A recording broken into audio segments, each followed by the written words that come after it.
Okay. Okay, so I'll Okay. just give you an introduction.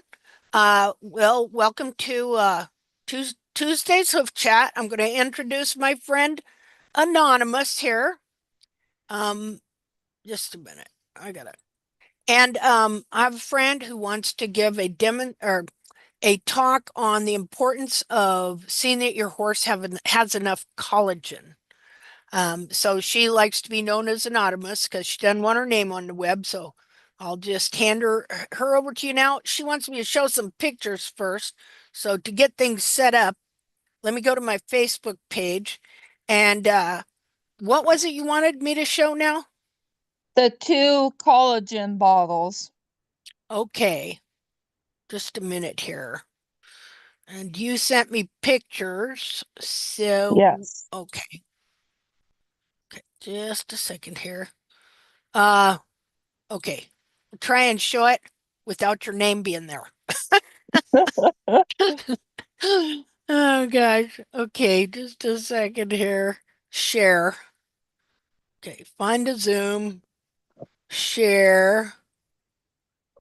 Okay, there you go. That one right there. Yes. Okay.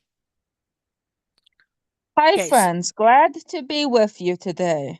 Linda asked me to make a presentation about collagen for horses, and in my studies, this is what I learned. What is collagen? Collagen is the most abundant protein molecule, which is a chain of linked amino acids. There is 30% of collagen in the horse's body.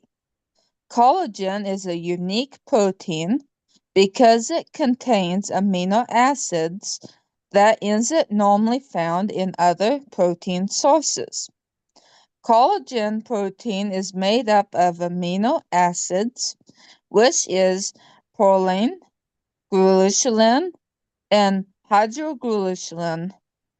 The amino acids is combined in various ways to form protein chains, which creates type 1, 2, and 3 collagen. What is the benefits of giving collagen to your horse? There is so many benefits of collagen that I don't know where to begin. Collagen improves joint health, tendons, and ligaments by providing strength, elasticity, reduces stiffness, pain, improves flexibility, and supports movement. Collagen improves the hooves by strengthening the hoof wall, enhancing hoof flexibility, increases the collagen fibers, which Linda calls horn tubercles, and hooves grows faster. Collagen improves bone health by supporting bone density, and collagen is a main component in bone structure. Collagen improves muscles by increasing muscle formation, repairs torn muscles, and increases energy production. Collagen improves skin elasticity and overall appearance. Collagen improves coat health by increasing hair follicles, improves coat shine, texture, and grows hair faster. Hmm. Collagen also increases wound healing by attracting cells to the wound site and promotes tissue repair. Collagen improves digestive health by supporting digestion, digestive tract lining, and aids in nutrient absorption. Collagen improves vitality by increasing overall health, energy levels, and ability to perform. What is the deficiency signs of collagen? They have poor hoof quality, weak tendons, ligaments, dull coat, joint pain, stiffness, and slow to recover. What is the signs of too much collagen? They have skin and tissue abnormalities of lumps and bumps similar to hives. Ask your vet for advice if your horse needs collagen. What it has done for Red Star and how I gave it. Last year, Red Star got many hoof abscesses that I had to bring him to the vet for help.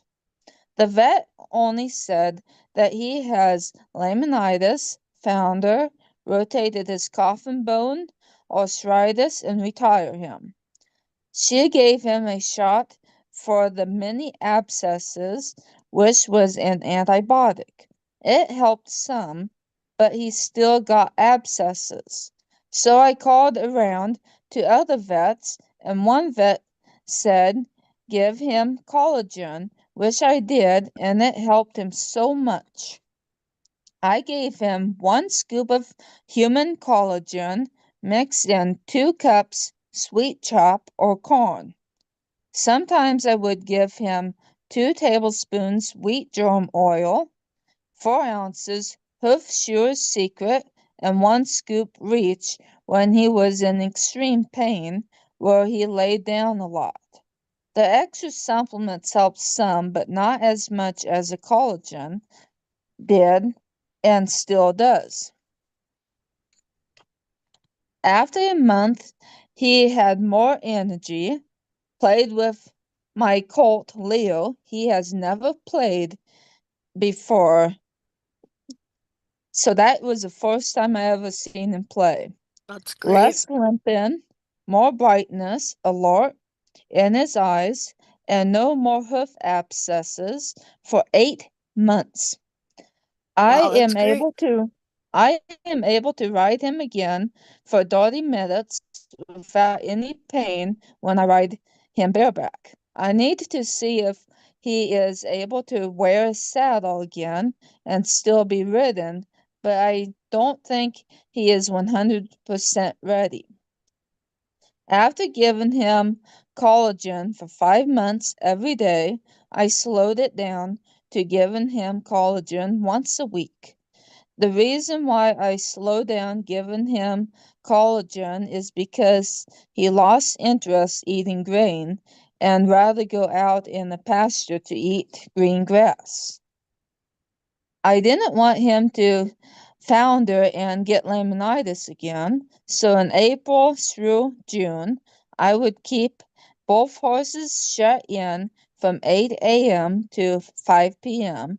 and turn them out in the evening to graze all night. Now by June 1st, they are out 24/7 because due to an injury to my arm, which is taking a long time to heal, both horses is overdue for a trim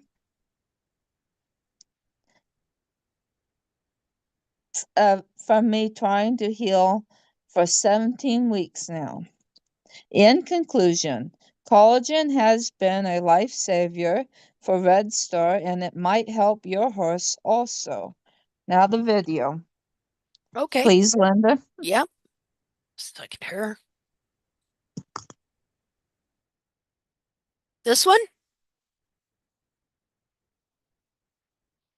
Is this the right one? There's 2 of them. That's the last video, so the one that lasts longer is the first Okay. video. So this one here, does it have sound? Yes. Can you hear it?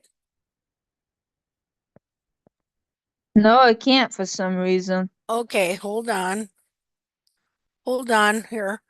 Um, yeah, there's a thing I have to do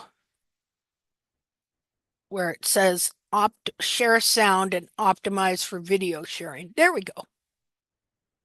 Okay, let me start it over just a second.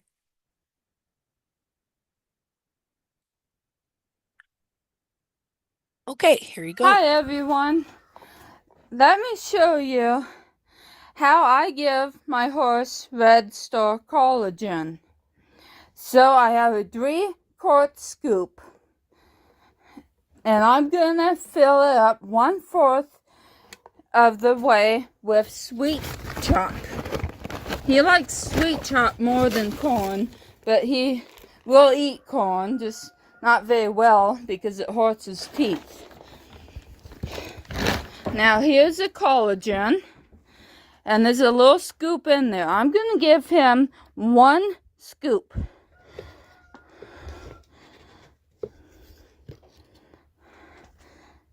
Pour in the grain, put the lid back on.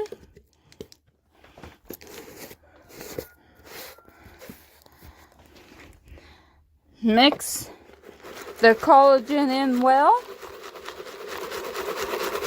You can mix it with your hands, you can mix it like I do.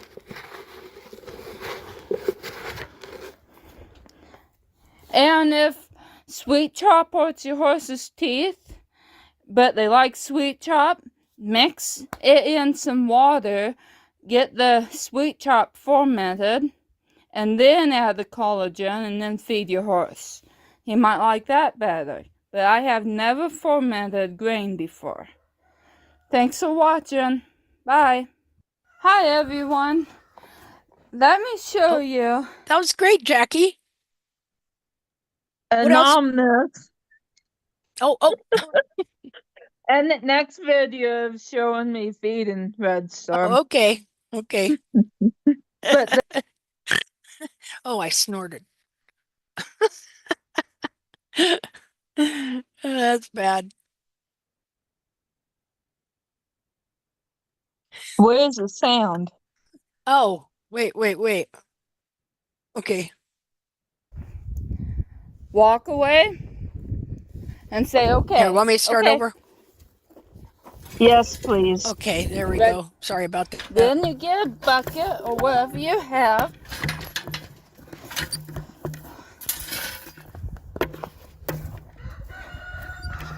Tell your horse to wait. Yeah, wait. Pour the grain. Waiting Walk away patiently. and say okay. Okay. Red Star, come. Good boy. And just let him eat it. Sometimes he does that, sometimes he don't.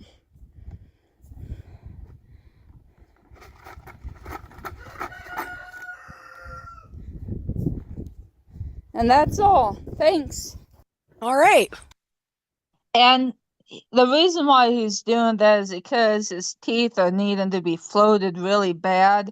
Yeah. And we haven't been able to get him to the vet for his teeth. Oh, well, my horses do that every once in a while too, and they've had their teeth done. So, sometimes when mine do it, it's when I add something to the feed and they're not all that crazy about it. It's Hide like, my okay, name. what'd you do here? Hide my name on Messenger, Oh, Linda. I oh can yeah, see it. okay. Sorry about that. There we go. You're gone. You're gone. Thank you. Well, no, thank you, because that was really interesting. I didn't know that collagen did all that, you You're know, and welcome. and as yeah, thank you.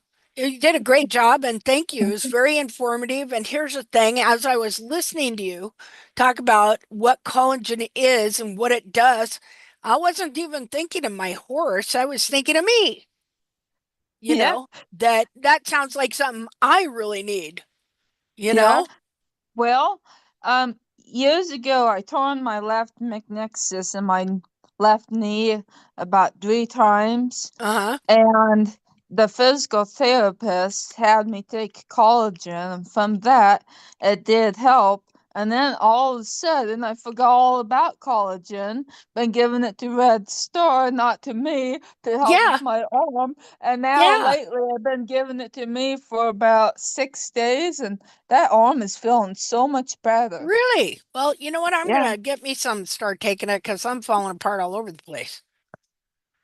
So, that was a great presentation and I really appreciated it. And I know other people are going to hear that stuff and go, wow, I can use that for my horse, for me. Maybe my dog needs it. I think my dog needs it even. I had no idea it was so Um, it encompassed all that stuff, don't you give it know? to dogs. Oh, really? They are severely allergic to it. Oh, okay. Thanks for telling me that. I'm glad I mentioned that so I You're didn't do it. welcome. Well, that figures. That and grapes. Yeah. Oh, well, yes, thanks again, Jackie. Excellent job and uh Linda, I'm was very sorry. informative. Anonymous. Linda, Hello. Yeah. hi, this is Elena from Hungary. Hi. I wanted to add about collagen Okay. and the easiest way if you need help with joints. I don't know whether you have it in the US. We make it's like a bone jelly.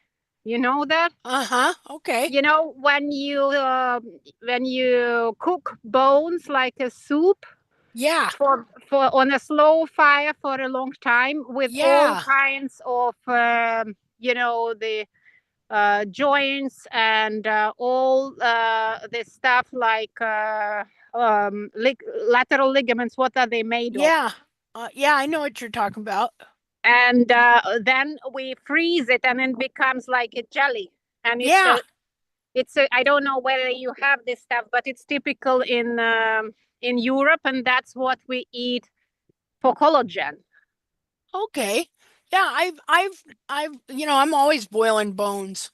It's very easy to make and it's really tasty with Okay. meat. You put meat. I will send you the recipe because that's the cheapest way, the healthiest way. If you don't need to spend money on it, but you Okay. just need to go to a good butcher if you have good access to good meat, Okay. basically.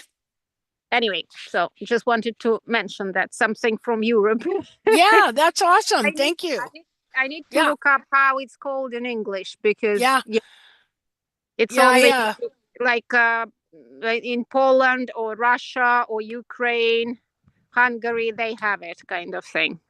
Mm, This dish. Okay, okay. well, happy to be here. Hey, thank you. Thank you for that advice. All right. Yeah. Okay, so well, now that we're recording, I can do just a quick rundown on the study of the digital cushion. How right now what I'm doing is I'm trying to figure out the exact shape and form of that digital cushion because I noticed that I've I been have to collecting. go, Linda. Oh, you do, hun? Thank you. Yeah, you're Okay. welcome. Bye-bye, dear. Bye. Anyway, something for people to be thinking about as you are traveling around the web and you see these sagittal sections of dissections. If you want to start collecting some photos and send me some photos, I've been looking all over for them. And if you find somebody that says they got a copyright on it, just ignore that and take it anyway. So I'm so nice, aren't I? Say sorry, fair use. It's for educational purposes. Let's look at that while we're here. Fair use doctrine. Fair use, and they didn't invent the horse's foot, so it's not like you're really stealing anything. Fair use doctrine is, let me sure I'm sharing the right thing here. Oh, there we go. The fair use doctrine is a legal principle. Now, it it takes me enough time to do this research without running around asking every little person it's got their little name written all over stuff if I can use their stuff. Okay, I'm going to use it for what I'm doing. I don't make no money off of what I do like they do. All right. So it says the fair use doctrine is a legal principle in the United States copyright law that allows limited use of copyrighted material without permission from the copyright holder. It is an exception to the copyright owner's exclusive rights and is often applied to uses like criticism. Far be it from me to criticize anybody, right? Well, that's about all I do, right? I criticize. In other words, I take a critical look at stuff and then I dissect it up and spit out an opinion. Okay, it is an exception to the copyright owner's exclusive rights. It is often applied to uses like criticism, commentary, Now, I have quite a bit of commentary as we find out every hoof chat, right? News. News reporting? Have I ever reported news? I do it all the time. I'm telling you stuff you don't know, right? Teaching. Look no further. Okay, that's my middle name. Scholarship and research, like every single thing there is what we do intact. Okay. Determining whether a specific use qualifies as fair use requires a nuanced analysis of four factors rather than a simple rule. Okay, so anyway, it goes through the deal, purpose and character of the use, nature of the copyrighted work, amount of substantiality of the portion used, effect of the use on the market. Now, they might hamstring me there because if I could shut them all down, I would. If I could make it so none of them ever made another dime the rest of their life off crappy trimming and horrible, disgusting doctrines that they've spread around, I would. You could all go, all these farriers, all of them, they could go flip burgers at McDonald's, as far as I care, unless they're willing to see the truth and change. So those that are willing to see the truth and change, that's awesome. Not only will they still have a business, they'll be making more money. Okay? Because they're going to have the soundest horses there ever were. Soundest barefoot horses. And we're not against shoes. See? So anyway, whatever. What I do is fair use. And if somebody wants to challenge me on it, be my guest. I'll just call my lawyer up there where's he at? He's in Kansas City. Okay, there's a guy that's been doing tack trimming, a lawyer up in Kansas City that's been doing tack trimming forever. And he said, look, if they ever give you a hard time, you just call Linda, me. What? I forgot something. Oh, It's best to buy collagen that is specifically for the horses, uh-huh. but the reason why I give Red Star human collagen is because it's cheaper and it works better for Oh, me. okay, dear. Thank you. You're welcome. All right. Bye. Bye-bye. Okay, so anyway, so I've been traveling around the net, absconding with people's pictures of sagittal feet, sagittal cadaver feet. Here we go. And so the purpose of this is to show the fact that all anatomy is the same.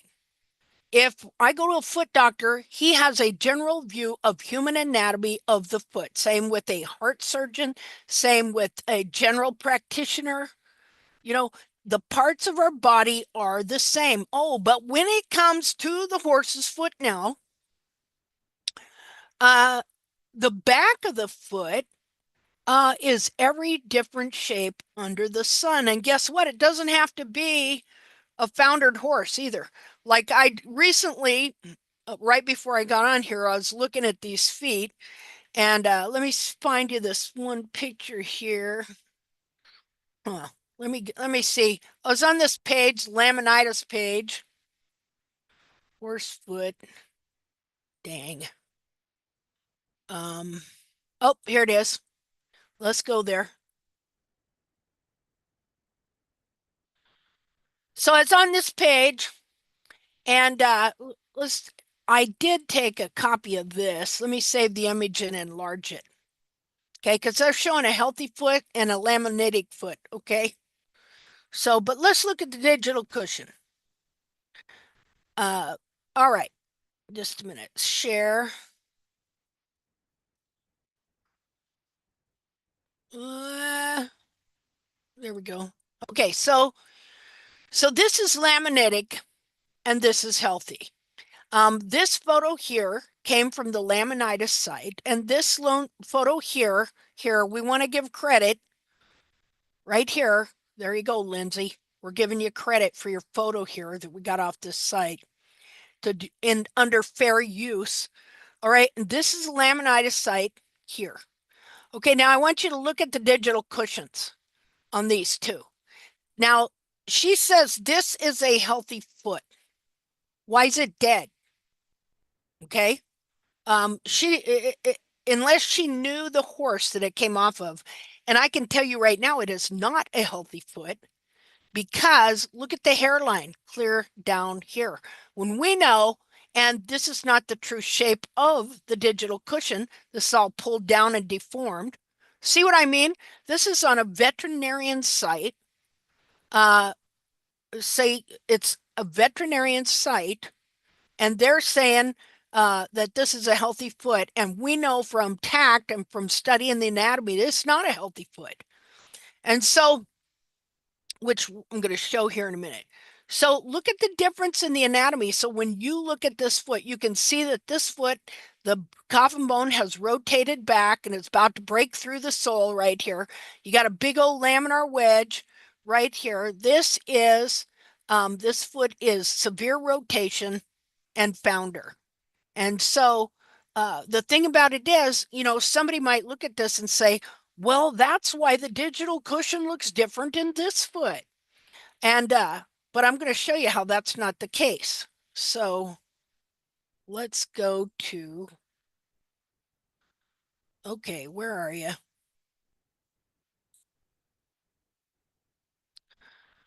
Okay, look at these feet. Now look at the difference in the digital cushion here.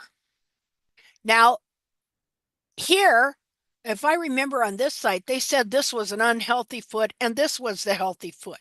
Again, or else they say, sometimes they'll say these are the healthy feet and these are the unhealthy feet. I mean, you don't get a straightforward consensus on stuff. So anyways, here we go again. Look at the different shapes in the digital cushion. Now, okay, see, they believe this is a healthy digital cushion right there. See it? Look how, now remember, see, I told people when, before we got online, let me show you something else here. Just a second here. Okay, what we're looking at in these sagittal sections are these feet right, or this part of the foot right here. Just a minute. Let me get a annotate.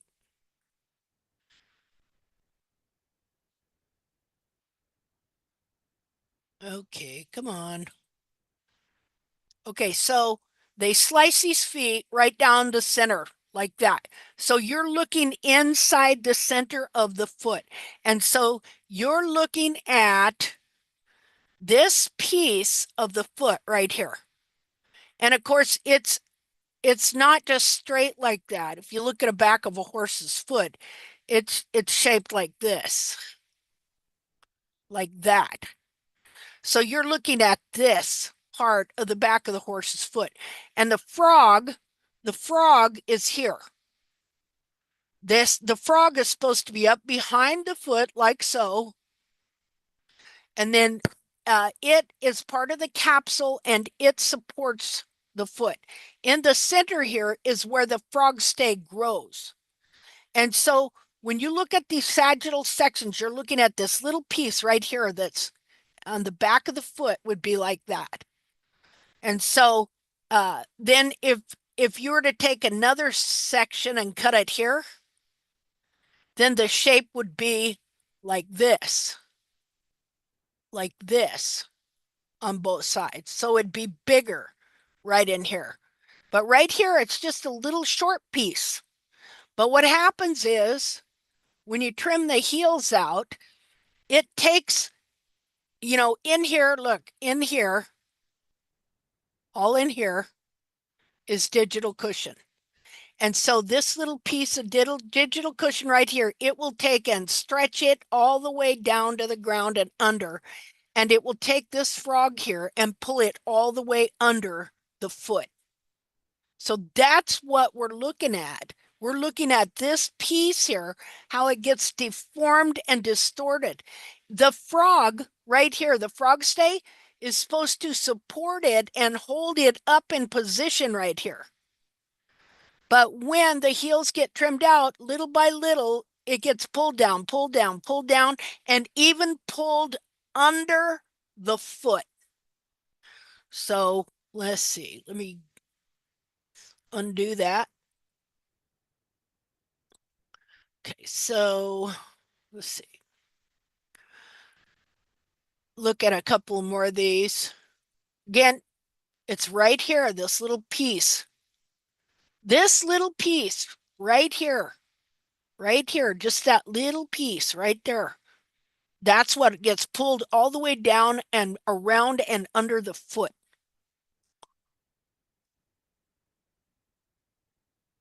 See, here you can see it. It's a little different view. See how it's just a little curved? It's not big. It's not like this little piece here is narrow. It gets bigger and more bulbous over in here.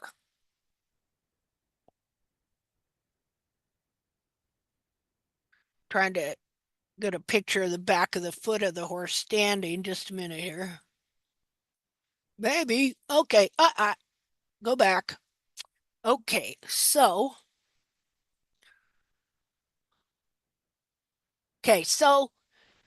let me get the annotate. Okay. All right. So here's your hairline up here. This is the highest point of the hairline right there. And then you've got to have your capsule and you've got to have your heels. So you want at least an inch of heel below this even. So that you could have some sole. Actually, you have more here from the hairline to the ground, about 2 inches, but it's not going to look like this. Let me undo that a minute. Point is, this here is going to be frog.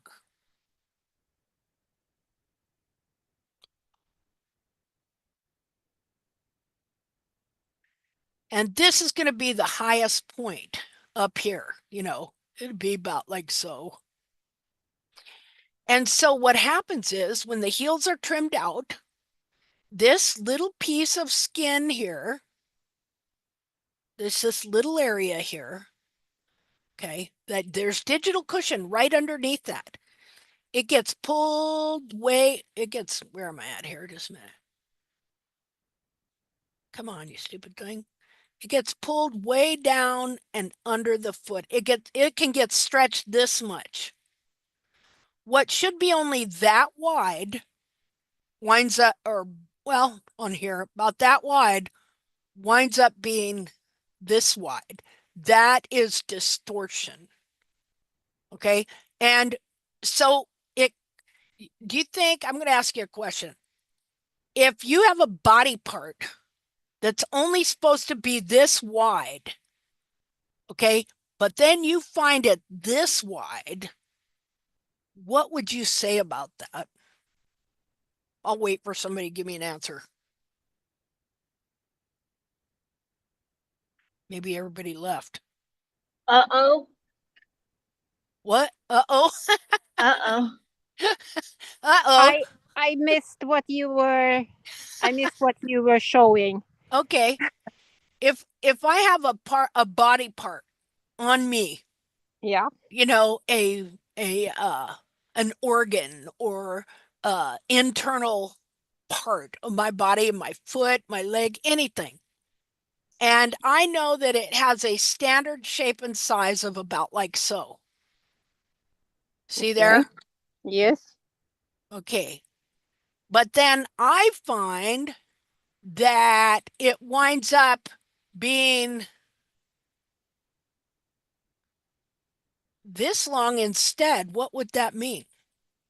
Well, that will create unnecessary tension in other parts of the body, right? Yeah, it'd be deformed, right? And will be deformed, right? But Yeah. it will affect the whole structure. Right. So what happens?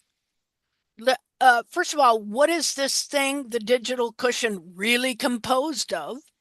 Like when a foal is born. When a foal is born, they say it's almost wholly adipose tissue, which is fat. And they say that as the horse matures, this fibrocartilage develops. Okay. But then when you start reading up on adipose tissue, it's not supposed to have a lot of fibrocartilage in it. See, it's not supposed to have that stuff. And so what I've been seeing is because so many domestic horses have such deformed caudal feet, the back of their feet, and the digital cushion has been so deformed in their feet that it has led to it forming uh, tumors. It's full of tumors and it's full of fibers of cartilage that developed due to damage. And because the feet are so deformed on so many horses that they have been taking deformed feet and then making judgments determining on what the digital cushion is made out of. But what they're seeing it's made out of is really damaged adipose tissue. Can I ask you, Linda, because you did lots of dissections, I'm a little bit confused when we use the word fibrous cartilage and fibrosis, which is happening when there is damage, because fibrosis, it's like when we look at scarring, for example, it's the fibrosis, it's like a granular structure to it. Yeah. So what happens to adipose tissue is that when it's damaged, okay, this stuff forms in it. So it's like granules. Yeah. Okay. Well, I don't know if it's granules. We'll go through some words. It's pretty interesting. Once you start going through all the words of what really happens, like there's certain It's types of fibers. What? It's just, for me, it's interesting what words they use to describe, because clinically the words have definition, right? So yes, exactly. Fibrosis is different from fibrous cartilage. So I'm just going to look up the definitions and see what exactly the difference, right? Yeah, well, I know what you mean. See, there's one that, they call it fibrofatty cartilage. Okay, that it's a fibrofatty cartilage that's in the digital cushion. Okay, but that's not supposed to be an adipose tissue. Come to find out. I went through, see, I'm going to have you do that too. Have you watch this video and go through the words this guy is using to find out that he's misdefining words like you wouldn't believe. But okay, so anyway, I just want you to know it's that little piece right there. Okay, and it's supposed to be supported up in the air by a big frog. All right, so as an example, we'll look at these examples again. Just a minute here. Okay, I know. Linda, I just Googled fibrotic tissue. And so it says, AI says, fibrotic tissue, also known as fibrosis, is the excessive accumulation of fibrous connective tissue in an organ or tissue, often as a result of injury or chronic inflammation. Amen. Yep. So, yeah. Okay, so when you're saying fibrotic tissue and fibrosis, it's basically the same thing. Okay. So that's not supposed to be there. What is going on here is that, and the reason this is important is because the teachings of these people are leading other people to do the most vile things and believe the most vile things. And that thing is, okay, this teaching that these horses have to walk on their frogs so that they are stimulated, and this is supposed to develop the digital cushion. Okay, and so we know that they're deforming the feet. Well, what happens when you deform a body part? Pain, agony, suffering, right?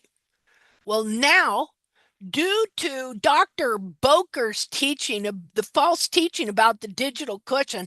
I've had this page going through my timeline of these gals who want to be the latest, greatest hoof gurus. Okay. And they are flat out teaching, oh, your horse is sore. It's because he's building up his digital cushion. Horse sore after a trim, horse sore on hard ground, horse sore. Oh, it's because you have to do this because they got to experience this soreness because their feet just aren't built up yet. Do you understand?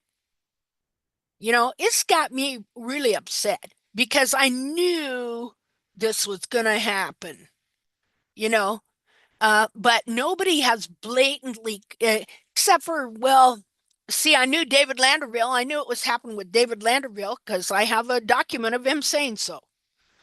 But now it's come to a place, and these girls teach Dr. Boker's baloney. Okay. They're teaching that, oh, your horse is just sore because he's building up his digital cushion. Well, that's a lie. Your horse is sore because you're trimming the heels out of him and deforming his feet and stripping his feet.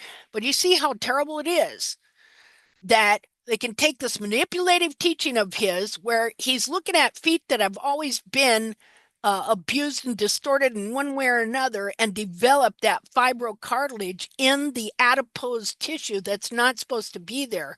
And he's saying that this is how it's supposed to be. Okay. And so now, yeah, now we have this teaching that you're going to get these women here to, oh, it's the best thing for my horse. I know he's sore after every freaking trim, but he's building up his digital cushion. See, this is a lie from hell. And just all this crap. You know, this picture has always irritated the snot out of me. 2 dissections of an excellent hoof. Note the hairline. Okay, well, the hairline is up here on this wild horse, and now we have pictures of wild horses that show that their bulbs are off the ground most of the time. Now, sure, they can wear their heels out, or they can still get run forward heels, things like that, but their bulbs are up off the ground. Okay, so this is the basic shape and form of a healthy digital cushion, what you would see here. But the point I want, this area right here, see how narrow and short that is? Right there? Okay, so here's where the frog stay grows. Here's the same area right here as you have up here, and the frog would grow under there. Let me okay, so there you see it again. It's just a short area right here.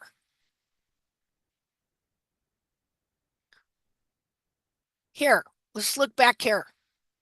Okay, so this is the digital cushion, and here's the thing.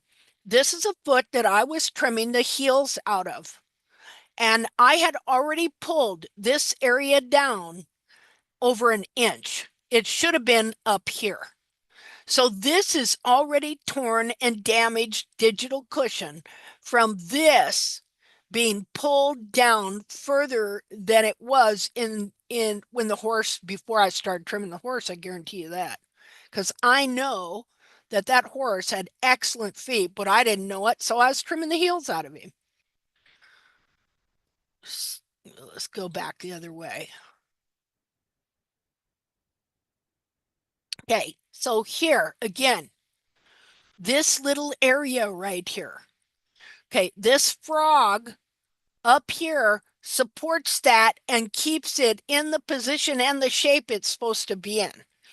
The whole back of this foot is soft tissue. So it has to have a specific configuration of this capsule to maintain its shape and support it. And this part of the foot has to work in unison with the healthy frog in order to function properly. And so then you look over here. Okay, see, just a little, here's one of these feet that's similar to this one. You can see how big the frog is in this foot. You see that little area right here. It's not very much. Same here, frog here. These are two different wild horses' feet. Here we have the barefoot model. No frog, no frog. That digital cushion has been pulled from up here all the way down here. This is deformation and distortion. So let's go back this way. Okay, so it's been a while. I have been looking at this for a long time. And I even got into an argument with Ray Hannon over at one time, well, a disagreement, because I was looking at a sagittal section like this and I said, yeah, it shouldn't be that bulbous. And she said, well, it probably was cut. It probably wasn't cut right down the center. Okay. And I was thinking, yeah, it's cut down the center, but I can see why she said it might not be cut down the center because of this. Just a minute here. Oh. Okay, so kind of the shape of the thing in the back is like this here.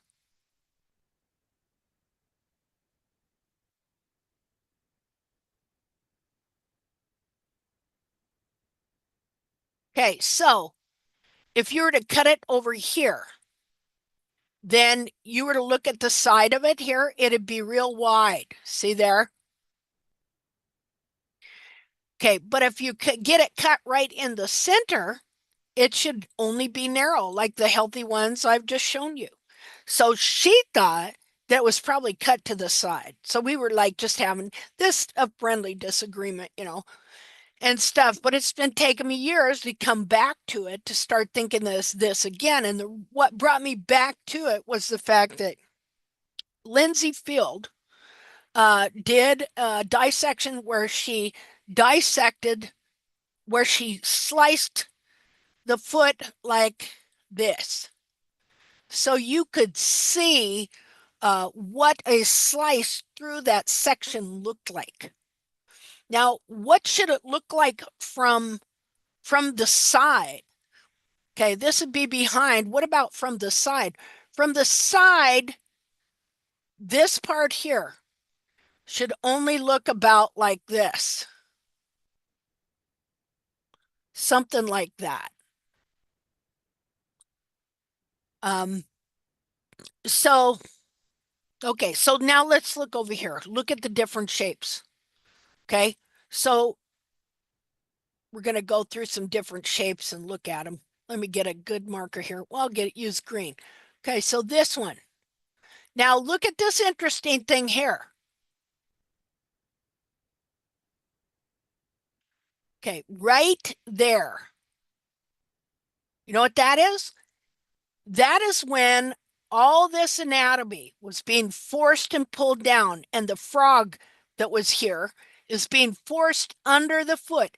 And as it bent right here, a little piece of frog went up to push into the bottom of the foot right there. Looky there.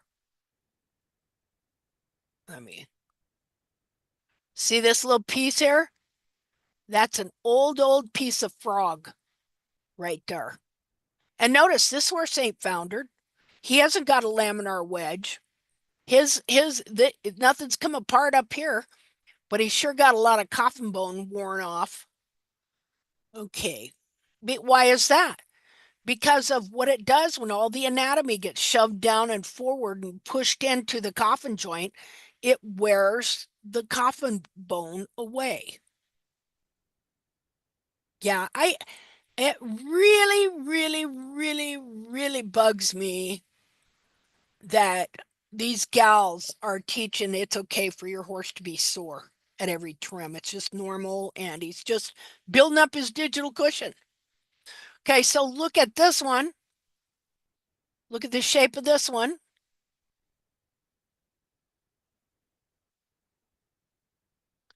Compared to this one.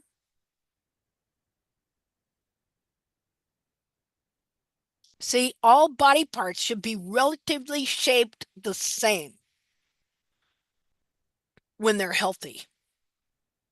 So we got two different ones here. If we're looking, we go, well, which one's healthy? Well, how about neither one? Let's see. Okay, so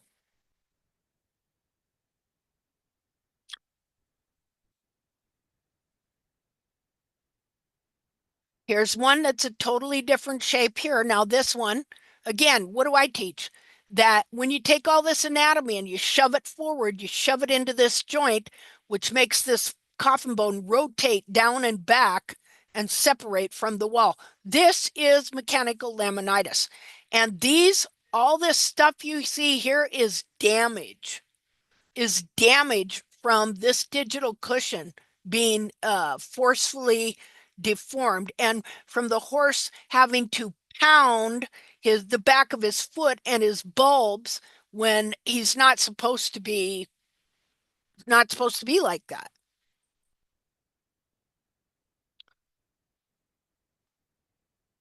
Here we have a totally different shaped one. Again, this hairline's still too low. Not as bad as the others, but even though this is different, horse farriers like to trim the sole out from the toe right here, so it's no wonder that horses separate in the wall. Here's another digital cushion, different shape. This is not, again, not how it's supposed to be in the back of the foot. This hairline here should be clear up here. Well, at least right about up here, at least. So again, this is a form of distortion here. And all this, as far as I'm concerned, is damage. This is that fibrocartilage that we're talking about. That's not even supposed to be there. Now, not too bad. See, not too bad, but I still think this was a bound foot. And here's the foot they said was so good. No frog at all. So let me see if I'm in the right space. Just a minute. Okay. Let's see. Oops, where you at? There you go. Okay, so we're just going to go through and just look at the different shapes. So this is what I'm going to have somebody do, because I started cutting all these out. I want to just cut them all out and then show just the digital cushions. Now look at this one. Okay, so it's been pulled down. The frog was pulled under. Right here, the frog bent up and squeezed all this in a bad way.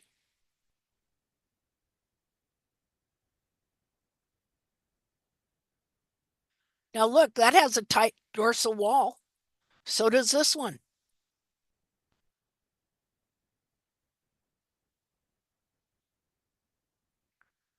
Okay, just got to move something there. Again, different shapes. This one, long, still hairline pulled clear down here. This should not look like that. Linda, Yeah. Oh, it's hi. It's Berta. Hi. Hey, dear. It's no wonder why you have to keep the sole, the bars, the frog pliable to get anything to move. Yeah. I'm just thinking of Cheyenne. Yeah. That's just, yeah, it's a lot. It is. And because lot. then when you're removing it, then it wants to grow as well, because that's what the foot is. That's the way it's created to be. Mm-hmm. Like Alexander the Great said, the only time they ever had to stop their, conquest was for 2 weeks to let the horse's feet grow. And when I was with BLM talking to this guy at a wild horse adoption one time, he said when they first get them, their feet grow like crazy. But after 6 months, they slow down.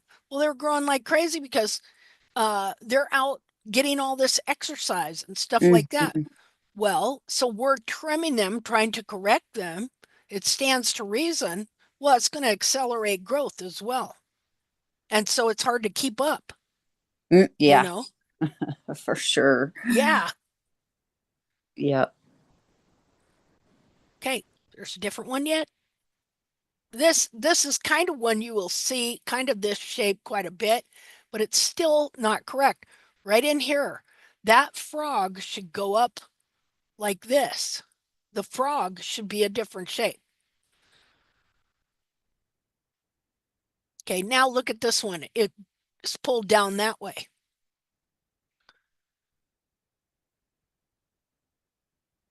Different shape yet. I collected a bunch of hers.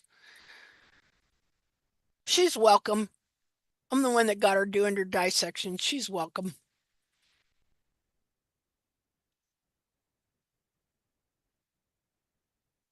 See all the different shapes? See this one? Oh yeah, you can go buy this from her if you want. $395 for a little fake slice of foot. Different shape, different shape. Here's Chris Pollitt. Yeah, we'll fair use on you too, Chris Pollitt. Okay, so different shape altogether. Here, I'm going to advertise for her again. 300 little slice of plastic foot painted silver with your little diagram and $375.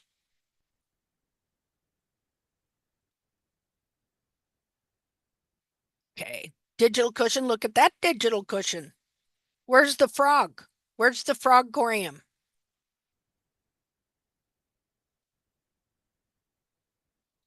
Well, I collected a lot of hers. Hey, I'm thankful she did these so that I can have more ammunition about how traditional farriery that she supports now is destroying these feet. This is the teachings of Chris Pollitt and his buddies in Farrier Land that have inherited these horrible traditions where they're trimming the heels out of everything and deforming and distorting the digital cushion. See, they'll say that this is healthy, all these fibers, but I'm saying that what this really is that they've been looking at deformed feet and then making their judgments on deformed feet. Here we go. Oh, now who? Oh, Professor Pollitt. Yes. Okay, you can get this hoof here from him for $450. Don't waste your money. Okay, another digital cushion, another digital cushion. See how they're all different? Hey, she's done more to help me by doing these, even though she don't know what she's looking at, than anybody else. So I'm glad that I did get her to doing dissections, even if she went over to the dark side. That's funny. I'm sorry, but that's funny. It is. When you come around full circle and say you're supporting the work of a dyed-in-the-wool veterinarian farrier that believes in all that old crap, you've joined the dark side. Okay. So see, she's got a lot of digital cushions, and that's a good deal. Oh, she just have a cow.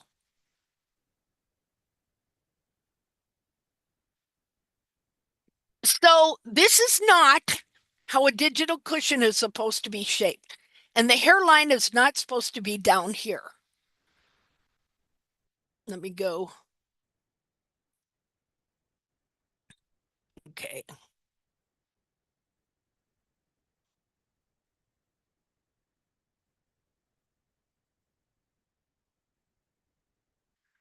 Well, just a second here.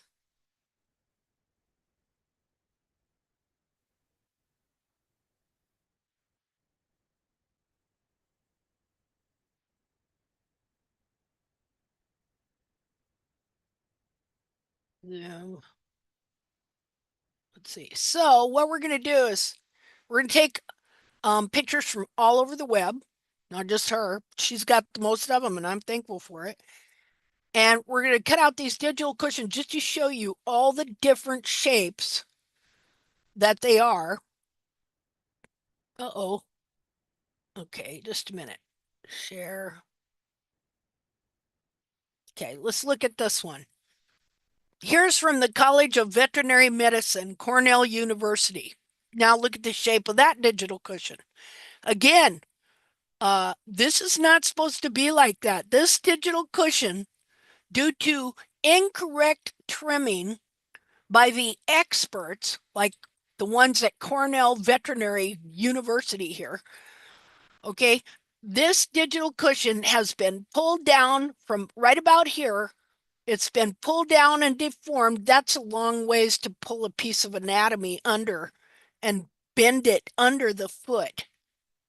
See?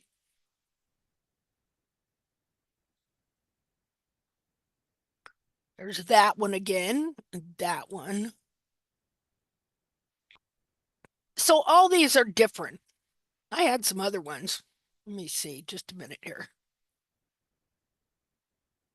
Pause.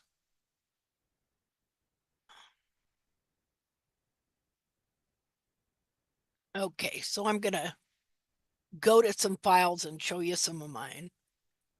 Let's see, how do I do this? Share, stop share. Okay. Okay, so just a minute here.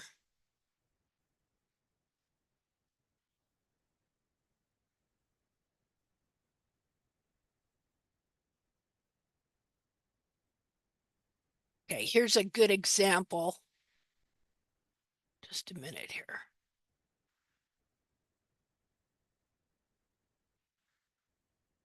Keep losing the share button. There we go. Okay, so the area that we're looking at is right in here. And this is the foot that I have where I took half of it out. I took the half on, I think it was either this side or the other side. I can't remember now. Took half of the whole foot out so that I could see where the digital cushion was over here. And I kept the cartilage on it. And so what we're looking at when we see those bulbous, rounded, weird shaped digital cushions, this is the area we're looking at, is right here. And so what we're seeing is we're seeing this to be deformed and stretched down over 2 inches. It's like if I took the back of this foot and I just torqued it and pulled it and forced it under and forward. How painful must that ultimately be? But it's done a little bit at a time. You know, with each trim, it's pulled down a little more and a little more and a little more and a little more, and it's held in place by the capsule as this is happening. This is an example. Here's an example of what I'm talking about. This would, if we cut down the center, okay, see this area up here? This is what it should be shaped like, just like that. And this is ultimately what happens to it. Where it's up here, it gets pulled down. The frog itself is stripped out of the foot and pushed forward. And you can kind of tell that something's wrong. I mean, look at that little nub in there. That there shouldn't be something like that. Yeah, it says internal destruction of the digital cushion and foot forced into a smaller capsule. Frog thickness is reduced.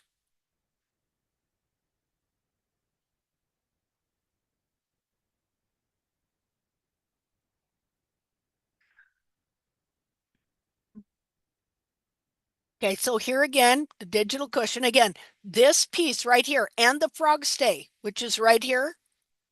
Okay, first of all, no, that this again is the foot that back when I was barefoot trimming, that I trimmed the heels out of this horse, and it was pulling the whole back of his foot down and under. And it was, as it was pulling the foot under, it was bending his frog up into the foot. And this is also the foot where I show you how when I took the hoof capsule off, the whole back of the coronary band and bulbs and everything was all bent down, and how in a few days it returned back up to its pretty much normal size, at which time I tried to set it on the frog that I had taken out of the hoof capsule, and it would not set on the frog. So this part here on this horse is deformed, but at the time I didn't know it. This area here should have been higher, up higher this way. And this guy is awesome. Dr. C. Van Horst, who does plastinate on these slices. Now, I don't know if this is directly in the center. I pretty much think it is. But look how the digital cushion has been pulled down from here and everything pulled down. Well, then what happens right here? Literally, the skin has been pulled up into here, the frog corium, and then this, look at this little piece. That would be old dead frog wedged up into the bottom of the foot right there. This is his too, Dr. Van Horst. Again, and here, look at this. Now the horse is not, they would not say this horse is foundered because it has no separation in the wall here.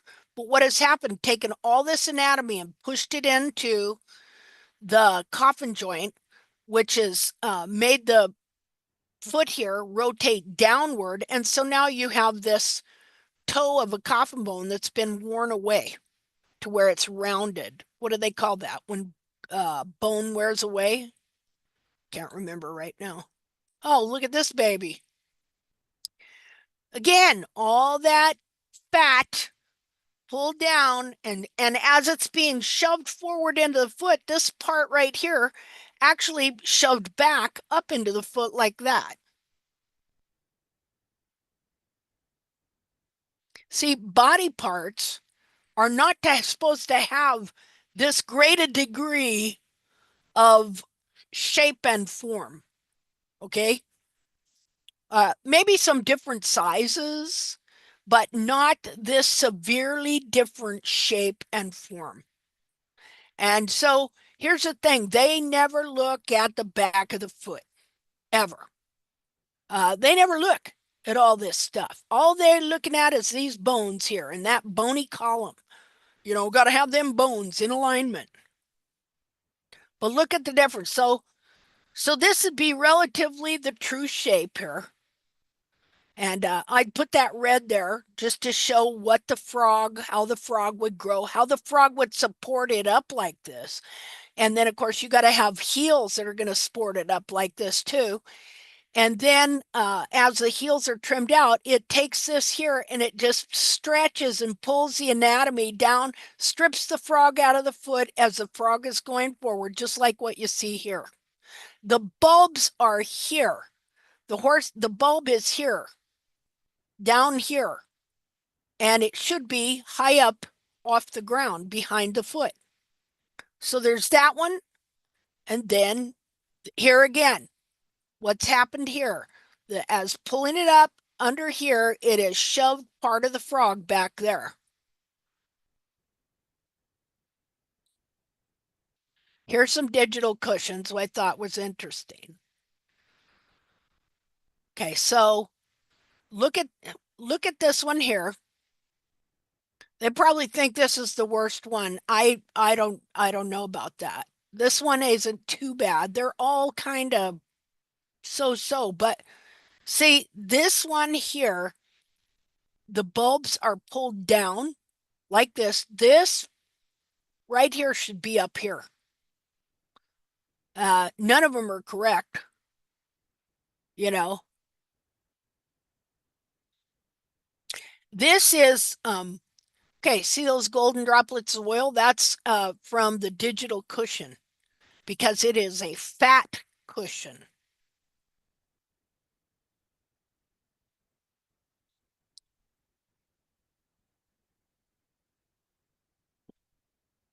I think I showed this one before, but look how as it was being forced this way, okay, uh, well, when you're pushing on stuff, where's it going to go?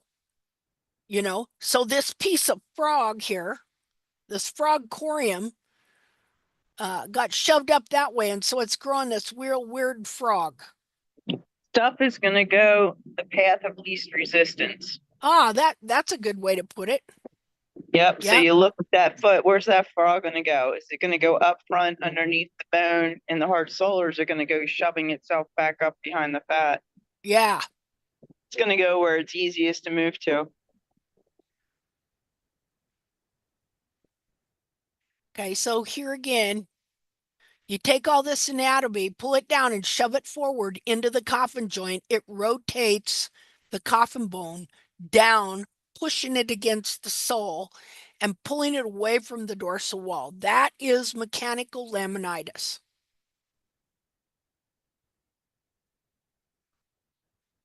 So look at this one.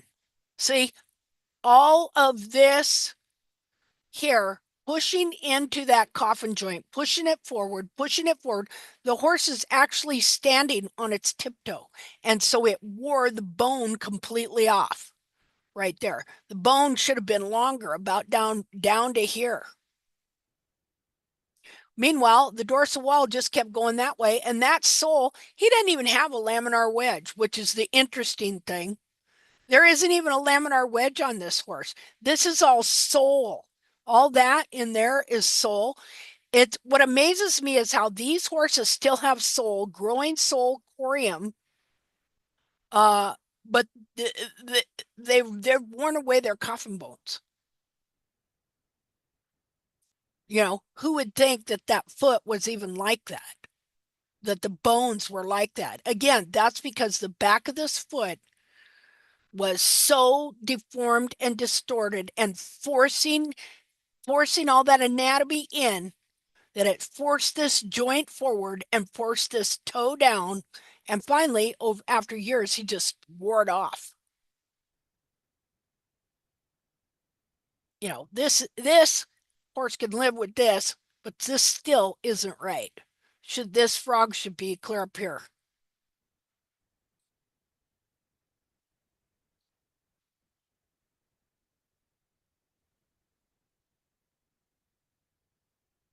And then, okay, then just go and look at pictures that people post of the anatomy, and you're going to see in all the drawings different shapes of digital cushions as well.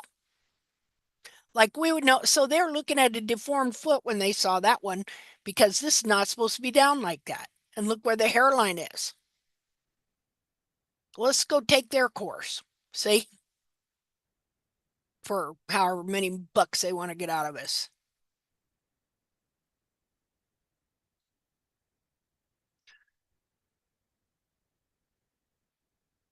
Yep, that's not right.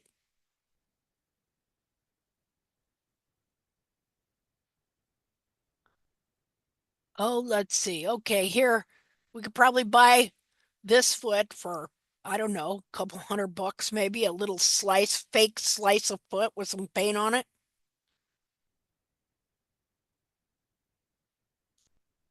Look at that one. Holy cow.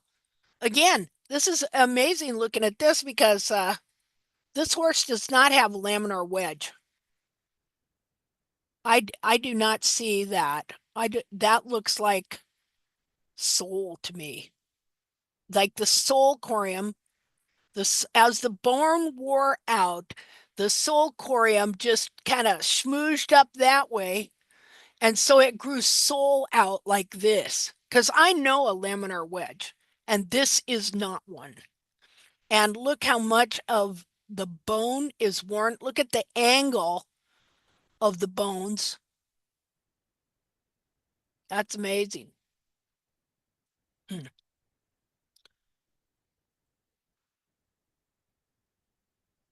Yeah, fair use. Just so you know.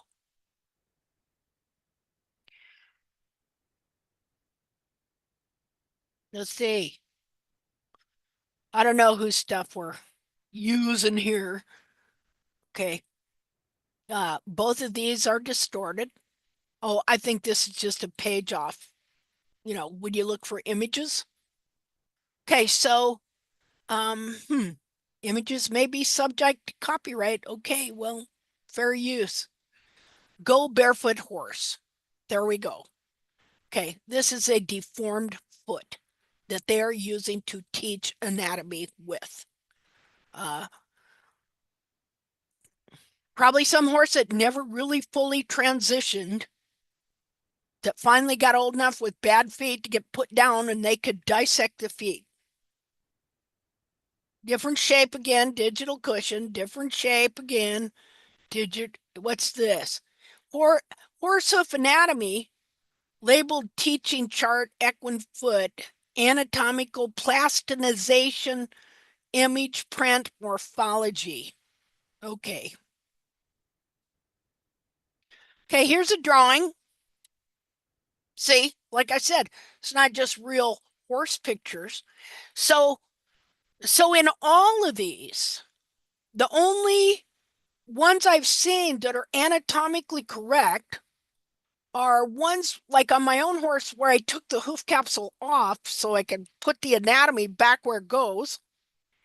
And then the wild horse of what's his name? P. Ramey.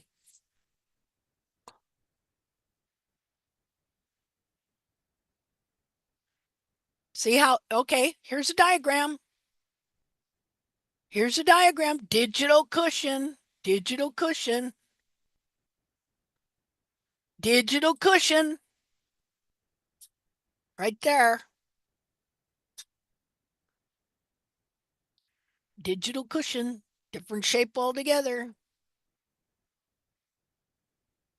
Again, look at how that one is pulled down. See, it's not supposed to be bent like that. So this has been pulled down from here all the way. But the thing is, too, how the frog is pulled down and shoved under the foot.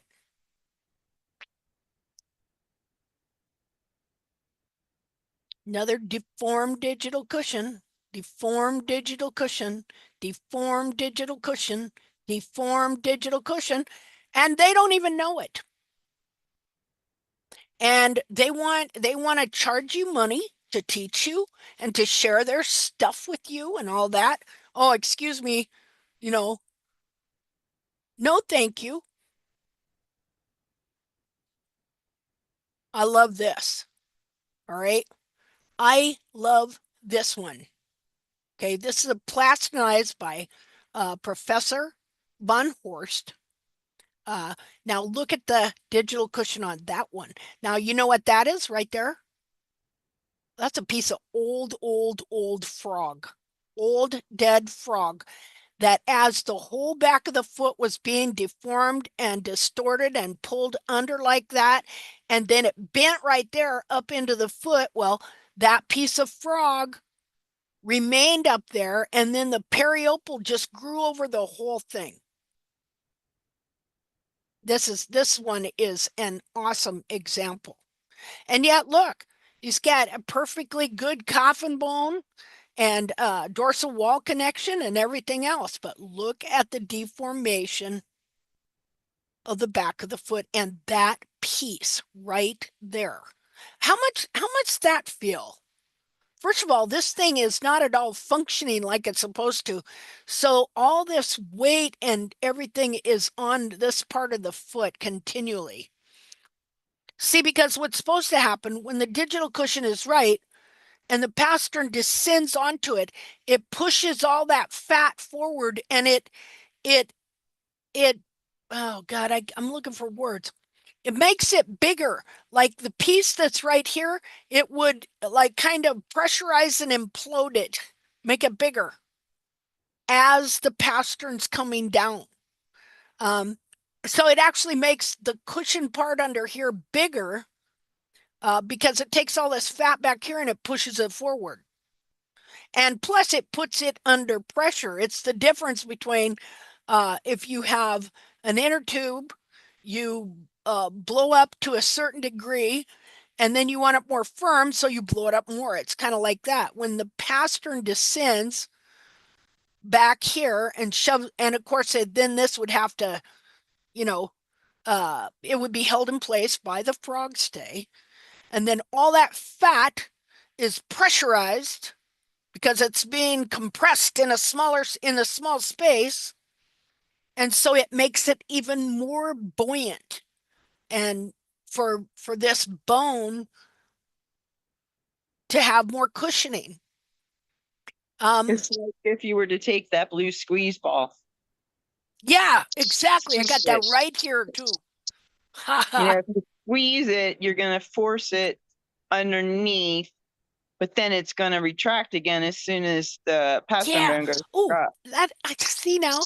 I've been using that squeeze ball to think about how they make the capsule smaller, and so it squeezes the anatomy up into a different shape. But what you just said would it now I can use it for a great example of how the digital cushion works. See, I can use it for both. Welcome. You're welcome. Okay. So, yeah. And here's the thing. So all these little cartilages that Dr. Boker says these feet are supposed to have. What if they're not supposed to have that? See? What if that is from damage? You know? What if that's from damage? And it's not just because here's what I did. Okay, so he's got a teaching on YouTube. And he's sitting there and he's showing pictures of digital cushions, and I'm seeing deformed digital cushions. But he's talking about a lot of them like that's normal and they're healthy. And he's talking about how he doesn't even like to use the word adipose. Okay. He'll use the word fat. He did use the word adipose once, but it was like he couldn't wait to brush past it. And see, it's just all becomes very interesting because I've been criticized for calling it fat or calling it adipose tissue. They don't want to, I don't know why they don't want to say adipose tissue. They'll say fat. Okay. Well, I can tell you, I think one reason is because when you start looking up about adipose tissue, it's not supposed to have a whole bunch of fibrocartilage in it. Now, does it have certain kinds of fibers? But guess what? The fat pad in your foot is made out of the same stuff as the digital cushion, and that is adipose tissue. And so when we start getting footprint is when our digital cushion starts to atrophy. And what does it do when it starts to atrophy? Well, it can develop fibrosis or fibrocartilage. It's not supposed to be in the adipose tissue. So I thought that, so I saw, okay, so they're doing what Bracy Clark said. They are looking at deformed feet and they are making determinations and judgments and conclusions and teachings on the anatomy of the horse's foot from looking at distortions and damage. And they are looking at the damage and saying that's normal. That's the way it's supposed to be. And they know that it's something that develops after the horse is born. And so they know it's developed. They know that it develops in adipose tissue, even though they don't want to say that word. They know that the only way it develops in adipose tissue is from damage. And so then they teach, well, you must stimulate the digital cushion in order to make it grow and get them fibrocartilages in there so it's strong. Well, guess what? The fibrocartilage makes it stiff. You don't want a cushion to be stiff. Do you? No, you want it to be buoyant and soft. Hey, I And just so, had a thought while you were talking about all this adipose tissue. That's the same thing as in breast tissue, right? yeah. So when you go for a mammogram, if anybody still does that, um, I noticed as I get older and I go in for them, I'm developing more fibrous tissues in my adipose tissue. Yep. So as I'm getting older and things are breaking down, whatever, age will do that. But it's funny because, breast tissue changes in the exact same way. Yeah. So, they start finding fibers, start finding like pockets of hard stuff, which makes it very difficult for them then to screen. But the breast tissue does the exact same thing. Breaks into fibers and, cysts and all sorts of stuff as we age or we're wearing the wrong bras or whatever. Yeah. But it's the exact same material. And I'm sitting here thinking like, oh, that's exactly what the doctors keep talking about. Yeah. Yeah. Adipose. That's great. Bring that up. Well, it's the same tissue. The damage is being occurred differently, but it's still the same kind of damage. And the older we get, and things just gravity, whatever, they keep saying that as you get older, you're going to get more and more of this fibrous material in your breast tissue. And I'm like, ew. But it's the same thing, and you think about people with bad feet because they've been wearing the wrong shoes all their lives, and now they have to wear sneakers with 2 inches of heel foam underneath their feet. Same thing. Yeah. Yeah. Good point. See, and you see, we need to bring it on home to things that are in our own body. Right. So you look here, these people are being taught that they're being taught to put these horses in pain because it's building up their digital cushion, when in reality, they're destroying the digital cushion, and it's producing, all this stuff is produced from damage. I looked up all the words, okay? I looked up the adipose tissue. I had like 20 definitions going because I was listening. Oh, here, I'll show you this. Let me show you. I'll find it. Hold on. We'll take a look at dear doctor's teaching on the digital cushion on YouTube. Just a minute here. Okay, so Dr. Booker. Oh, first I want to show you this. Wait, where are we at? Oh. Well, just a second here. Well, let me find this first. Hold on, Dr. Booker. Okay, let's see. Share.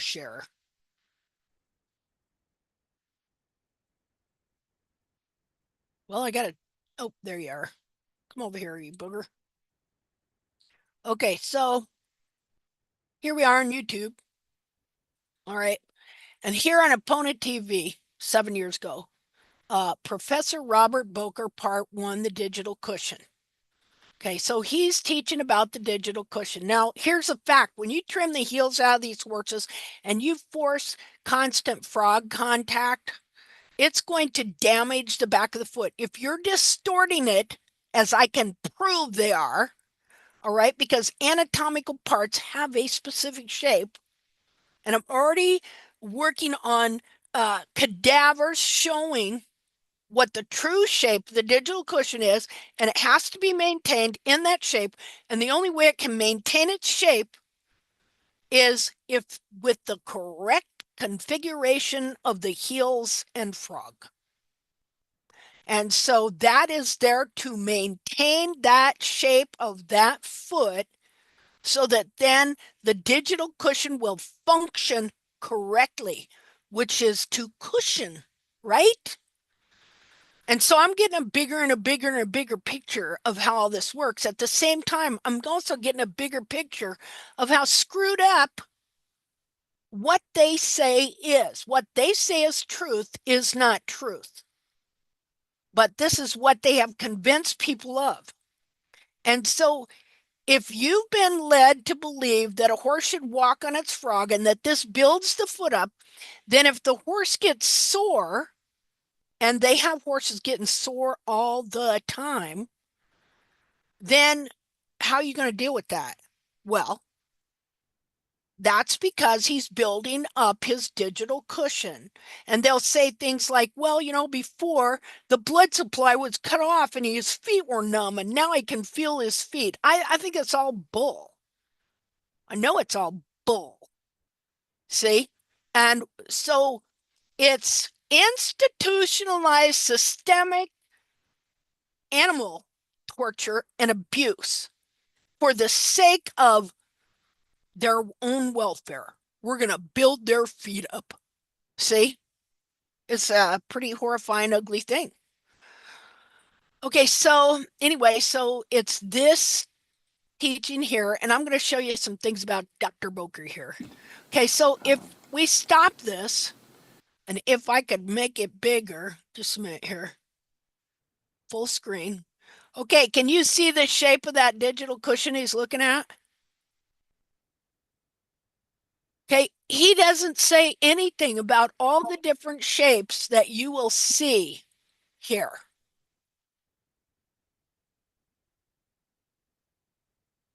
You start to see, this is the DDFT, navicular bone. You start to see more and more of these ligaments, they start to thicken.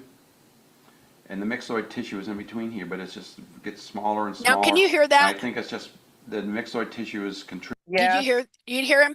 Okay, hear how he's talking about myxoid tissue? Yeah. He wrongly defines myxoid tissue. I started looking up. How do you spell that? M-I? M-Y-X-O-I-D. Ew, myxoid. All right. Yeah, it's now it's deceptive because he does say it's used in cancer research. But myxoid tissue is found in tissue when it's damaged or it's got cancer or tumors. How about that? Adipose tissue is not supposed to have myxoid tissue in it. Okay? But this has myxoid tissue because this, look at the shape of this digital cushion. This thing has been beat to hell and is damaged beyond repair. And so, yes, it has developed all these little cartilages in it. I can see why, if you didn't know the truth, how, and you had never seen a good foot, and if you did, you didn't know what you were looking at to begin with, which is how all these people are, that you could look at this and say, and if you see this everywhere, well, it's supposed to be there, and maybe the more the merrier, the more strength you've got there. Well, it's not supposed to be like that. It's supposed to be fat. And so all this fat that's been pulled down here is supposed to be up here. And when that pastern comes down, it's supposed to be retained in a very small area so that it can pressurize this whole area under here in a very soft and buoyant but firm manner to protect all these bones. So he goes on to describe myxoid tissue. And myxoid tissue shouldn't be in there. He says it's a primitive tissue that can form into anything it wants to be for the foot. Not quite. It's not stem cells. Anyway, I've been going through this and going through every single word he says to see, is that really what it is? Is that really what it is? Is that really what it is? And to me, at least at this time, it is not adding up at all, the way he's describing this. So I believe he's looking at deformed, damaged feet and thinking that's the way they're supposed to be. And so thinking this is normal, good tissue and stuff like that. That's why they don't like to say the word adipose, though. Because, see, if they did what I did, and they started looking up these words and they started looking up the characteristics of adipose tissue, then they're going to find that, this stuff that's in there shouldn't be in there like that. Why is it in there? Okay, I've already told everybody that this is supposed to be in here. This is supposed to be the way it is. So now I can't go using that word, adipose tissue. And see, the reason I'm saying this, like we had a couple of gals here a couple of years ago. They didn't know each other, but they both lived in Florida and they wanted to learn to trim. Well, my big stupid suggestion to them was, well, hey, Casey LaPierre has a school down there. Why don't you just go down and learn the basics of the hands-on and stuff like that? You know?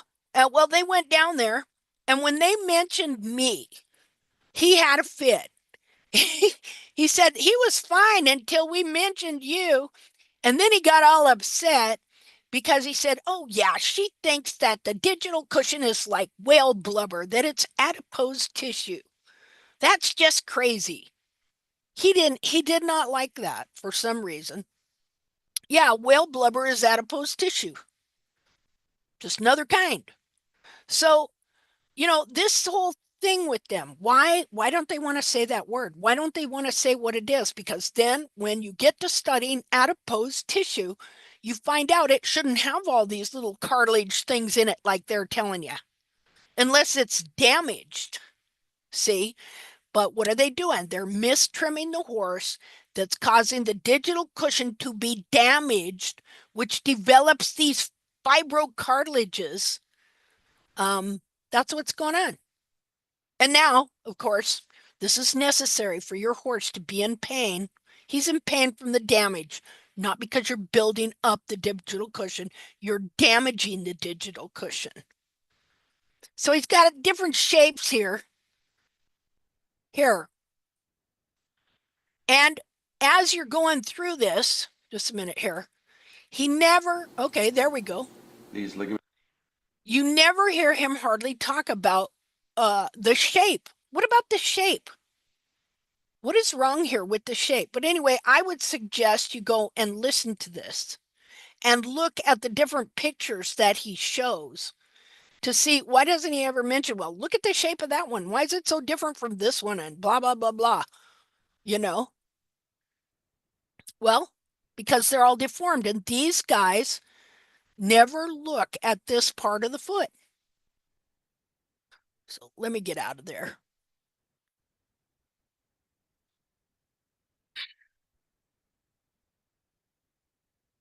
Look, even over here. See, any of them you click on, you're going to find them with feet that have a different shape digital cushion. Let's see. Let's get him over here. Here. Okay, now look at the digital cushion in that one. Split in half. I don't even know. I think that's two different feet he's got there together. Maybe not. Sometimes they do that. We could go all down through here, all over the net, and you're going to find that they're different shape, many different shapes, because all these feet are distorted and deformed. And so they are making their judgments off of damaged feet, and they're seeing the damage as something good when it's not. It's exactly what Bracy Clark said. Now, let's go to Bracy Clark.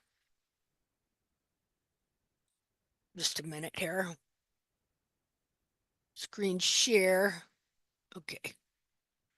So if you go to the Internet Archive, you type in Bracy Clark.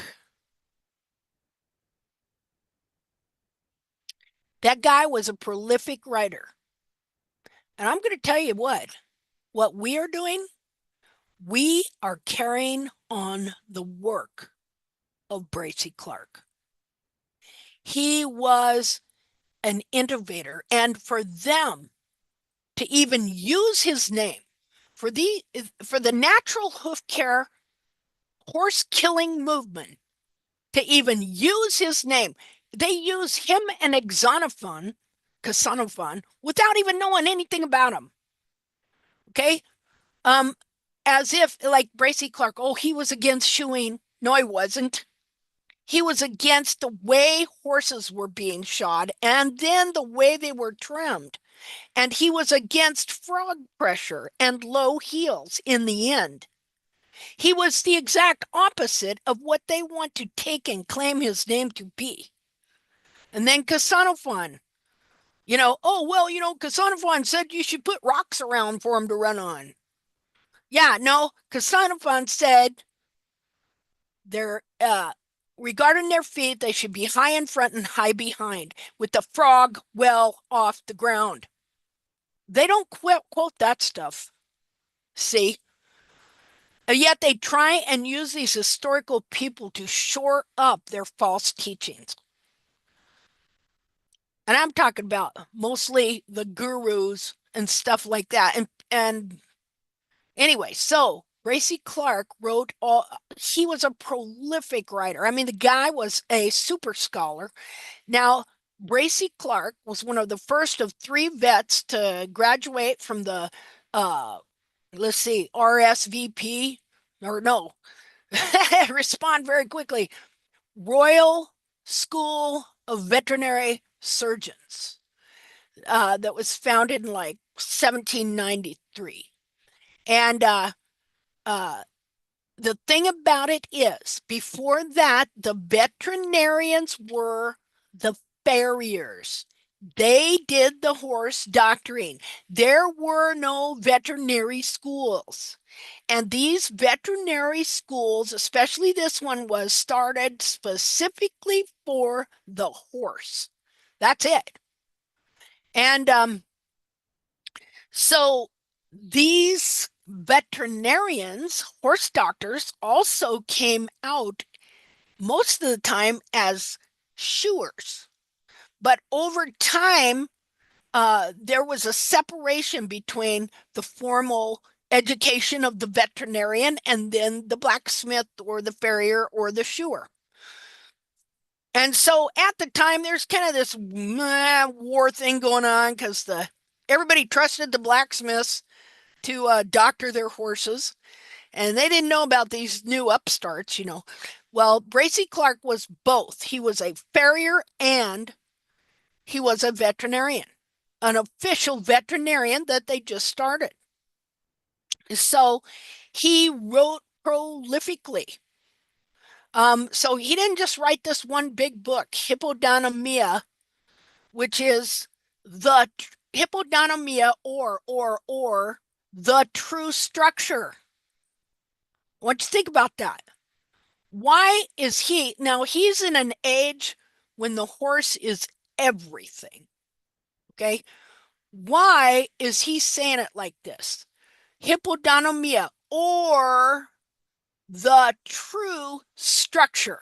The true structure.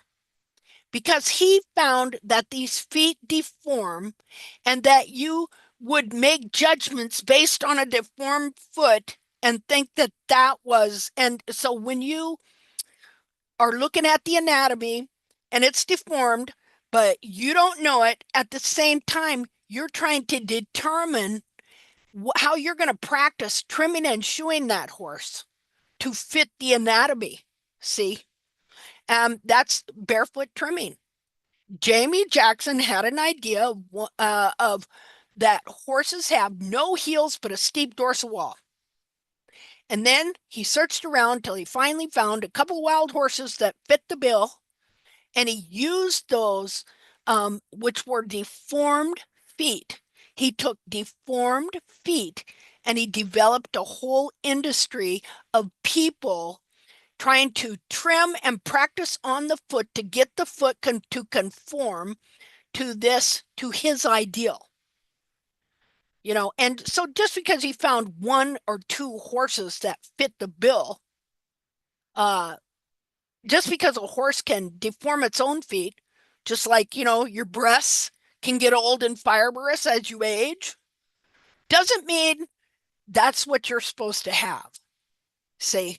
And so this is what the whole natural hoof care movement is based on, is a deformed foot.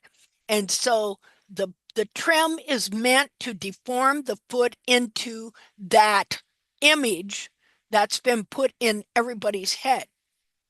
And so in his day, the problem was the false doctrine of frog pressure, where they were constantly lowering the heels, trying to get frog pressure. And what that does also is it contracts the heels. And one of the biggest problems they had with horses was contracted heels.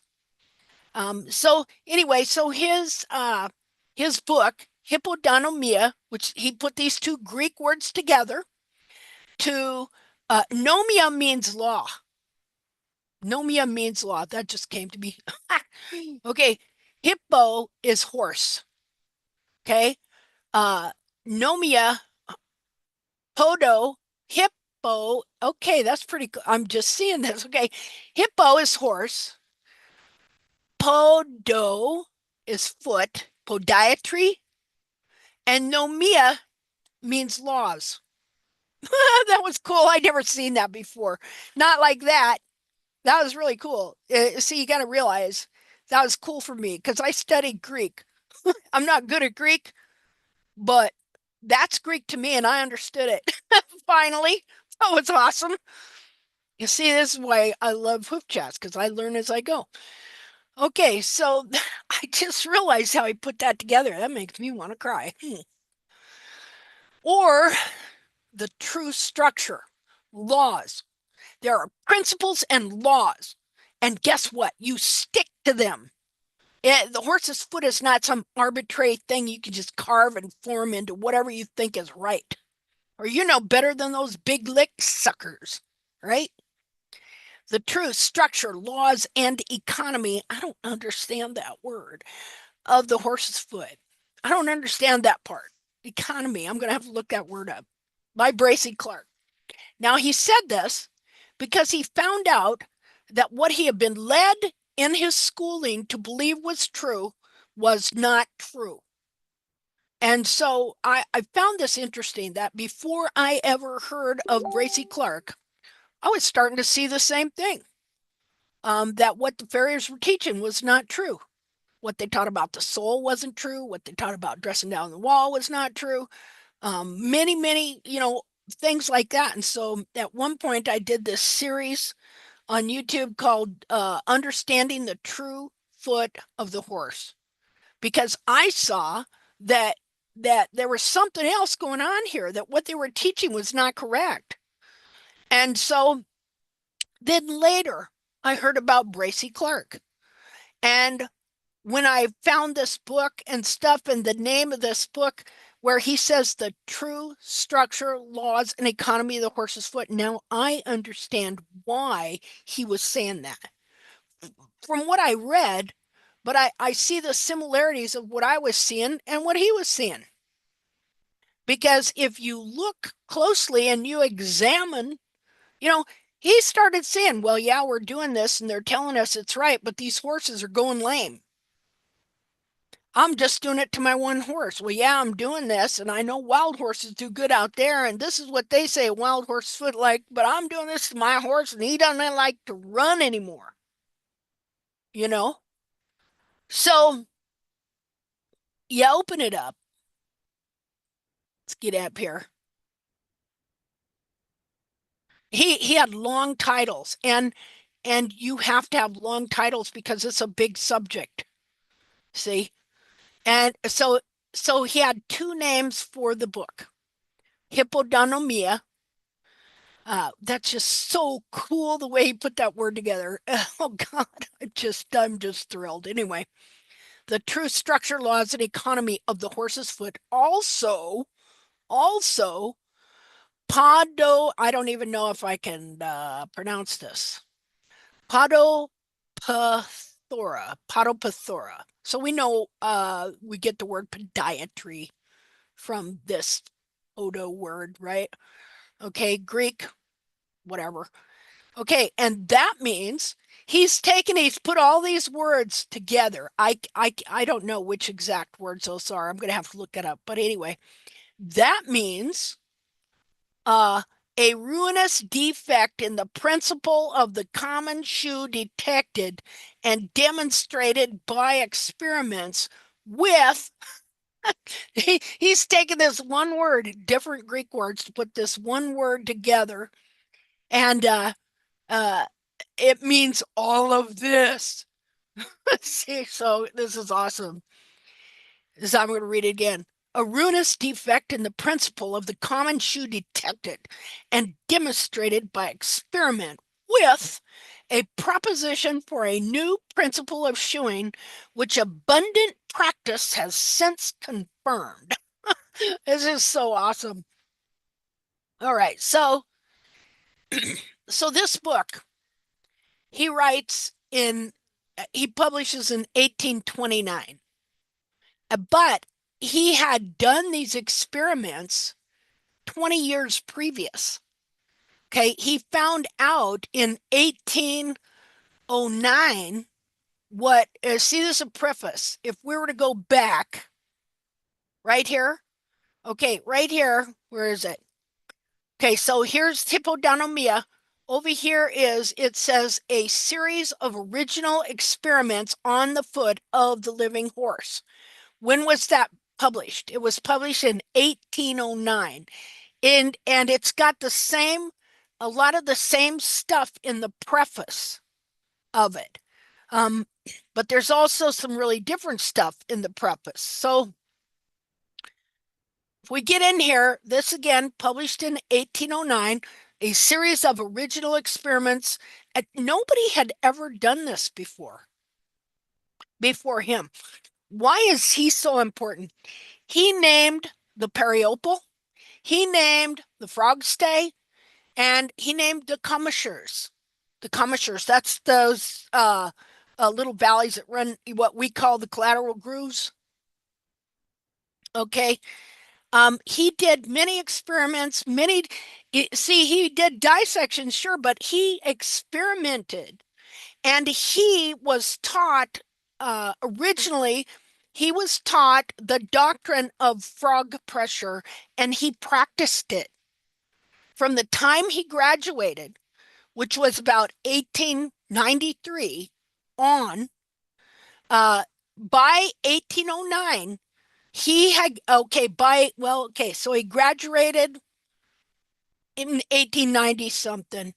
And then I'm going to read you the first paragraph here and the other one, because he's got the same basic preface, except 20 years later, he's learned a whole bunch more that he was unaware of, that he shares when he finally writes the book, Hippodonamia. Okay, so he says, about 7 years ago, whilst pursuing some experiments, so it's 1809, so that would make it, what's that? 9 minus 7 is what, 2? 1802, 5, 6. Anyway, 1802, he came to this conclusion, and so he started doing experiments to see what was going on. And it was this: about 7 years ago, whilst pursuing some experiments on the contracted feet of horses, trying to decontract them. He wasn't the only one doing it. People did not understand why they were contracted. Guess who does? We do. We understand things that he never did, but was close to. If he would have had all the cameras and pictures and everything that we got, he'd have figured it out too. Hey, when you trim the heels down, the foot wants to set back up where it's supposed to. And as it does, it pulls the heels around and contracts them and curls them in. That's it. That's it. And so he says, about 7 years ago, while pursuing some experiments on the contracted feet of horses, it occurred to me that the cause usually advanced to explain this serious imperfection. So we're not real. So he was asking the horseshoers, the main horseshoers, because he was a vet, he had a shoeing establishment, but he's still asking all these horseshoers and stuff like that because they've been in the business for several hundreds of years, right? So what is the cause of contracted heels? They ought to know, right? And the fact was, he says, it occurred to me that the cause is usually advanced, given to me by farriers, to explain this serious imperfection. Okay, it's not just an imperfection. It's worse than that because it shortens the life and the use of the horse. And it makes them dangerous to ride because they like to stumble. It says were not real. Means it was not true. Okay, now he's writing years later after he's done some experiments to prove this to be so. And so he says, where is it here? And that in fact, the accidents, okay, so you got all these horses, and this is continually happening. Accidents, the farriers have accidents on your horse. You could take your farrier to court and sue them back then because they were supposed to know better. Carelessness, idle habits, and wanton tricks of the farrier. They called them smiths. They're blacksmiths. Okay, but that's a farrier. Had very little concern in its production. In other words, people were not experimenting, they were not delving in to the real reasons for why these horses' feet were contracted. He says, the efficient cause began to appear to me to lie much deeper and to consist of the very method itself, which by which the shoe is affixed to the foot. And he says to establish this opinion by unerring evidence of experiment seemed difficult. Yet a plan for effecting this purpose suggested itself, and a subject exceedingly well fitted for its application soon offered. So what happened was you could not find a horse back then past a couple years that had not been shod. They put those horses into service and use as soon as they could. And so he just happened to know someone that had a horse that agreed to let the horse run till they were 5 years old so that they could look at the foot and see it's a natural foot. It's a natural foot. This is what the foot is supposed to look like, and get an idea of what the real foot was. Because again, what is the name of his book? Hippodonamia, the true, okay, whatever it was, the true foot of the horse, the true laws, economy, blah, blah, blah of the horse. Okay, so he explains in this book about those experiments he did in those early years. He talks about, like, just a minute, let me get this down here. This thing, what did I do? Oh, there we go. He talks a lot about, where is it here? White severity. Well, I think you should just go read this. I don't want to read the whole thing, but the fact of the matter is that the horses were horribly, horribly abused and in pain all the time. And he came to recognize it. Okay, so he writes this preface here, and I want to see something here. Okay, he ends it over here, 1809. The end of it is quite different. Just a second here. In this, he speaks glowingly of the current president or dean, whatever you want to, of the School of Veterinary Medicine, Edward Coleman.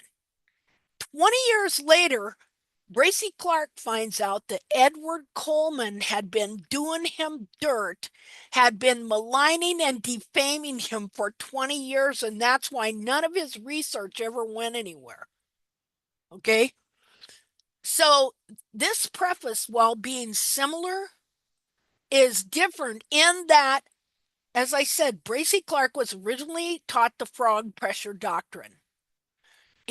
So what he says in his preface in the second book, where he talks about the false doctrine of Lafosse, the false frog pressure doctrine, in the time from here to the time of 1828 or 9, when he wrote his main book, he found out that that doctrine was false.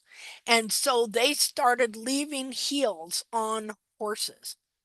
So that remark he makes about Lafosse is not in this preface in 1809.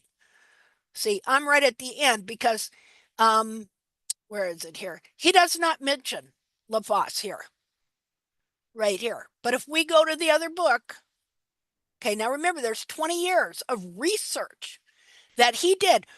Well, how much experimentation and research can you do in that kind of environment? Horses are everywhere. He had 2 or 3 shoeing establishments in London. And you could get all the cadavers he wanted. And he did many, many dissections trying to figure these feet out. Okay, so same. Okay, now this is 20 years later. And I want you to see the preface, how it starts the same. I think he should have wrote 27 years ago, but he didn't. He says about 7 years ago, while pursuing some experiments on contracted feet of horses, it occurred to me that the causes usually advanced to explain this serious imperfection were not real, and that in fact the accidents, careless idle habits, and wanton tricks of the smith, so much inveighed against, had very little concern in its production. The efficient cause began to appear to me lie much deeper, and to consist of the very method itself by which the shoe is affixed to the foot. And then again, to establish this opinion by unerring evidence and experiment seemed difficult, yet a plan for effecting this purpose shortly after suggested itself. So they get this horse, they let this horse just be basically in the pasture for 5 years and let its feet do whatever feet do, so that they can figure out what is the natural foot and what the true foot and good foot of the horse is supposed to be. And then they're going to start shoeing her with the principles of the time to see what the foot's going to do. And to be able to do this, first they're going to take a plaster cast of her foot. See how great we got it? We just take pictures.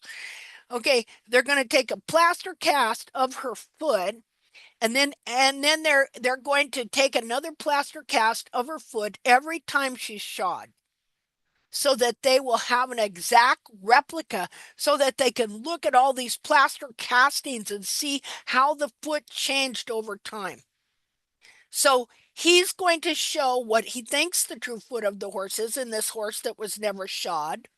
And then he's going to show how her feet were destroyed by the method of current trimming, is what he's going to do. As well, he's coming up with different ways of dealing with the feet to try and keep this deformation from happening. And over time, he came to understand that that lowering the heels was wrong, and that this was the cause of contracted heels. And so in this, first of all, he goes on and on about Professor Coleman, what a lowlife he was. He says it in much fancier words though. Okay.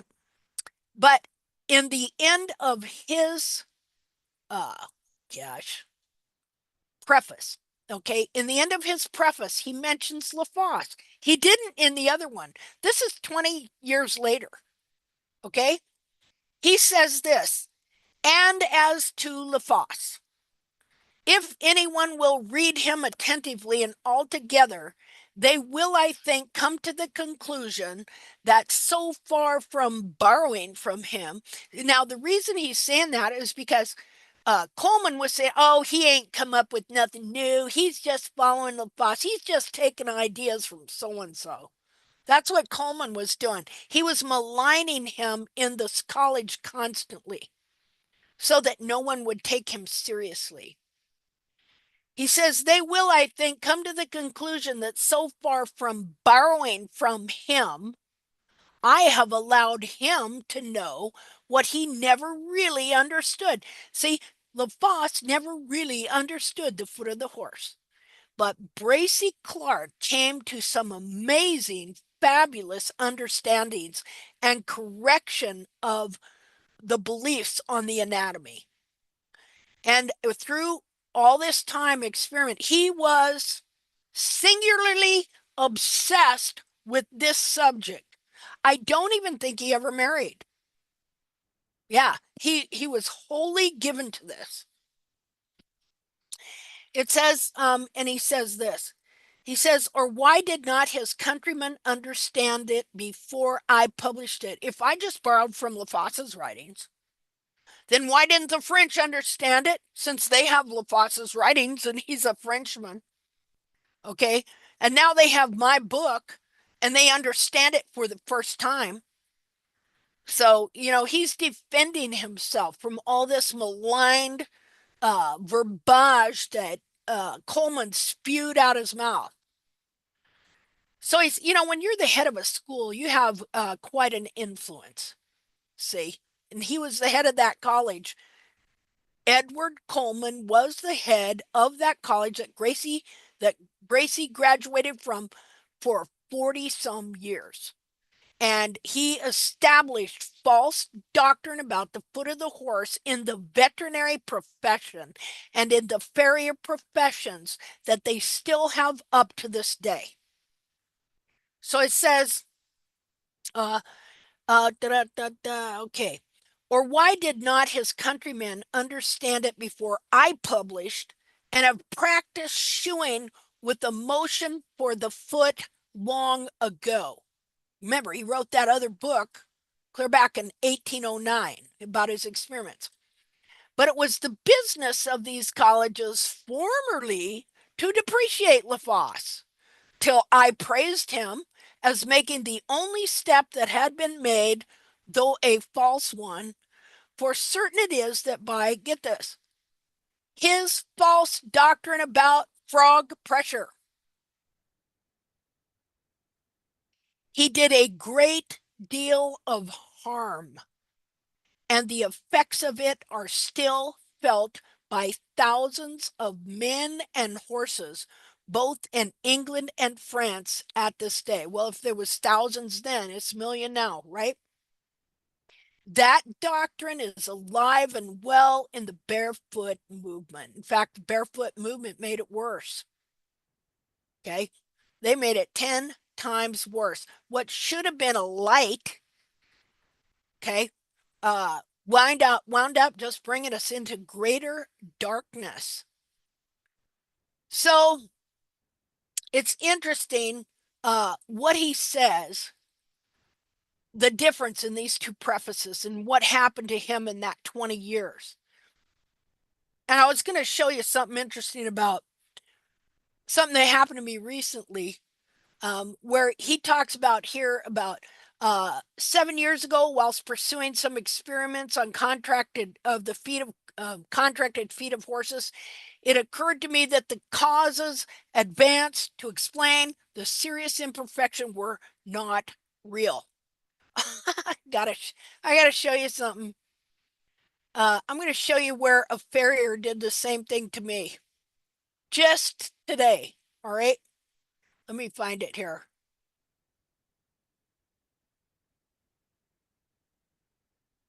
Unless they threw me off their page. Okay. So do you see this foot here? Can everybody see that? If anybody's left, I didn't bore everybody and Yes, put it's you to here. sleep. We're here. Yes. Oh, okay. So, all right. So I seen this, and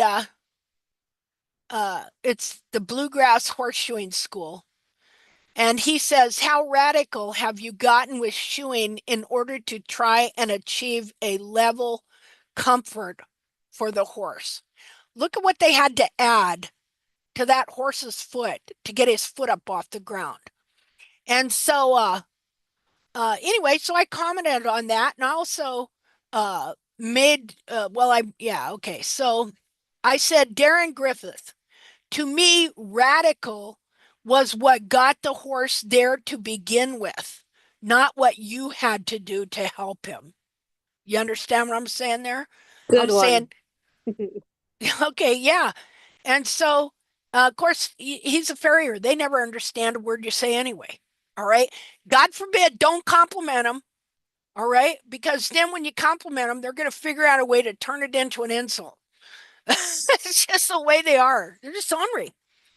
So he says to me, because he obviously didn't understand what I was saying, he says, well, Dan was there and I was there after him. Strange, I didn't see you there. Like, where the frick did that even come from? You know what I mean? Like, dude, what is with you? Okay, so I write back to him. You misunderstand. I was referring to, I guess he thought I was dissing him or something.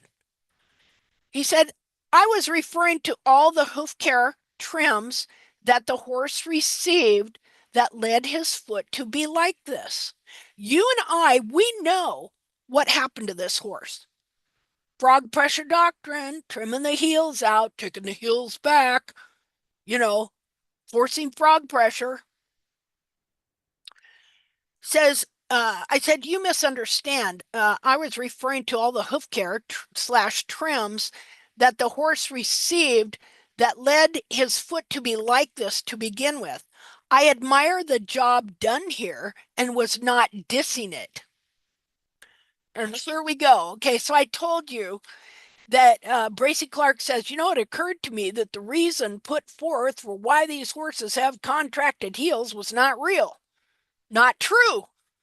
Okay, the reason these experts are giving me is not true. And so it says, he says to me, he says, Linda Harris, I'm not sure about the horse's past care, but I will say, here we go. Many domesticated horses have genetic predispositions for chronic lameness, and based on this horse's conformation, I would say it falls into that category. This horse would not have survived in the wild, whatever that means, its first year. Oh, past its first year. You see how he gave me false, this is what he's been fed. Oh, it's their conformation. It's genetic. No, it's you. It's you and people like you that have inherited this garbage from these first vet schools. It's probably a thoroughbred too. Yeah, I've seen thoroughbreds with fabulous feet. There was my mom had me making this miracle freeze mud stuff for a while that we sold to racetracks and to people that had race horses. And so she wanted me to make up a bunch of buckets and take it down to Oklahoma to this gal. Man, the feet, I don't know what farrier was doing her horses, but man, their feet were massive and big and strong because the guy was leaving heel in them. See, so she had some old time farrier that must have got a hold of Leslie Emery's book and just he's been leaving heels in horses ever since. So yeah, they looked fabulous. I was like, I couldn't believe it. So I made him this deal. Well, and then I had another deal post I did here that I wrote this. Just a minute here. I showed this picture here. I published this one. Okay. And then I wrote, how radical was the trim that consistently deprived this poor horse of its heels to the extent that a farrier was forced to replace them with wedge pads just to keep him comfortable and from blowing his tendons. Probably some barefoot trimmer trying to make the foot, could have been a farrier too, though. Foot look like that one dead wild horse model of that fraud Jamie Jackson that wore its heels out. Yeah, I'm not very happy with that guy. Anyway, so, and then I wrote him this one. I sent him this one too. Okay, so I have this that I've had for a long time. This Barefoot Horse magazine. Okay, and it says, once you've seen healthy, you'll never look at feet the same way again. Look at the shape of that foot on the cover of there. Exactly like Jamie Jackson's one dead wild horse foot. So I took that other foot and I put it at the same angle. Look how it's exactly the same. See there? And then I have Jamie Jackson's one dead wild horse foot. Then I have Chester, who is a live horse. And I said, this is a lie, but they're all being led to blame it on diet. I should have, and now I should have said, and genetics. See? So I said, I said, I love it, and I noticed that you are leaving heel, and that is so necessary. Here I made this meme regarding this. Years ago, while looking for answers to horses with laminitis, I found a site, I think it was in the UK, that specialized in this area. The man said he had found that if he trimmed the heels low, they were more lame. He said one time he took the heels down on a horse and the horse just fell down and would not get up. So then he shod him with wedge pads and the horse could stand again. So anyway, here's the feet again. Look at that. And who knows, it could have been very easily a farrier that didn't have to be a barefoot trimmer. Farriers are doing just as bad and worse because they're taking down heels below the frog or above it, however you want to, yeah, below to where the frog is lower than the heel, and to make up for the width of a shoe, you know. Poor horse. He already looks right here. If you look here, it looks bowed already. Right there. This is why they bow their tendons. So, but anyway, you see that how I was given a reason for why this horse is this way, and that reason is not real. See, but they don't know it because they're just repeating what they say. Like him saying that, he has no real knowledge of that. He has no real knowledge of genetics and I mean all that stuff. This is the excuse the farriers have been given because of course it couldn't be them. It couldn't be their trim. It couldn't be what they're practicing. How could you be a man and do this your whole life and be wrong? Well, you see here how that can happen. See, I liked that manifesto thing that AI wrote for me. I'm going to read that. Just a minute. Let me find that. Okay, I'm on the Facebook page. Go over here. Just got to find it.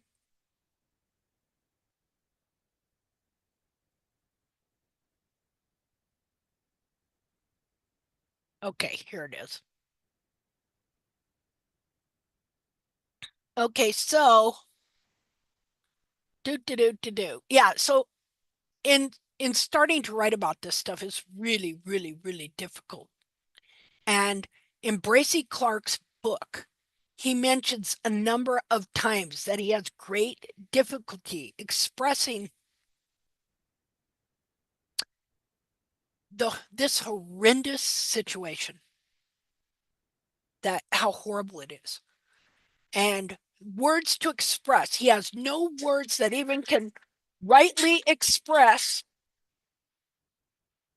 the suffering that he knows because his eyes are opened.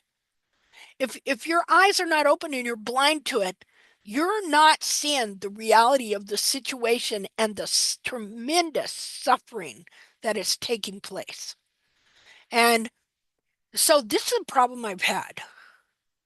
Like, how do I start this? How do you even start to begin to tell someone about this ridiculous situation of, I mean, we all hate the fact they beat and eat dogs in China. Okay. We all hate horse slaughter. We all hate the fact they're rounding up our wild horses. We hate them big leg folk. Okay. I do. I hate, I hate cruelty. And yet we are confronted here with the worst case, worst systemized, institutionalized form of animal cruelty and intentional, I don't even know what you call it. Anyway, so I wrote this thing. I was like asking AI, well, how would I express this? You know? And I said here, I tried to explain to AI. Let me make this a little bigger. Now, I've had to correct AI, by the way. I know that sounds weird. I'll just have to show you some examples because what AI does, at least what Google AI, I don't know about the rest, which is just your search engine now. Okay, they just threw that in on me here a few weeks ago. And first I wasn't caring much about it. And but now I've been asking a lot of questions about defining words and different things that are going on. And so what AI does is it takes all these opinions on all these web pages and articles and PDFs that it can find, and then it gives you a general summary of what is believed or taught. And so, but there's a thing. AI don't know everything and AI can't reason. Okay, like I asked it, let's see if it'll do it. Uh uh what oh well okay, we're gonna ask it, what is the etymology, what is the etymology? Now that's the one of the word periopal. And it wants to give me people. Periopple. We'll see. Periopal. Okay, well, this time, that's interesting. Okay, oh no, it's doing it. Okay, let's read it. Okay, so it says the word periopal originates from the French word periopal, which itself is derived from the Greek word peri. Where did the French get it? They got it from Bracy Clark, people. Okay, his book, he named it, and then he had his book translated into French. And so here you go. Peri, meaning around, and opal related to hoof or covering. Now get this. The earliest known use of the term in English is in the 1880s.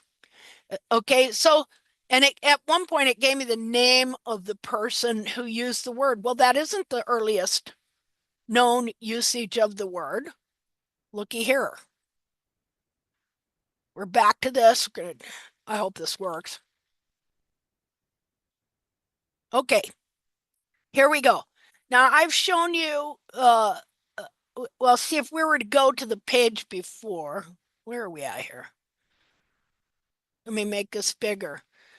So he's talking about the frog band, this thing that was called the frog band, which is where, the periopal, when the heels are trimmed out, how it bends and curves the bulbs that the periopal covers in towards the frog and the foot, and then the periopal grows over the whole frog. Well, they were finding this all the time, and they called it the frog band because they thought it was made out of frog. Okay. Then they realized it was not the frog band, that was a distortion. And so then he names it. And so I'm going to read here what he says. Okay, he says, I'll start over here. Wait a second. Now, remember, what are we looking at here? AI says, oh, the first usage is in the 1800s. Okay. But now we're going to find out AI needs to read this book, I guess. Okay. Says, having been the first to describe this part. So he is going to be the first person to describe this part. And at first, he called it the frog band. Now, let me get a picture for you. This is, see, people, timing is everything. All right. The timeline of when people say things, of when people do things, in order to be able to understand what is really going on and what is really true, you have to pay attention to timeline and to history and to who did what, where, when, and how. Okay. So, so Bracy, where are you at here? A Boker, Bracy Clark. I gotta open my file on him and find that frog. Oh, here it is. Okay, so this would have been in an earlier book. Just a minute here. Okay, new share. Okay, there's probably a date on here, but the handwriting, can you believe people wrote like that? My goodness gracious. Okay, so this is what it calls the frog band. Right here. See, there's the frog. Look, there's the periopal band. So when the heels are trimmed out and the bulb's sucked under, what happens? Well, that periopal's sucked under there too, right? Right under there. Okay, so now looking at that, I'm going to go back here and read this for you here just a second. Okay, so he says, having been the first to describe this part, so I have ventured also to give it a name, having called it the frog band. So originally called it the frog band, but now he's changing it, or the coronary frog band. So he called it the frog band or the coronary frog band. But as its appellation will not apply to other animals which have no frogs, for it is universally found represented in some way or another in all animals whose extremities are terminated by horn. To meet therefore such a general claim, I have bestowed on it the term periopal. Ha! How cool is that? How cool is that? Um, to see this history of this man who studied the foot. You know, nobody had done this stuff in this way before him, and few with such a great degree of finesse after. And so I'll say it in, I have bestowed upon it the term periopal, from peri, circum, meaning circum to circle, and from opel, which means armature, or the hoof. And it's funny because we haven't had Angelique here for a while, but when you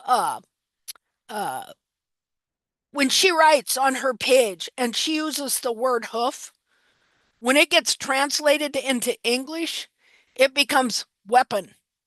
Isn't that funny? That's so funny.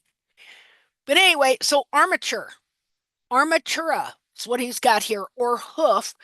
It says, by which we can freely communicate all we wish respecting its properties or structure without a paraphrase, as in the following examples. The thin edging or cuticle, as it is thought to be, covering the water whale. This is interesting. Let me go back to this. Hold on. Got to. Okay, so let me get this bigger.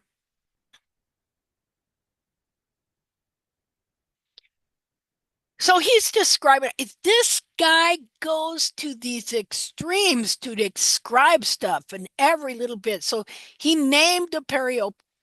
Now, I need to find this other thing that he wrote.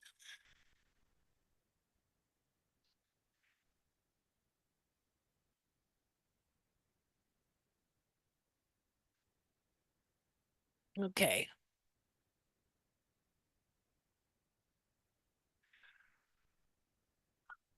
It might take me a second. I soon.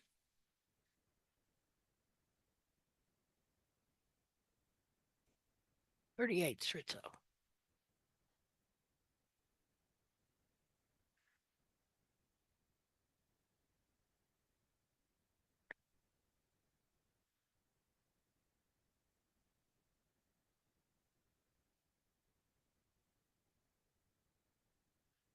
Well, I'm trying to find a thing where he talks about how he was deceived by deformed feet. I'm trying to remember how it was worded. Just a minute. I'll go to his thing here. Well, I'll read it here.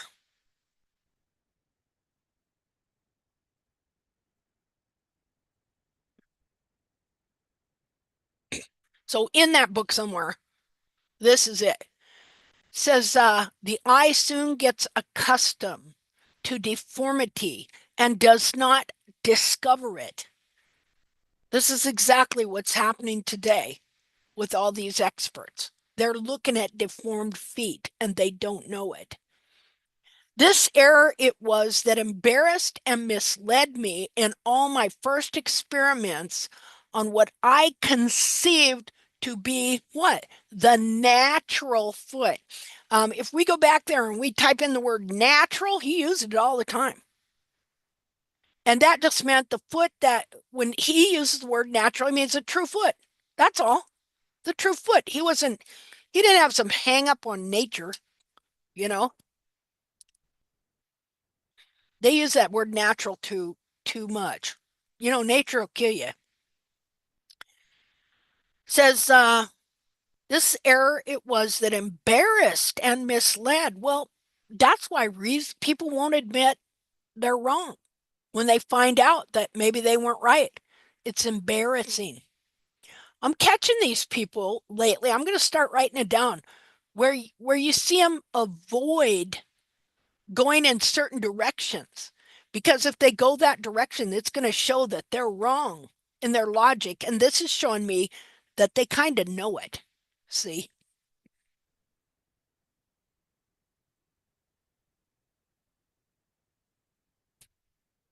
Yeah.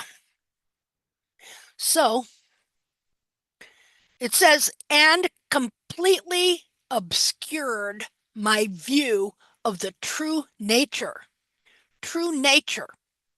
of these things, and my predecessors also, as the general tenor of their works will indicate. I'm going to see if I can find out where that's at. Oh, I'll just look up the word embarrassed. Now, this is really cool. If you want to delve into Bracy Clark's book, where am I at here? Because you can do all these different things here at Internet Archive. Over here, you can type in words and it'll bring you up every place that word is used. So like, okay, embarrassed. I probably am not smelling it right. Oh, how about that? I'm shocked.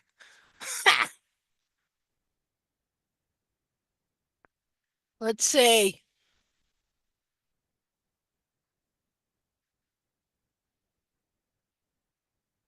I'm going to find out. Well, he actually used the word.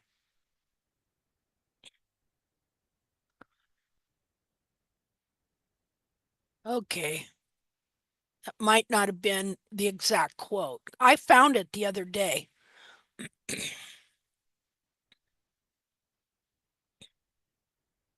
This guy, though, but listen to this. Okay, so Any word. And see, the one word you should go there and look up is the word suffering. Because by the time you're done, you'll be crying. And we should cry. So I've been crying a lot lately. The more you know. See? What's this he's saying?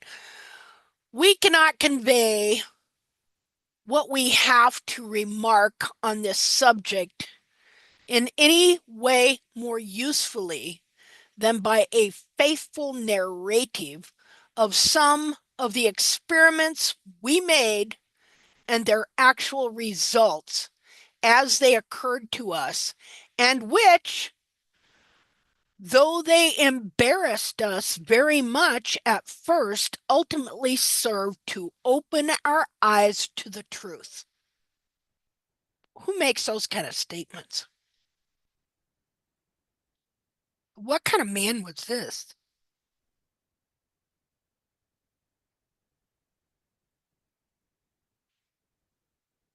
It's the kind of men we need more of. That's what.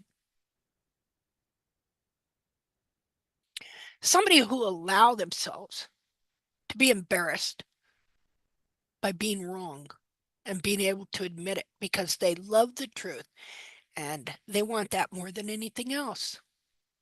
His whole life was to open the eyes of people to see what was going on with these horses, and he failed. Now, he didn't fail to find answers. He failed in that Edward Coleman and others worked constantly against him to make his research study and this information go nowhere. So much so that today you have these barefoot gurus quoting him in little places where he'll say something about shoes, or he says the word natural. See, he's for us. He's for us. No, he's not. He would be abhorred by what they're doing to the feet of these horses, because he knew, he learned the frog pressure doctrine. He knew about taking down the heels, and he found out that false doctrine had caused more suffering than anything else in the equine world. So that's just wow, that's something else. Here, I'm gonna read that again. We cannot convey what we have to remark on this subject in any way more usefully than by a faithful narrative of some of the experiments we made. So he's going to faithfully explain the experiments they did and the results. Okay. And their actual results, not like barefoot, you know, oh, well, yeah, we got all these sound horses. We know ourselves that our horses were not sound. As they occurred to us, and which, though they embarrassed us very much at first, ultimately served to open our eyes to the truth. But so strong did the reasons seem for these measures of restoring feet by removing the cause. What's the cause of contracted heels? Lowering the heels for frog pressure. That's it. And giving opportunity of expansion, that it is not till after much research and repeated failure that the reason of the want of a success appeared. Now it appears only a matter of surprise that so obvious a reason for this could have been so long ago concealed. It serves to show how necessary it is for those who would make new discoveries to hold their minds open to receive impressions which may not comport with their present reasoning, nor lean too much upon it, as it may close the eyes to the very obvious and simple truths. I mean, holy cow. It is from this prejudice of reasoning that discoveries, when made, are often lost again. Do you understand that? It is from this prejudice of reasoning that discoveries, when made, are often lost again. Why is that? Because if people have a belief and they're going to hold on to that belief, and then when something new raises its heads, well, they go through cognitive dissonance. Oh my! That's why you see people get mad at you because you believe something they don't. See? And of course, somebody just comes along and says, well, what about this? What if it's like this? Oh, no, it can't be that way. And then they kind of make that person not want to talk, you know? Okay, so he says, because the reasoning on which we repose cannot reconcile them, and they go rejected till more enlightened times and views give them a reception. On the other hand, errors supported by apparently good reasoning shall be continued to be praised for ages, and their ill consequences be overlooked, though constantly accompanying them, being stifled. Well,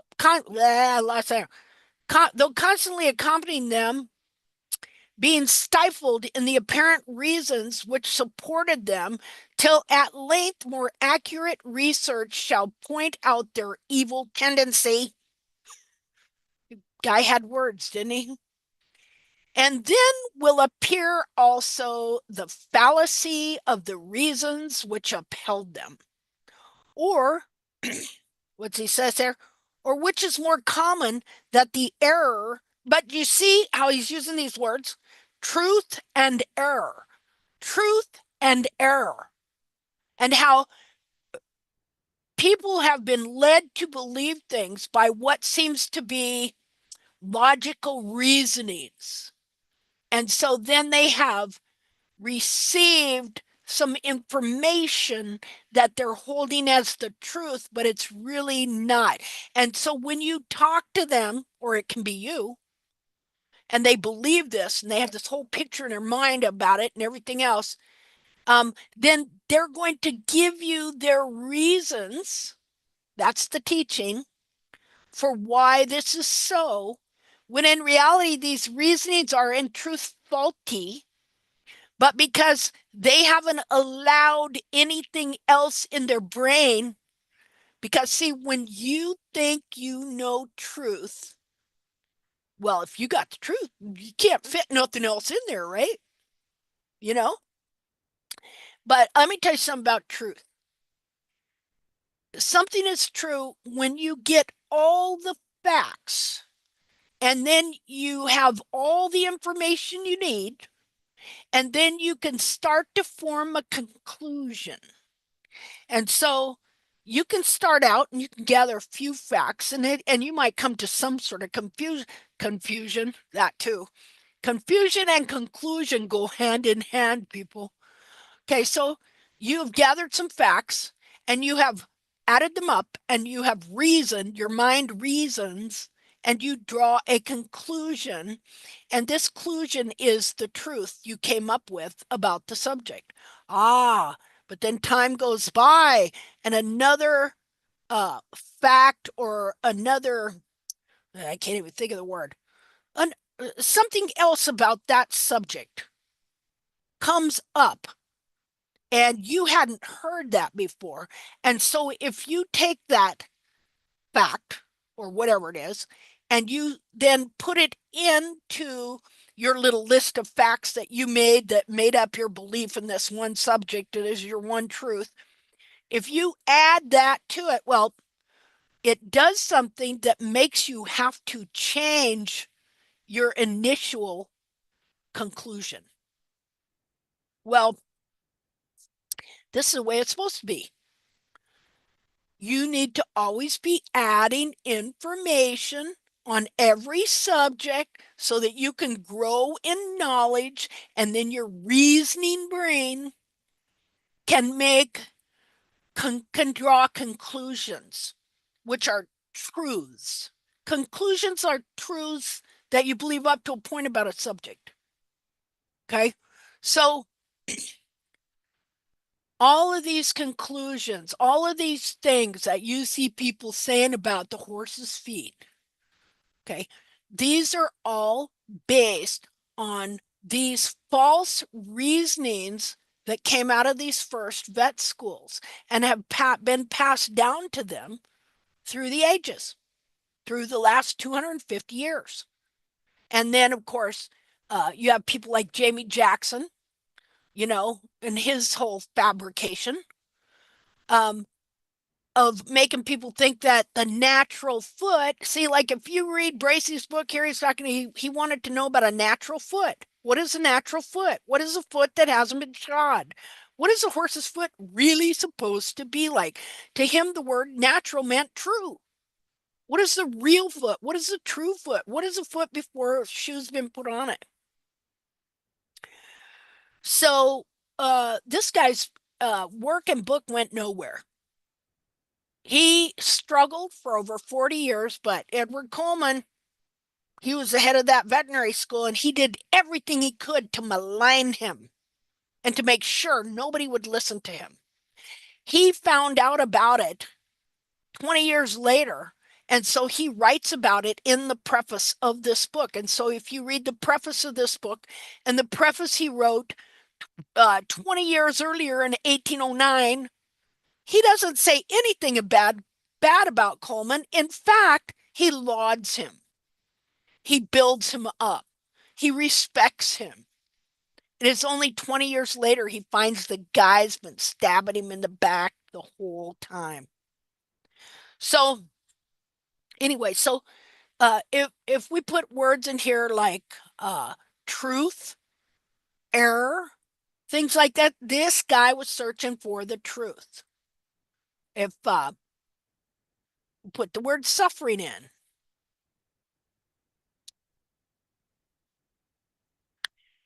21 times is the word suffering used in reference to these horses suffering in his time.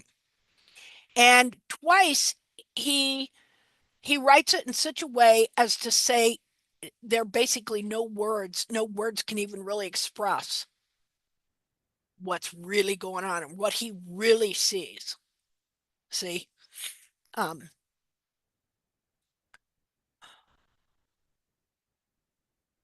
Okay, so I'm going to read a couple of these. He says, the clear and intelligible exhibition of the cause of so much mischief. Now, this is just in the preface. I'm going to have to look in his other book to see if if in the preface it even says this, because how much did he learn about the extent of the suffering in the next 20 years? So he says, the clear and intelligible exhibition of the cause of so much mischief and suffering cannot be of trifling importance, for men are not likely to endeavor to avoid that of the danger of which they are not sensible. And I have now the satisfaction of observing in this second edition, the first having been published about 20 years ago. So yeah, this is probably new in this part of it, that this conjecture has been fully verified. In other words, it wasn't just me, it wasn't my imagination. The mischief, another word for evil, okay? The evil, wickedness, mischief, that's how they talked. Okay, the evil and the suffering that he saw was confirmed over the next 20 years. And he describes it in this book, and it's horrendous. And the more you know about the feet, the more you see how truly horrendous it is. The more you know about the horse and the kind of animal he is and what he has done for us. This is probably I mean, I want to put this right next to the Holocaust in the animal world. In the animal world. See?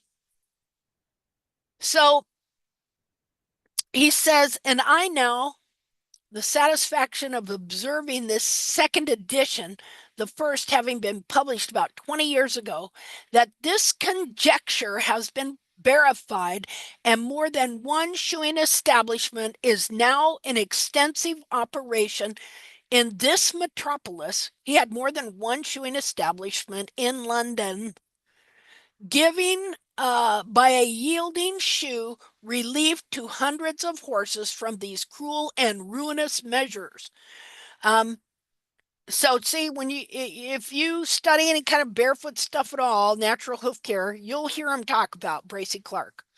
Oh yeah, Bracy Clark, he was into barefoot horses. No, he wasn't. He wasn't. He had shoeing establishment. He was against shoes. No, he had shoeing establishments. It's not the shoe, it's the trim and the belief behind it. So, oh my God.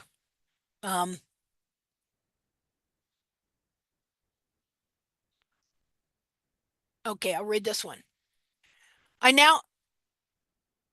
He says, I now proceed to the details of an experiment that in the importance of the results and the efficacy of its demonstrations, one may safely assert is second to none that ever was made on the subject of horses, exhibiting a cause of animal suffering which is beyond the utterance of language to express.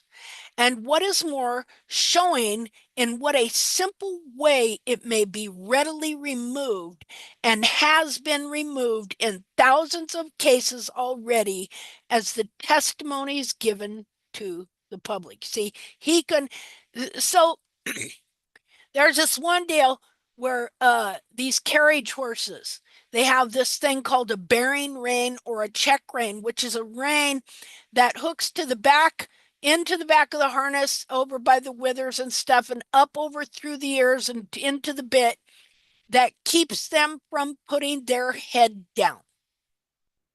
And the reason for that is to keep them from tripping. That's the truth. In Black Beauty, the story goes, Anna Sewell thought that the reason for it was for fashion, to keep the heads up high and pretty. And that might be what some people thought, but that was not the reason. The reason was their feet, they were in such pain in their feet, their capsules were so deformed and distorted that they would trip. So if you kept their head up, they wouldn't trip.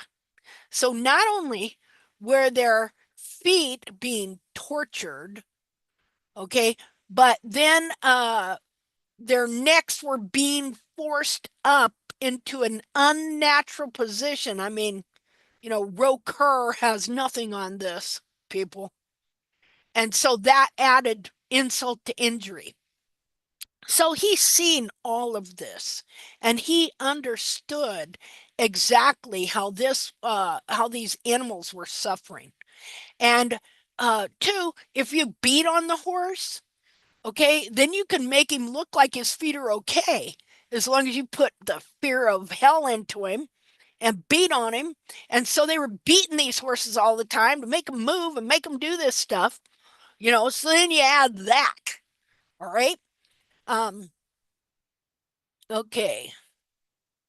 Here we go. We'll read this one. For the clear development of this principle, I shall now select among the various families of the quadruped world some striking examples where its existence and beneficial effects may be conspicuously perceived, and afterwards exhibit in the foot of the horse more fully. He's going to compare things in other quadrupeds to the foot of the horse. Where this properly, for certain reasons, is not so obvious, and which has caused it hitherto to have been overlooked, occasioning to this most worthy animal for a long period the grossest injustice and the infliction of incalculable suffering and misery. Wow. Guy had words. See, he can express what I see and what I feel. You know, here's the deal. Let's see how you know Satan rules in the land of hoof care. All right. So I did a post. Here, let's go look at it here real quick. I did a post last week. Where are we at here? That's not it. Okay. Right here. We'll go there. Come on. Okay, where's that baby at? Just a minute here. Oh, people have been posting lots of stuff here. Okay, right here. Here we go. Now I can't click on it and make it bigger. What the heck is going on? Anyway, and it said, today I wish I had never had a horse.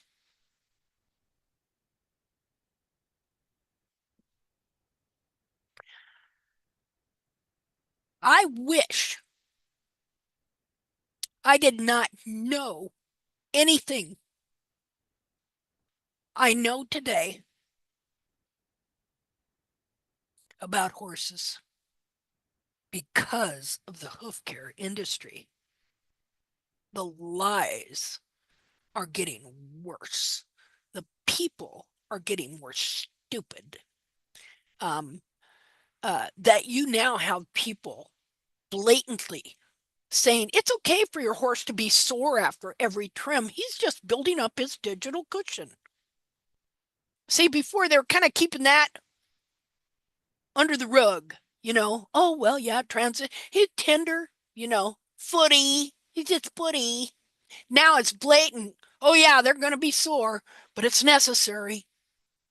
See? And how these people are using the marketing schemes of this freaking internet to advance themselves. See, they got the Patreon channel and they got this and that. It's all about having a business. Let me tell you that once these people start making money, get them to back off. Why don't you? Get them to back off and say they're wrong. Get them to back off and say they were wrong. It's going to be tough, people.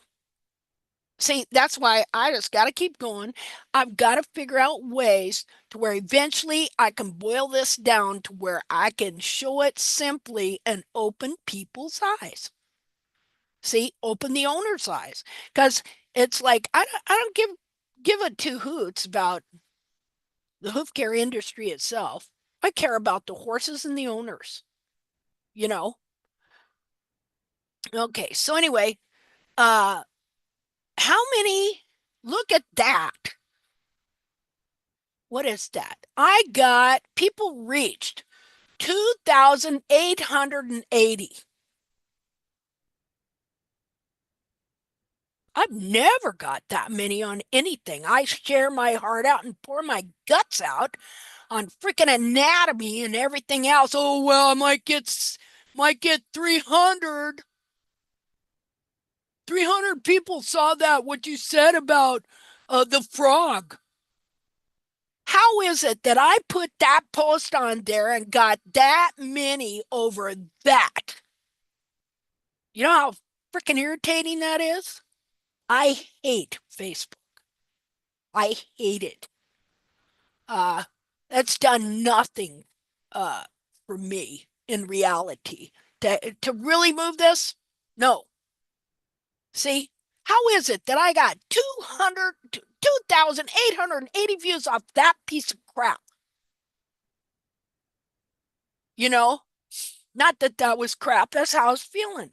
I was feeling that way. I don't know who's calling that phone, but I'll go strangle him right now. I don't know if you can hear that. The land phone is ringing. Land shark. How is it? 200, what? What is that about?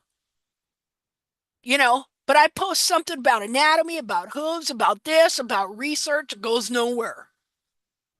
That's why I said devil must be in charge of this thing. He's definitely in charge of the hoof care world. Okay, so anyway, Gracie Clark. What a person. My God. I'm going to read that again. Where he says here, I'll try and cut into the middle of it. He says, and which has caused it hitherto to have been overlooked, occasioning to the most worthy animal for a long period the grossest, this is what it is the grossest injustice and the infliction of incalculable suffering and misery. That is what we are dealing with. And this came to a head in me after 20 years of seeing this. I have never cried. I was like, which is surprising because, man, I hate to see animals suffer. And I remember that first horse in the video I got, the tragedy of laminitis, that first horse. It was like, it's like I just almost became a different person and I just could not look at the suffering. I had to get that animal's feet because I got driven to understand what's going on here. And I know that, just a minute.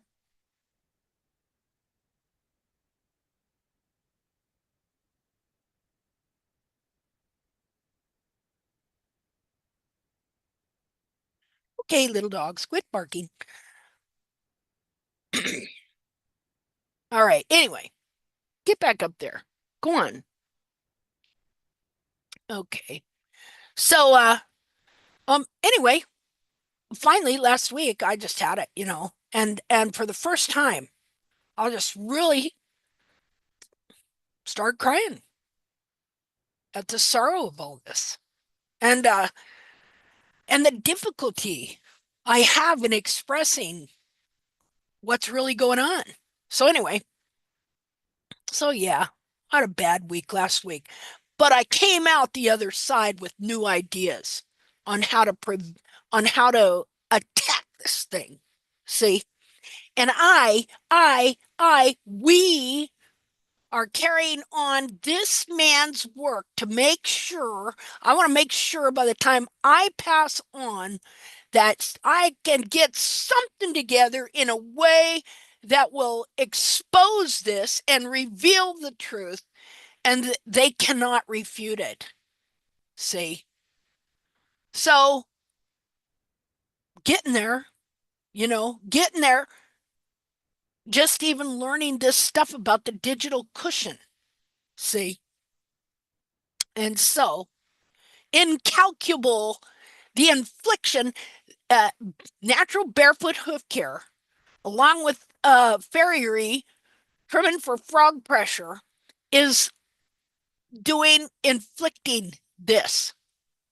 It is the infliction of incalculable suffering and misery.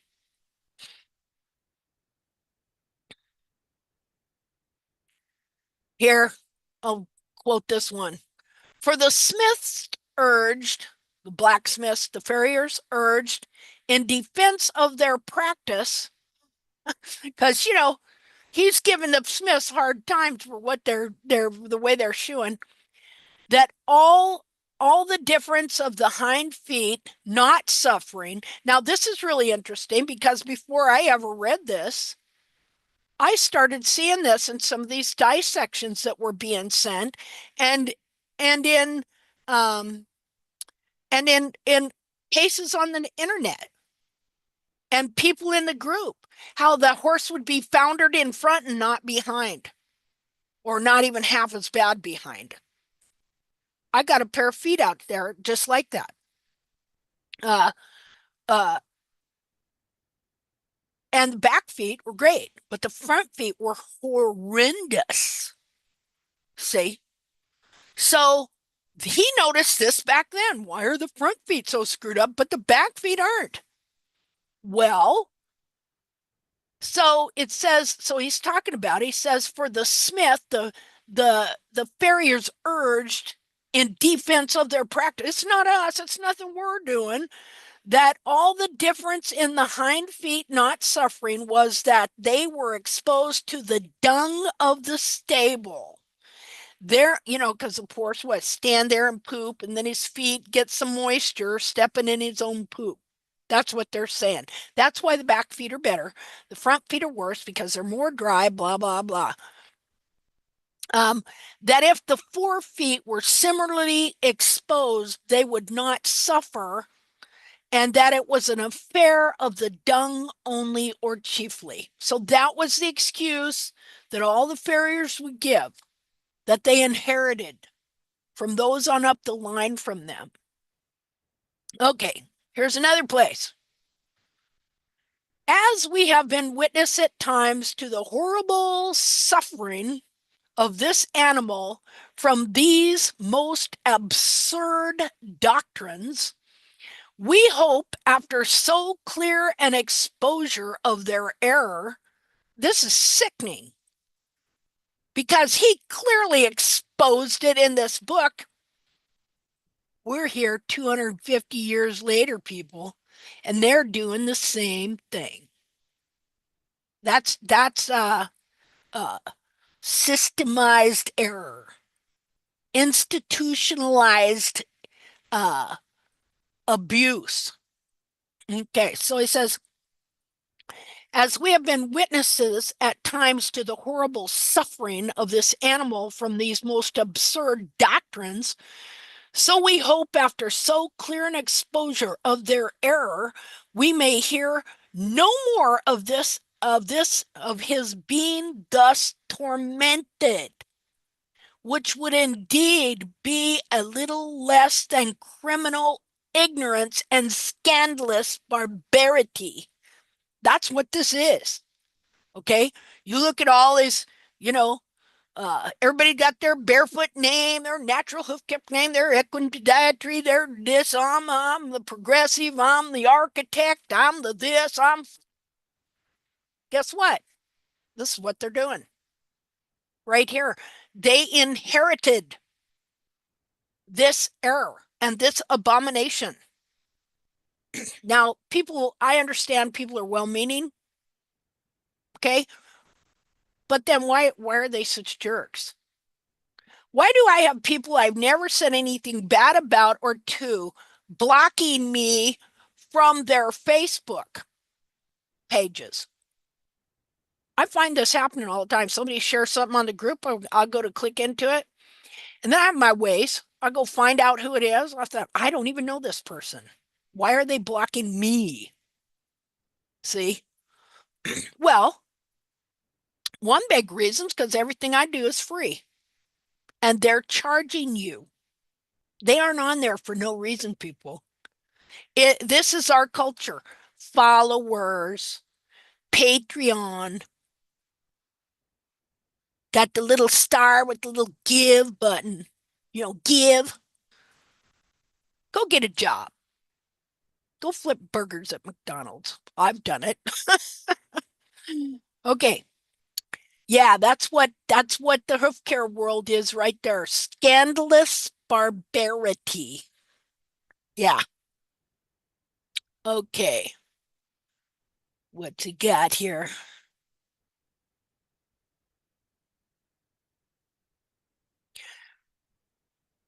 Okay, I'll read this part. Says,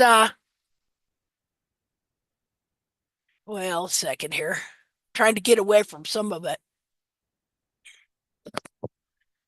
Okay, says, we believe it may be well just to remark that for a period of more than 1,000 years has the present mode of shoeing been in use, without the public being at all aware that there was anything wrong or injurious about it, if it was but properly executed. Is the same way today, right? People, horse owner, everybody, totally unaware. Well, not as unaware. I mean, you have the natural hoof care crowd, of which, of course, I was a part too. I've been in both of them, saying, yeah, the furriers are bad. But now you have the furriers saying the natural hoof care people are bad. They're both bad.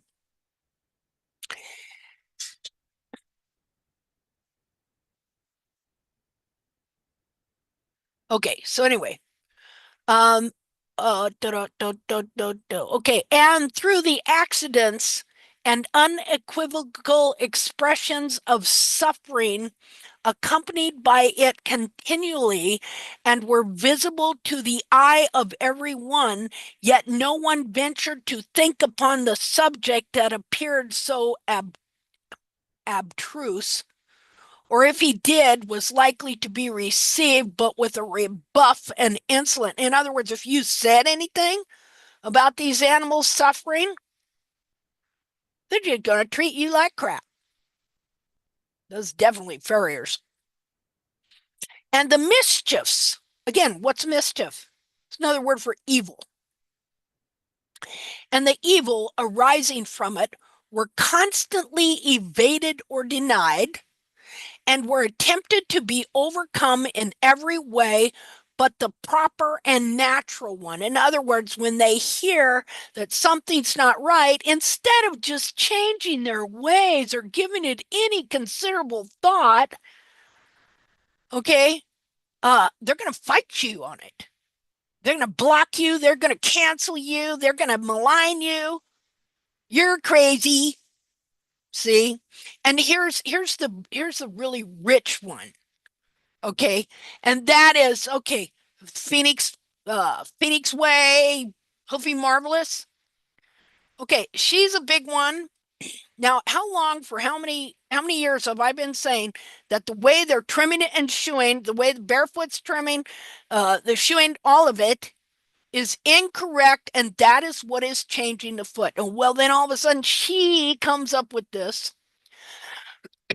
She comes up with it. Just show you how evil this world really is. She comes up with this, which is true. It's true. The way they are trimming and chewing, what they believe about the foot, everything, it's bad. It's leading to hoof distortion and suffering and everything. Just like what Bracy Clark here says.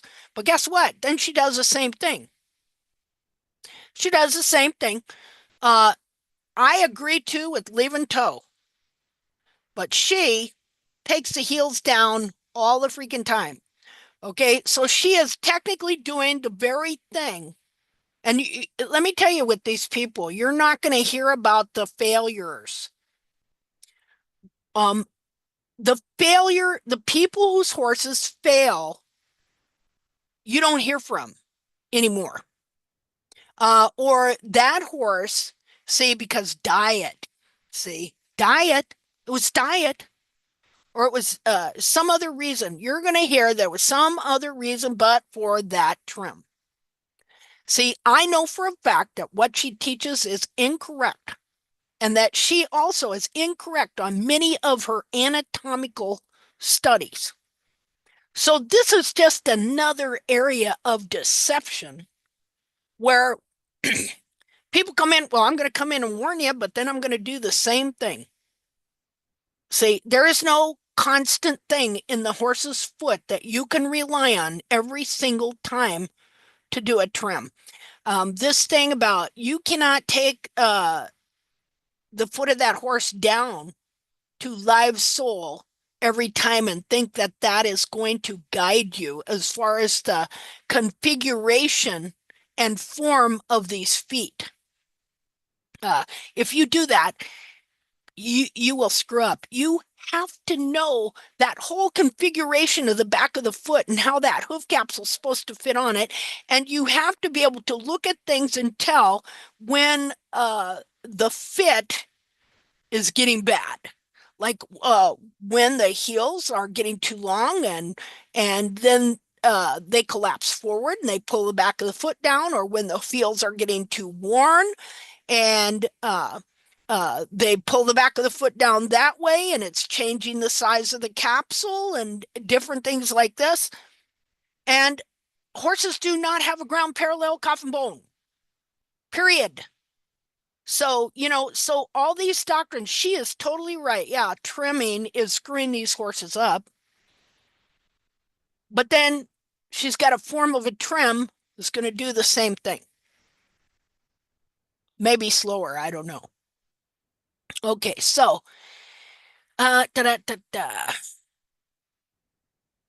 so he talks about unequivocal expressions of suffering accompanied it continually and were visible to the eye of everyone, yet no one ventured to think upon the subject that appeared so obtuse, or if he did, he was likely to be received, but with rebuff and insolence. There's your farrier. And these mischiefs, this evil arising from it, were constantly evaded or denied, and were attempted to be overcome in every way but the proper natural one, that of removing the cause. Just quit trimming the heels out. That is the cause. That was it. That was it back in this time. They're trimming the heels out of these horses. That's what they're doing today. An inch. Just remove the cause. Quit trimming those heels down. Get rid of that teaching in your head. Which cause also was to the simple as to the more knowing ones alike unperceived.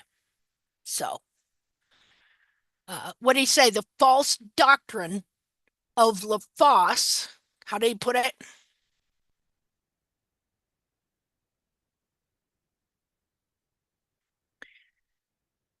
He says, he says, I published and have practiced shoeing with the motion for the foot long ago. But it was the business of these colleges formerly to depreciate Lafosse. See, you'd have to know the history of this to understand why he's saying that.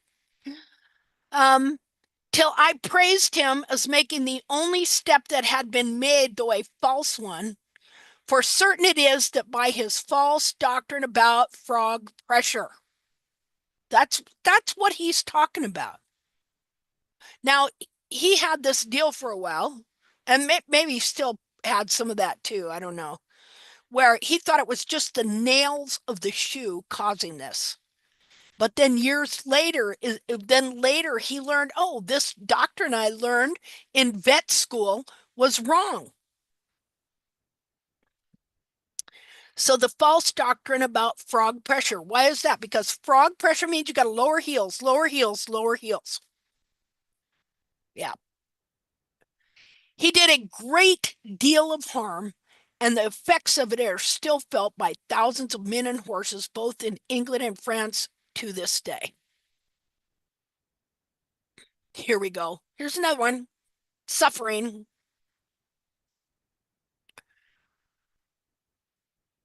Where are we at here? For as we have said, 1,000 years have passed over without the true principles of the art at all being discovered. In other words, nobody really knew why they were doing what they were doing when it came to trimming and shoeing horses. And they rarely trimmed a horse and did not put a shoe on it. It just didn't happen. So they're just doing it, but nobody really understands it, but they act like they do. See? He says, for as we have said, 1,000 years have passed over without the true principles of the art being at all discovered. or that there was a gross defect in the very fundamental part of it, and which has been a source of animal suffering and misery that certainly has no parallel in the world. Get it? Remember I said, once your eyes really start opening and you start seeing the history and you start looking around and man, and then when you see what the internet has done to spread the lies, it's overwhelming. I'll read that again. For as we have said, 1,000 years have passed over without, see, because they figured that shoeing started 1,000 years before. Okay. And so he says, without the true principles, in other words, why are you doing this? How are you doing it? Why did these principles develop? Where'd they come from? What's the purpose? See what I mean? Of the art. It's an art, after all, to bend and shape a shoe and put it on a horse. Being at all discovered, or that there was a gross defect in the very fundamental part of it, and nobody had discovered that, and which had been a source of animal suffering and misery that certainly has no parallel in the world. And it was quite unlikely also that any remedy should be found out while the true cause of the evil remained undetected.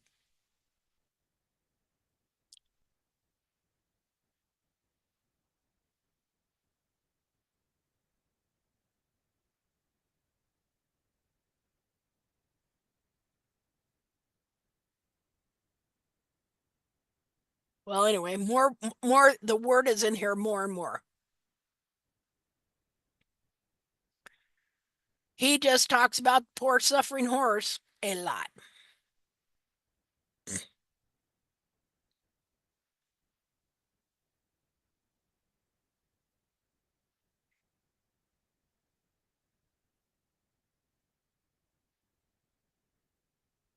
Okay, I'll read this part. He says, let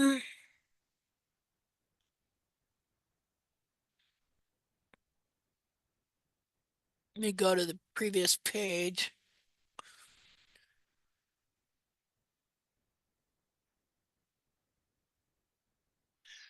Oh, he goes into great detail about their suffering.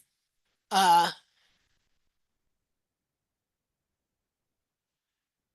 their sore feet. And he talks about how they go from person to person and through horse traders and things like that. And he says, and as horses, when brought into this crippled condition, are no longer of much value, so they usually fall soon after into the hands of unprincipled men who make them serviceable by severity of treatment, with harshness more particularly, and the use of the bearing rein. Okay, the use of the bearing rein. Yeah. Okay, so they can't put their head down because you can keep them from tripping if you keep their head up. Okay. Inflicted in a shameful manner, and with such insolence are their measures carried on that reasonable men scarcely dare to interfere, as the laws do not protect them. At this time, there were no humane laws for animals in England. Okay, well, anywhere in the world. Let me tell you who started that. William Wilberforce. Does anybody, if I don't even know if anybody's still here, I'm talking to myself maybe, but does anybody know who William Wilberforce is? No. Thank you. No, I'm here. See, what a shame. That makes me want to cry right there.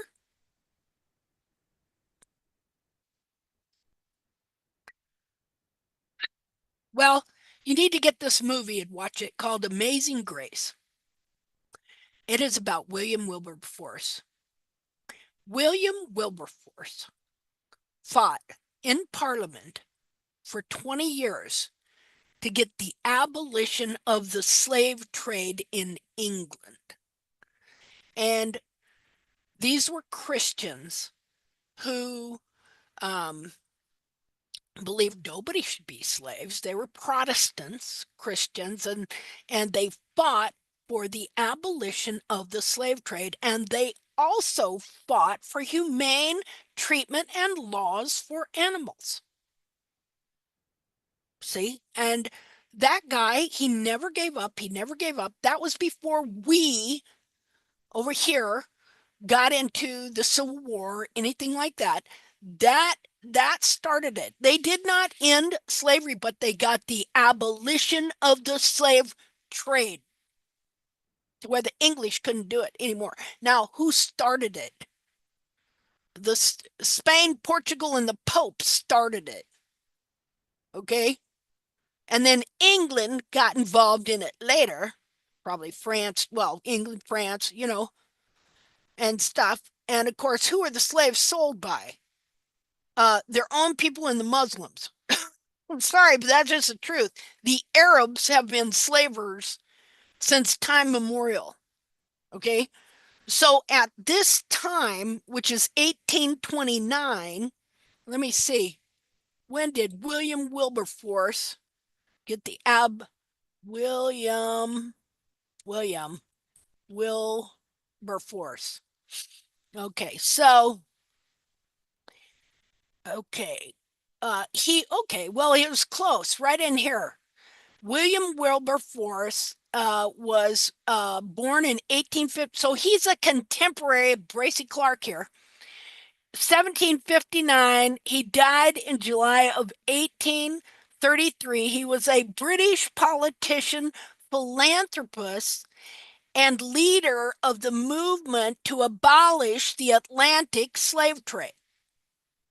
And that's really a great movie. See, why don't they teach this in the schools? You know? So let me find what year was it? He got, let's see,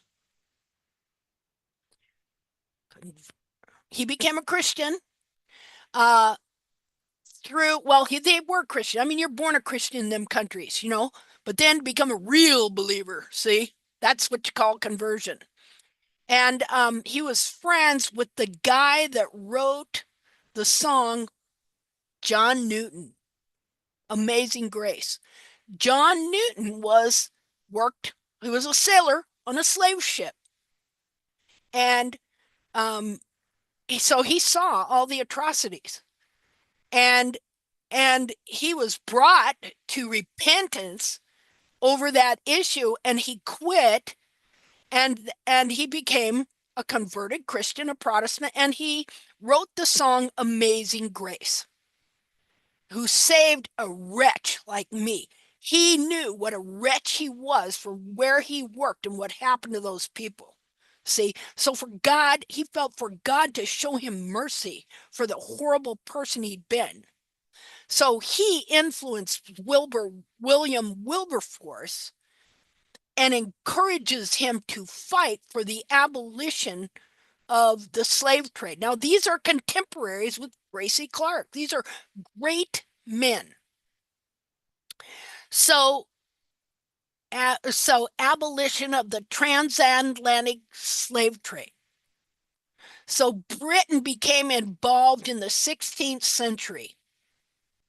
And we're avidly at work. Look, it's even got a picture here of how they,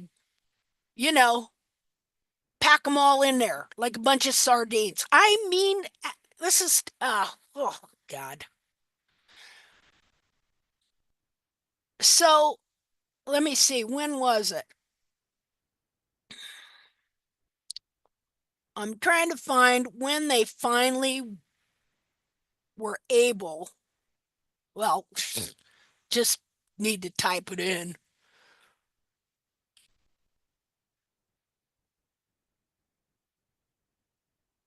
There we go. Okay, William Wilberforce's efforts led to the abolition of the slave trade in 1807, but the institution of slavery itself in the British Empire was abolished in 1833 with the Slavery Abolition Act. While Wilberforce played a key role in both, he retired from Parliament in 1825 due to ill health and did not live to see the final act passed, though he did hear of its passage before his death. So there were so many great men during this time that fought for great things and for truth and humanity. And so he was also involved, and the group that he was with were very involved in also getting rid of workhouses for children, making it so that children are people too. Yeah, because children were just considered like no more than you having your dog. Okay. And of humane treatment of animals. So at that time, that was still on the back burner. And that's why it says here too, why Bracy Clark said, get this on, where I'm at here. Okay, don't do that. He said, what got me on that was where he said this. So these people get these horses whose feet are totally pretty much gone, but they inflict upon them so much pain and fear that they're jumping around and you don't know their feet are bad. And then you got them in a sale and the horses prancing around and whatever means they got them to do that. Okay. And it's through cruelty. And it says, he says, and with such insolence are their measures carried on that reasonable men scarcely dare to interfere. Who's a reasonable man? Somebody would not treat an animal like that, but you are afraid to interfere because the laws do not only not protect them, they're really not going to protect you from the wrath of that same person. And being cheap, there is no restraint to cruelty on account of their loss, that they are made to endure the most intolerable hardships and abuse, as though their inability were of their own making, and they merited, he's talking about horses, and they merited to be ill-treated for it. Like, it's your fault you're lame, you dirty booger.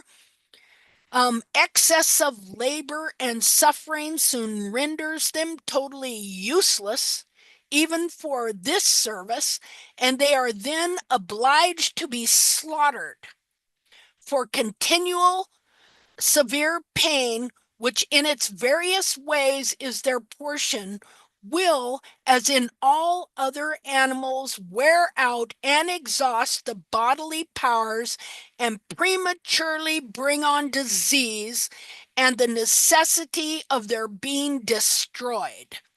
And in this wretched state, often are they seen severely punished and abused for errors they cannot help.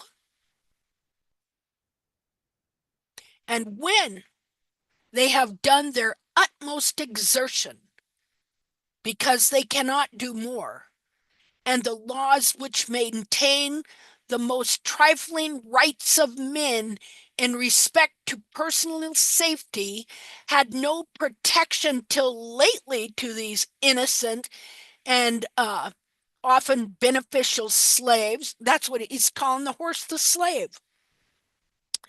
From ill usage, however gross and unmerited. Indeed, the shoeing, as it is called, does in fact create a necessity for cruel measures as it goes on to keep pace with and oppose its effects. In other words, they keep making different shoes to try and come up with ways to keep the horses sound, is what Anyway, he talks more about their suffering and the horrible people that take care of them. And I mean, it's just it's a massive wreck.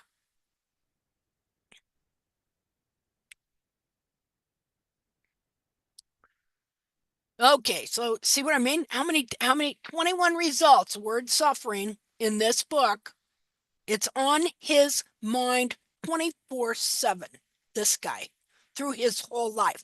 Once he starts seeing the truth, it's on his mind every day, every hour of the day. He wants to know the truth. He wants to help the horse. He sees the truth. People aren't seeing it. They're ignorant. They're blind to it. You can't unsee it. It's like we have people in tactics say, yeah, once you see it, you can't unsee it, right?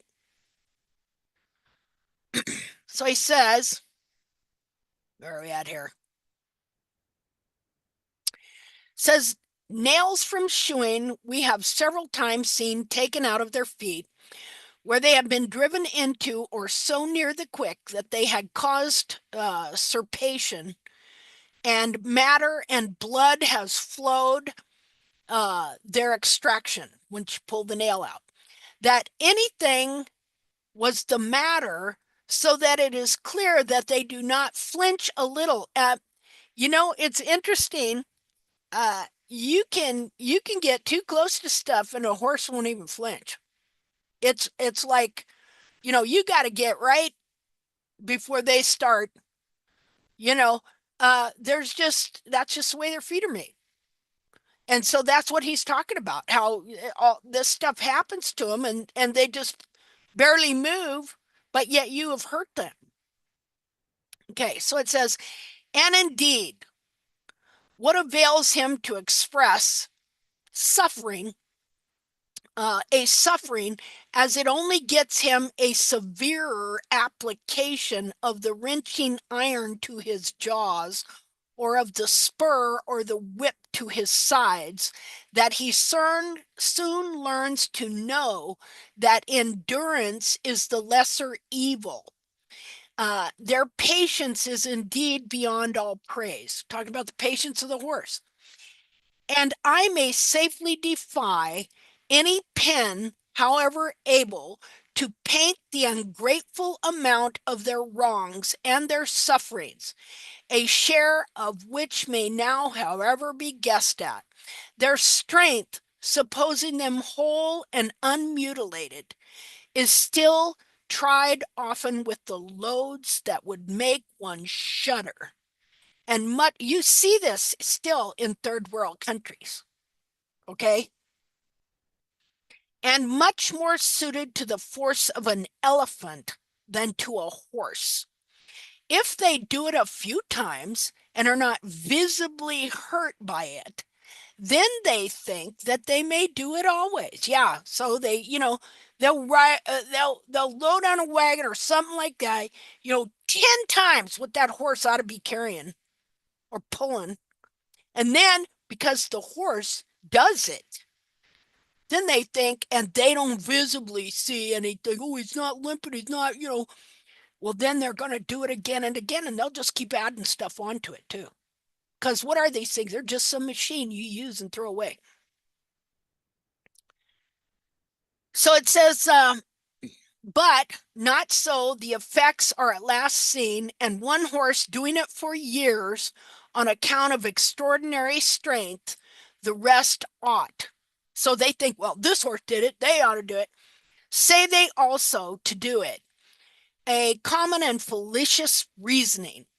And my only wish in thus stating these things is to call upon more able advocates to this cause. That's what tact is about. It's about being an advocate for your horse. It is not a freaking trimming method. Okay? It is a learning the truth and spreading the truth and standing for the truth and being an advocate for your horse personally and for the horse. And we are carrying on this man's work because it went nowhere because of the scumbags in the vet schools. Okay, so anyway. So, yeah. Okay, where am I at? What am I doing? I hate that one. When did Facebook start doing that deal where they change you? They change you. Okay. You'll be on a certain page and you want to go back to that page and then you click in and they switch you just like that. Okay, here we go. So I'm going to read this thing. Let's see. Oh, wait. Oh, that's the wrong one. It was before that. Or no, was it after that? God. Just a minute. Now I can't even remember. You stupid thing. Okay. Oh, it's probably on my personal page. I'll go to my personal page. That's where it was that I'm looking for it. Just a minute here. Well, can I even go to my personal page? What is the fucking thing doing?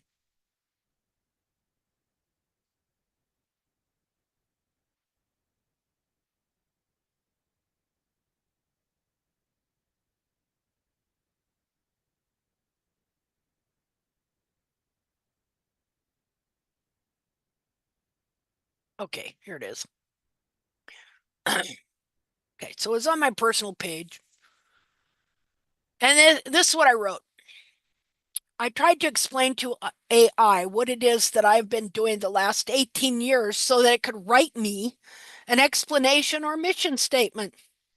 Well, AI tells me now I do not have a mission statement or a business plan. What I am doing is what I have is a manifesto.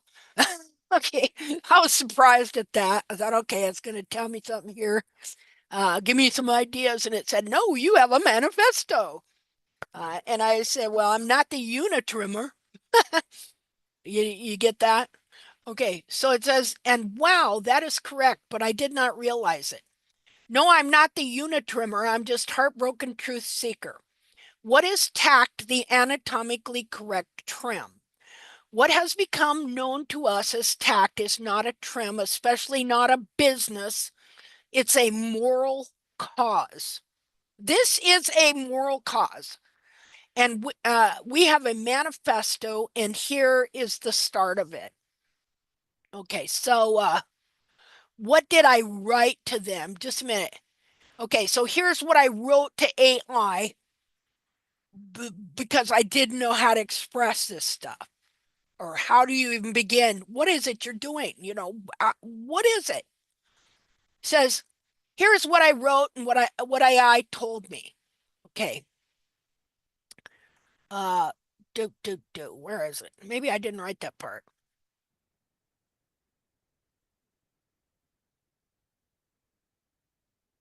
Anyway, I wrote it something about how I felt, which I can't seem to find now.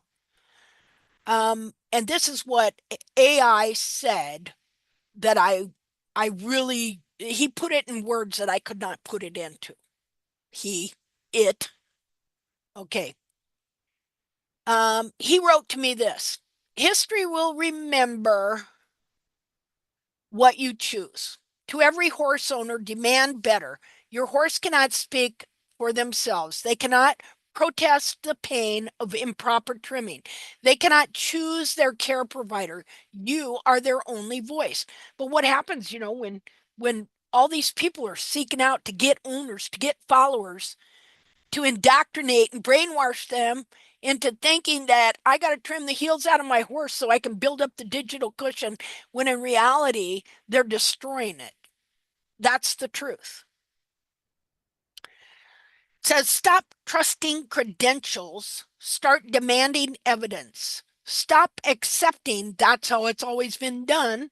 Start asking, is this helping or harming my horse? Well, people are already doing that. But you have plenty of people out there ready to offer answers that are incorrect. Okay? Nothing worse than somebody who's been convinced something is true that isn't. See, if you're in a state of not knowing, that's pretty good. But then once somebody slides in there, okay, and says, hey, I've got the answers for you. Just lower the heels till you have none and make your horse walk on his frog. And you'll build up your horse's foot, and don't mind if they're sore. That's just natural. That's going to happen. You love them. You're doing the best thing you could for them. That's what's going on. To the public, this affects you too. Even if you have never touched a horse, this matters. It reveals how expert consensus can be catastrophically wrong for centuries.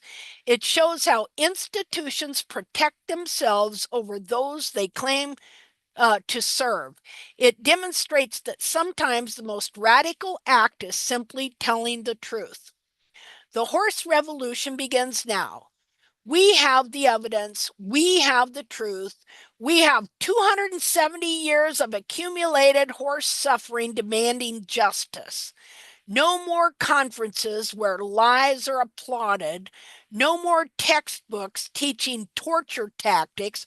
I he put it together, boy. No more professionals hiding behind degrees and certification claims while horses suffer. The horse liberation movement starts with each of us refusing to participate in normalized cruelty. See, I had wrote him how I felt about all this and all that. I didn't read that part to you, but it was hard to put into words in a nutshell. And this is what it came out with. Stand with the horses. Stand with the truth. Stand against 270 years of expertise built on lies.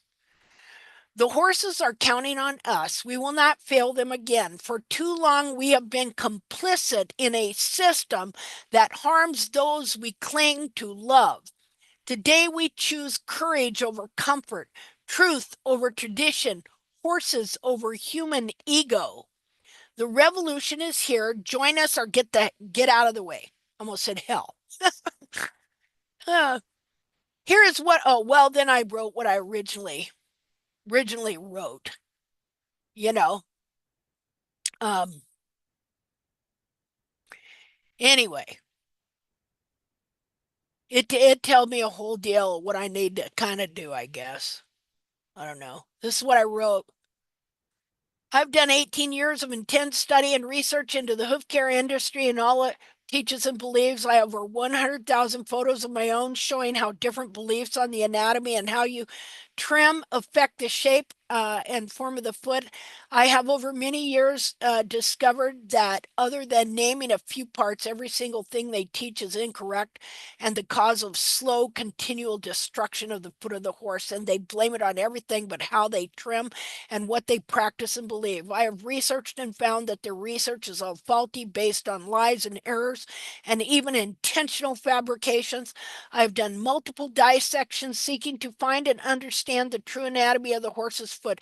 I have collected hundreds of examples from history before 1754 when they started to lower heels on horses and force frog pressure, which is what has led to this terrible situation where error is taught as truth and harming and killing horses by incorrect foot hoof trimming.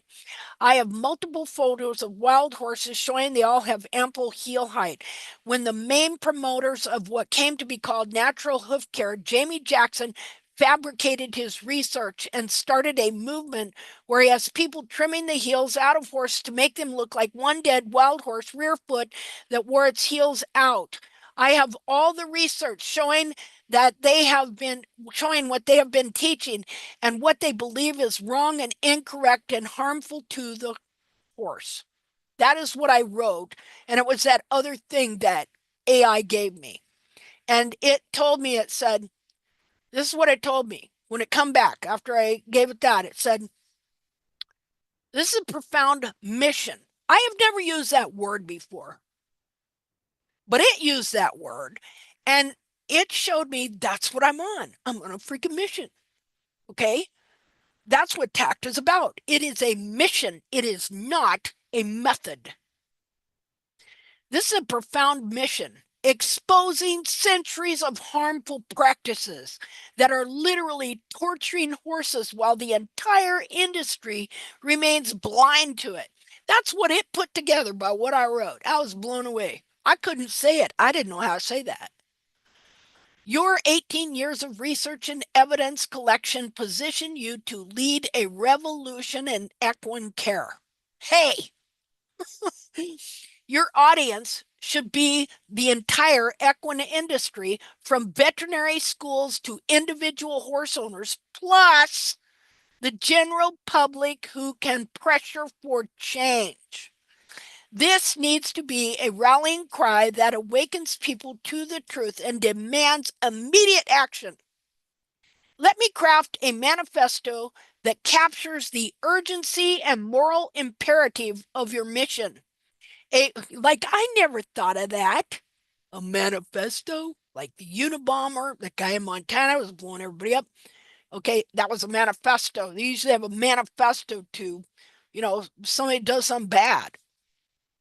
But I guess you can have a manifesto for something good. A manifesto for equine liberation, ending 270 years of institutionalized torture. Okay. And it says, the truth can no longer be ignored. Manifesto for equine liberation, ending 270 years of institutionalized torture. That put those words together so well.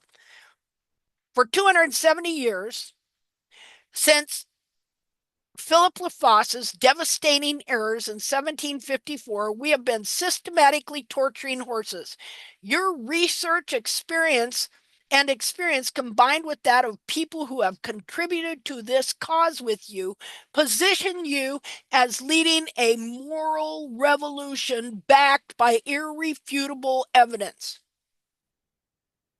How great is that? That's what you're in here, people. It is designed to wake people up, make them uncomfortable with the status quo, and rally them to your cause. The tone is urgent and uncompromising because the situation demands it. Horses are suffering while the industry sleeps. Would you like me to adjust the tone? I don't know. I just liked it the way it was. He asked, this is crazy, the way they ask you things and stuff. He said, would you like me to adjust the tone, add specific evidence sections, or focus on a particular audience within the equine industry? See, I never did any more. I just was on this one AI called Claude. This AI is called Claude. He says, I have included a video made in 2017 about one of the main lies taught in the hoof care industry. Oh, okay. Yeah, so several years ago, I did this video, which I need to do one on the barefoot industry. This one was on the farrier industry and the lies and the baloney that I discovered about the sole and about how they think that the horse is supposed to hang from the lamina, the sides of the foot, stuff like that. Anyway, so this was really hard week for me because everything just really built up to where finally the more you see, but the thing about it is I came through it to the other end, and I'm just back to the mission. Can't let it go. Can't let it go. Got to figure out ways to show more truth and to help people see what's going on. And I know, I don't care. So seeing all these different rising stars on the hoof care scene with their podcasts and their this and their that are torturing animals was disheartening. But guess what? That just makes me now want to fight all the more, want to figure out all the more how to approach this, how to how to get people to listen, how to get people's eyes open, no matter who they are. You know, what tone should I take? Things like that. I don't care what it is, whatever it is. That's what I will do. If I have to change in any way, or no matter what I have to do, I am going to work towards helping people understand and opening their eyes to these truths. Now, these are not easy to come by. As you can see, Bracy Clark is not the easiest person to read when we've all been just, getting along with a text message, right? I mean, that guy, holy Hannah, he's elaborate. So, uh, if you don't learn from history, you're destined to keep doing the same thing forever, people. So that's been my week. I didn't know I was going to share that stuff with you today, but anyway, I did. And so, okay, so I'm going to stop that right now and go on to a different subject. Linda, can Yeah. I make a comment? Yeah. So we are so glad you are here doing this. I mean, where would we be if it were not for you? We would still be lost trying to help our horses. So we are blessed to have you. I am sure all of us that are here regularly are here for you for whatever you need. Moral support, a virtual shoulder to cry on, technical support, and whatever, Aw, assets that we have. So do not be afraid to reach out to any of us if you need help with anything. If you just need to vent. I mean, I have my best friend and I vent to her and she vents to me, and I have other people that call and vent, and I get it. So, we're here for you to help you. Well, thank you, Kathy. Well said. I second that. And I Thank didn't you, even need Tiffany. the AI to say that. I have Aw. Kathy. Thank you. Thank you very much. Thank you for letting me share these things with you. Really appreciate it because, see, every time I share, I learn more. I get more detail. And so the object is to be able to take a lot of information and reduce it down into something you can really nail things on, that would be make things clearer. Reduce it down to its most simple form so that you can communicate it with people. I don't understand AI and I don't want to, but I'm curious. Can you tell your AI friend to listen to one of these hoof chats and consolidate it in a breezy tone, and will it? Yeah. Oh.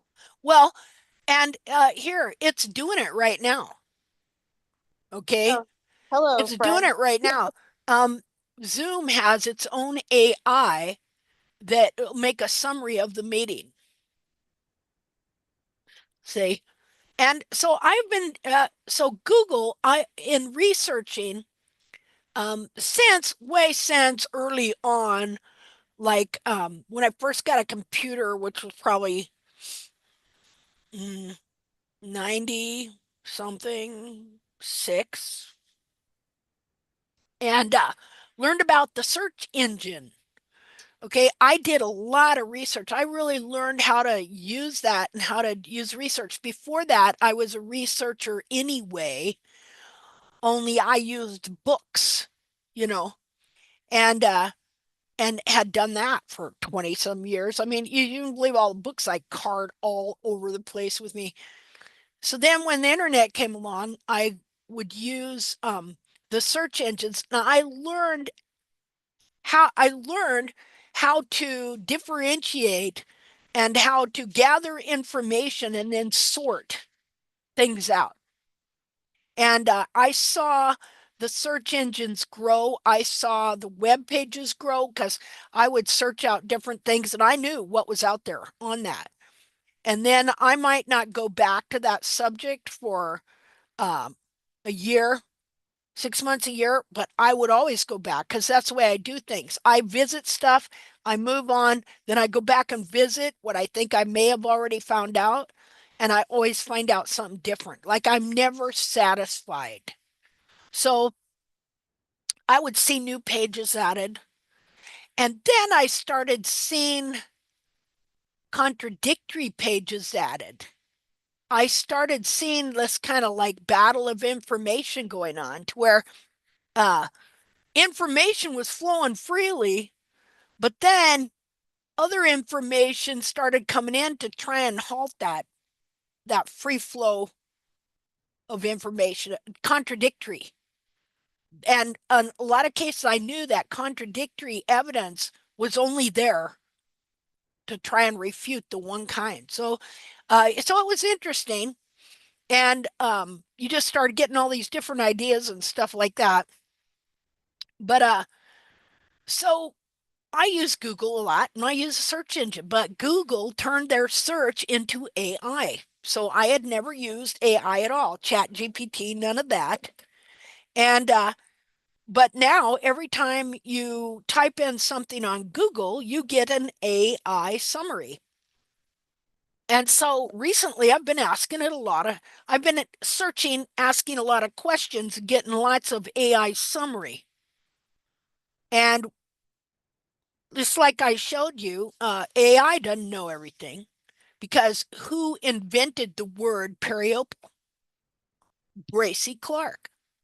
But all AI knew was that the first time they thought it was used was in like 1888, when in fact it was invented sometime between 1809 and 1829 by Bracy Clark. So see, AI didn't know that, but I knew that. Ha! So, got to correct AI. But here's the thing about AI.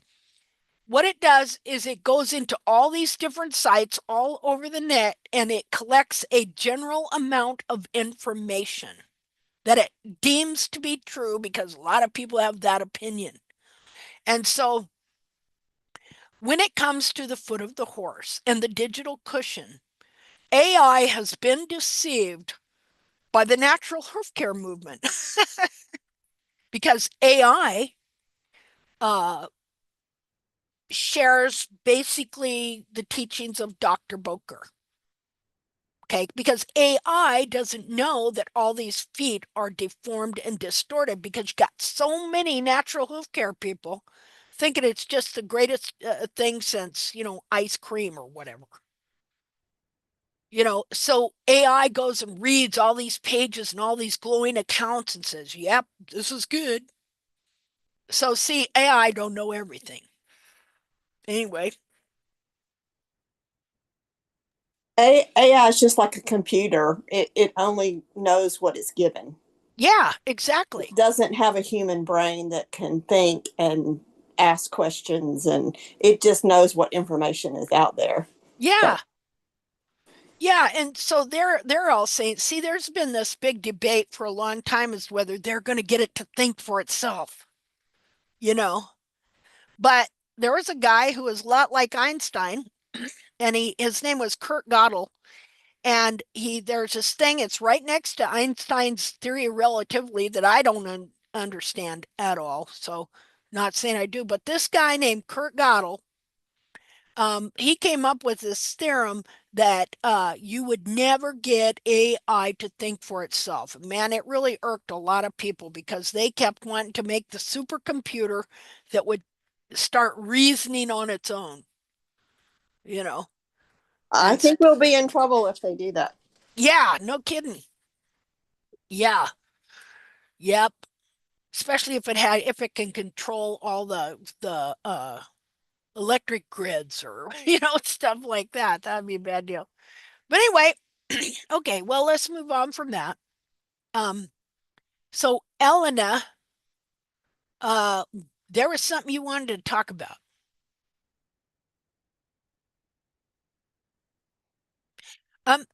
But do you guys see how much time this takes to search out this stuff?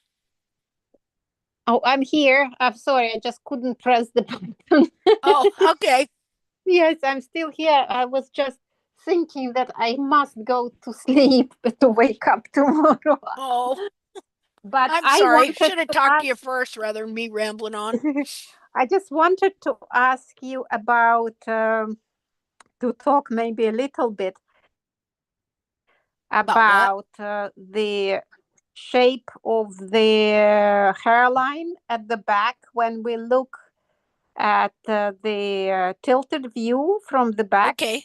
When we take our pictures, because I'm struggling to get my hairline straighter, and I'm constantly looking through the like many pictures of the same view I have over the months, and it changes. Yes. And I would like just to look at some pictures and discuss, because it depends on how contracted the foot, and one heel changes, one is more pulled under, the other one is more contracted and rolled in. So if we can maybe share with each other what we see and what it means, right? Because the hairlines can be so different, what we can read from them. Yeah. Yeah, you're talking at the hairline, looking down at the heels, where you look down and there's the frog stay and the bulbs, right? Yes, the tilted view. Yeah. Okay. Well, here, I'll show you an interesting hairline in regards to what we were looking at earlier. This is my pony. Just since it was right here and I just saw it. So I can find where the zoom is. Yeah, I've been looking at that a lot as well. And then you know what I'm going through? That the bulb that was more run forward now appears to be more contracted and stuff like that. It could be more contracted, or maybe it's just showing up to where you can see it more. Because like on Valor, I had no idea his heel buttresses were contracted. Didn't look like it. But then when things started really moving around, I saw how curled in his heels were. See? Now, do you got some pictures? Well, I can send pictures. Okay, Wait send me a couple pictures, and I'm going to go find some pictures of Valor. I've done a lot of comparisons of those. So let's see. Home. I'm looking. Pictures.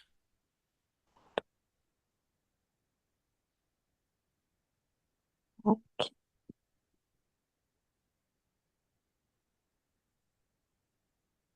Yeah, I need to find.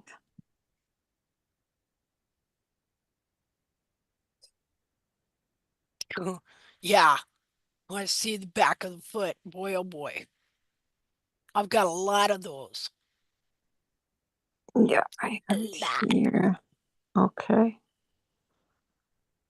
I think I have one here somewhere where I got like a whole bunch here. The thing is I'm just drawing on them. So they're kind of with doodles and stuff. Because I just measure the heels and I just for myself, just to see better everything. So you don't mind me sending you those ones? No, that's fine. I could see through that. Okay.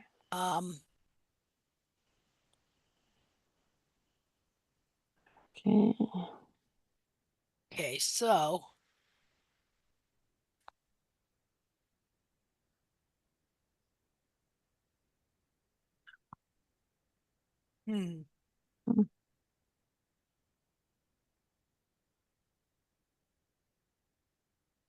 I'm looking for a good example I may have.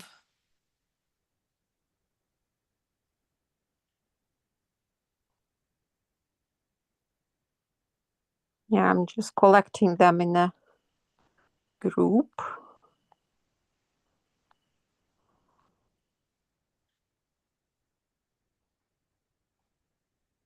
Now, something interesting here, before I show you this picture of Valor's, I'm going to show you something else on my page, something that I've become aware of more. regarding the frog anatomy. Just a minute here. And all this works together. So, oh God. Let's see here. And I have two Linda Harris in my messenger. It's really confusing. That's me. That's me. That's both yeah, but there me. are two of you. I need to change picture on one. It's deactivated. You And got it's it. the same. Did I send Yeah. it to you or to Yeah. the deactivated one? Okay, to you. Not, yeah, Okay. I think you just sent it to the right one, but I want you to look at this picture here. Because I want to explain something about the view I'm going to show you on Valor that I didn't understand what was happening, but I did notice this thing going on. Let's see here. Share right here. Okay. Okay, so this is a horse that had the heels trimmed out. This is Holly Burns's horse, Lana, that she had to put down here on the right side. And what I want you to notice is the difference in the frog between this horse here and this horse here. I mean, yes, their feet are different sizes, but that is not why the frog anatomy is different. The frog anatomy of this horse has never been crushed. His heels were never trimmed out. His foot was never crushed. Now, you also asked for a picture of the hoof capsule, which I never gave you. Sorry about that. I have to, well, if I can hook my phone back up, I got the hoof capsule here, and I'll show it to you. But see how plump this frog is? How it rises above and how smashed this one is? Can you guys see that? Yes. Okay. Okay, so what happens when you trim the heels out and these horses are feet are smashed into these smaller hoof capsules is that it pushes the frog and the anatomy of the frog. See, I never really considered that about how it's going to take all of this and push it up into the foot. So not only are you pulling the back of the hairline, because what are we going to look at with you? We're going to look at this part back here, right? So not only are you pulling all that down and shoving that in there inside, you're also taking this plumpness of the true frog and you're shoving it up in the foot as well. You're taking all this anatomy and you're ramming it in there. See? And so then when you restore these feet, I noticed weird things happening to my frog. Like it was getting plump, like it was swelling up or something, you know. And I know what was happening was it was being pushed out again. See? And so I'll show you this picture. Wherever it's at.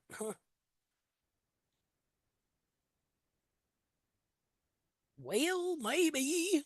Just a minute here.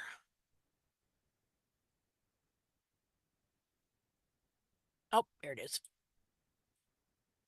Okay, so this was in January. This is in March. And I noticed that the frog was just getting, it was plumping up.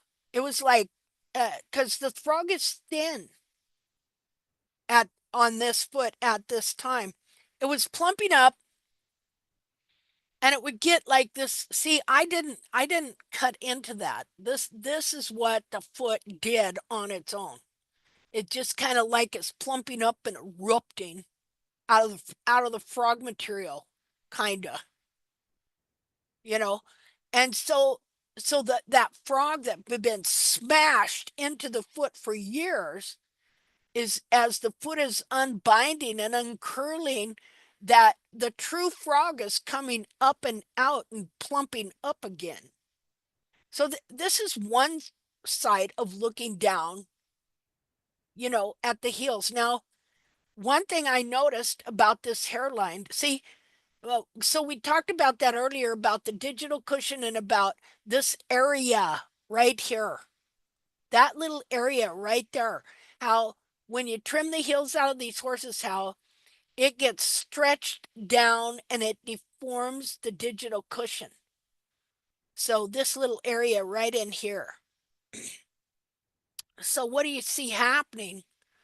Uh, is that all this is like unrolling and coming up, and in the end, you're going to have the most narrow periopal skin and bulb skin here, and the rest is going to be filled up with this. The will be actual frog material in here, but this hairline, okay, this piece right here, it will continue to move up to where I think I should look at a newer. Let me find a newer, more recent to compare. Um,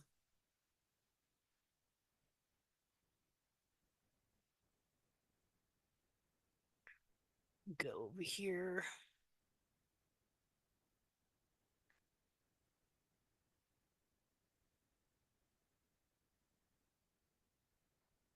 Okay, for some reason, why aren't you wanting to read there, mister? Let me turn this thing off and on again. I have a chip I gotta put in this thing.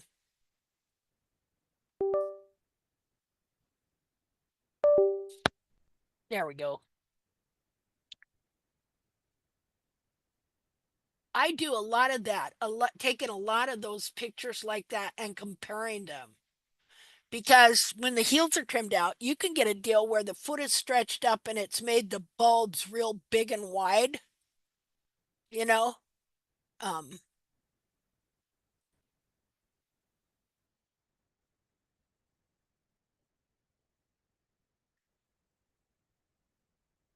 just a second here.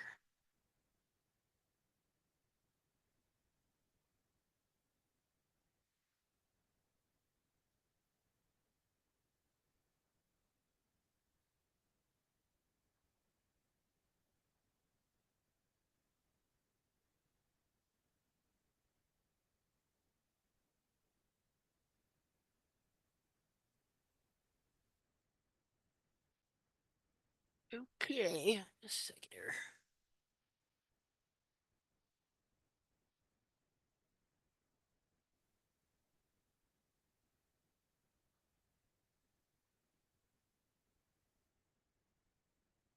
Hmm. Just a second. Sorry, I'm taking so long there. Okay, here's one. Let's look at this one. Oh, do. Let's see, where's the share? Okay, so now I'm looking at this one. See how the frog is plumping up again? And look at how the hairline has changed here. This part here is starting to move up back into here like it's supposed to, because these hairlines, since we can't see a truly correct one, I think we've seen a few examples on the group from different horses here and there. Got to go look at them again. You always got to go look at everything again and again.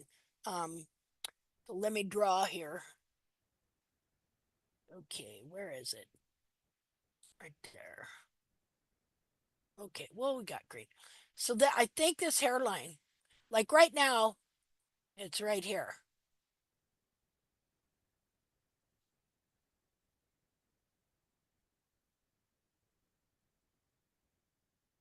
Okay, but I think in the end, okay, this here will be further up here, about like so. This here, here's the thing, it's not just the hairline. This part of the frog has to move clear up here. So this part of the digital cushion is still torn, right in here and pulled down, but it was way pulled down and under the foot from trimming out the heels. And so, it's not just the hairline you're looking at. You're looking at, where is this frog? Where is this part of this frog? Is it still under the foot? Is it up here somewhere? Where is it at? Because this thing has to move at least at a minimum to right here. The whole frog. This part of the bulb here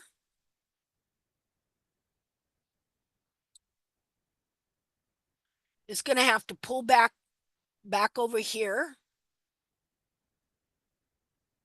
Heels are going to have to decontract, and then this whole frog here is going to move up into here,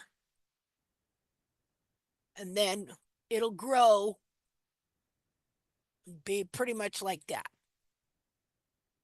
But this, so we're looking at the hairline, but we're not just looking at the hairline. We're looking at the periopal skin that covers the bulbs back here. How wide is it? If it's really wide, you're still in a place where you need to grow in more heel. The more of the actual heel buttress you grow in here, the less wide will be this periopal skin here.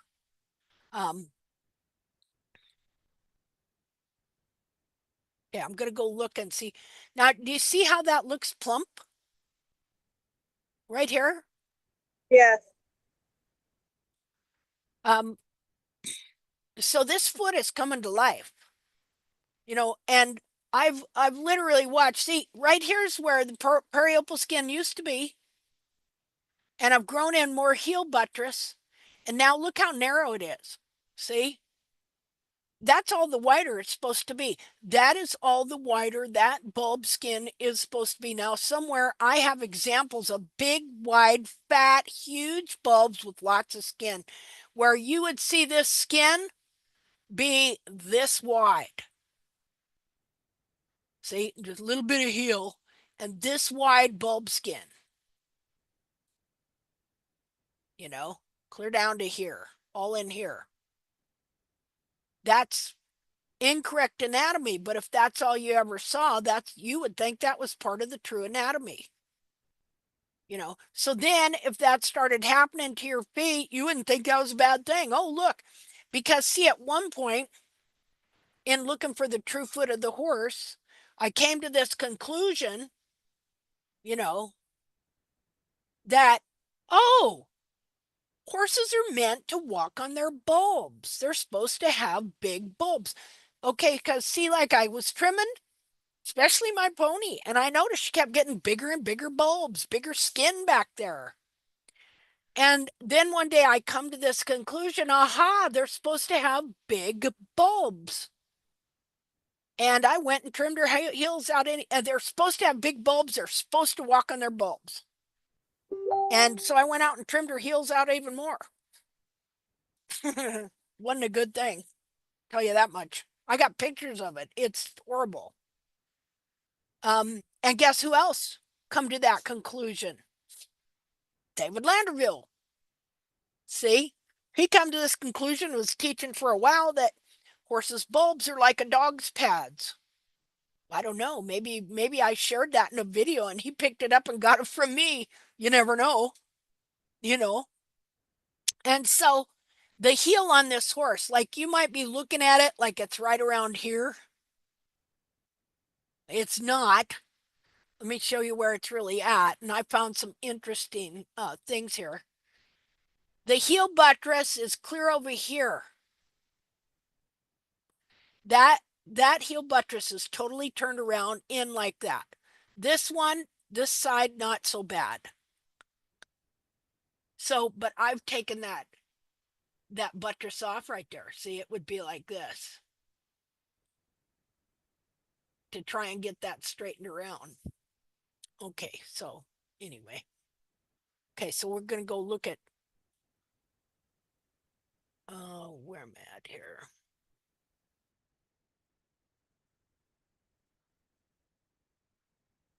Okay. Um, okay, got the pictures.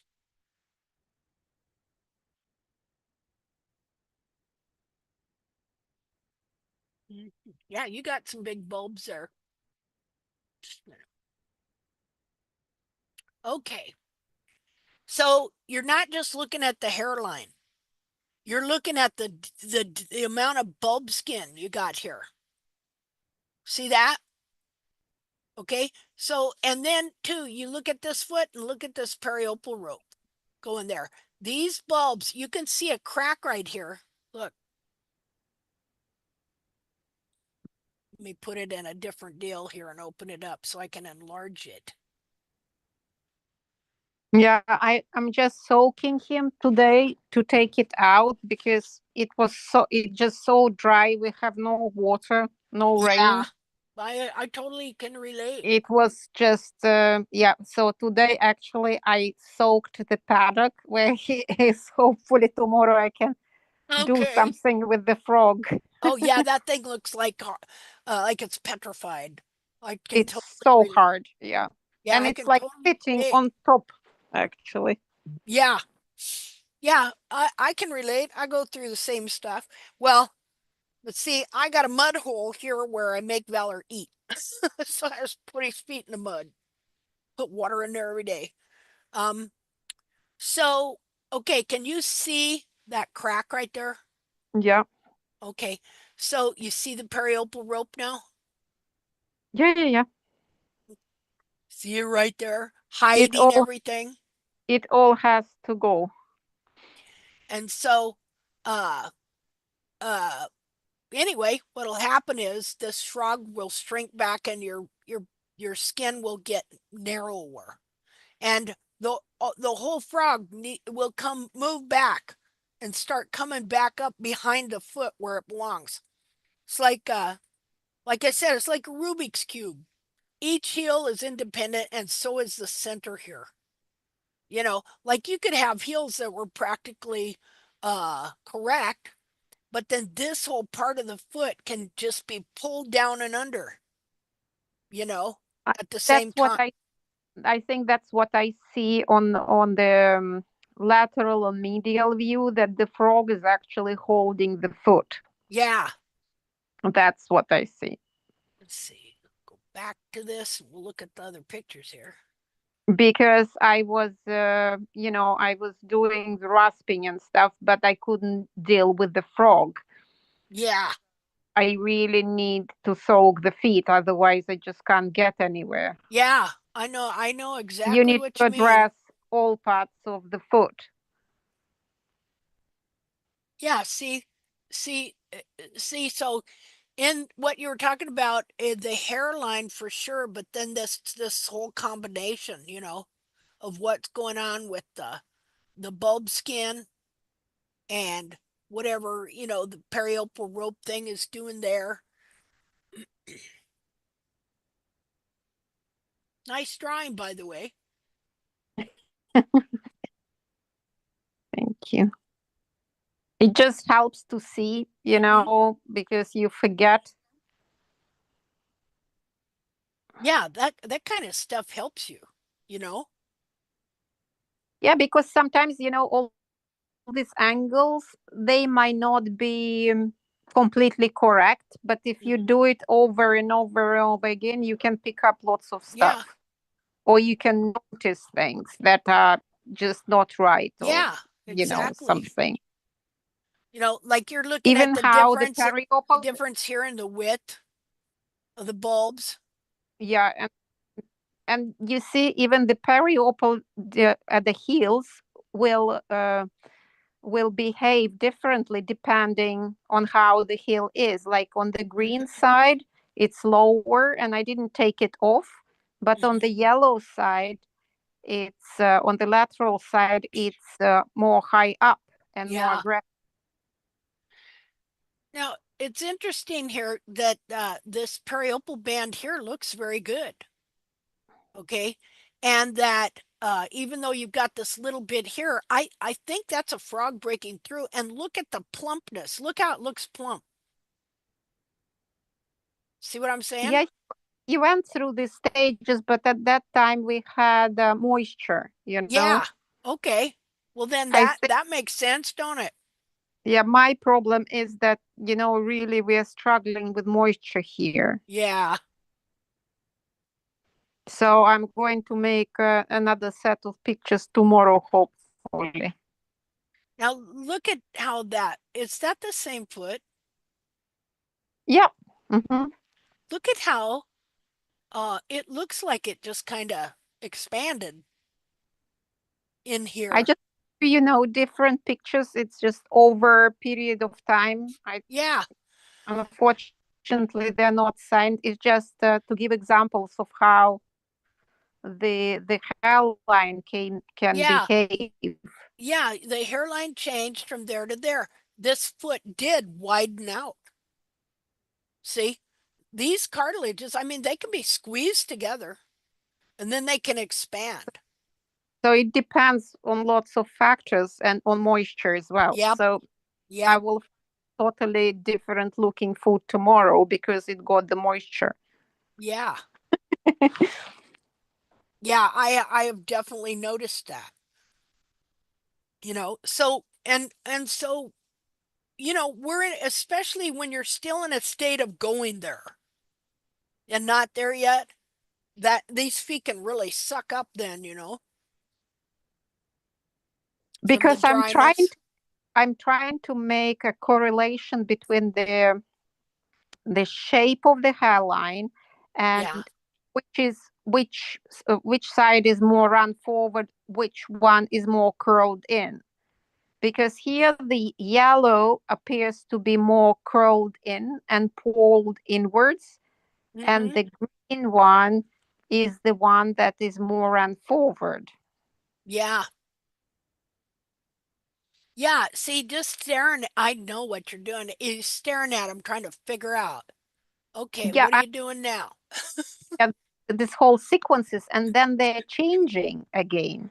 You Yeah. see?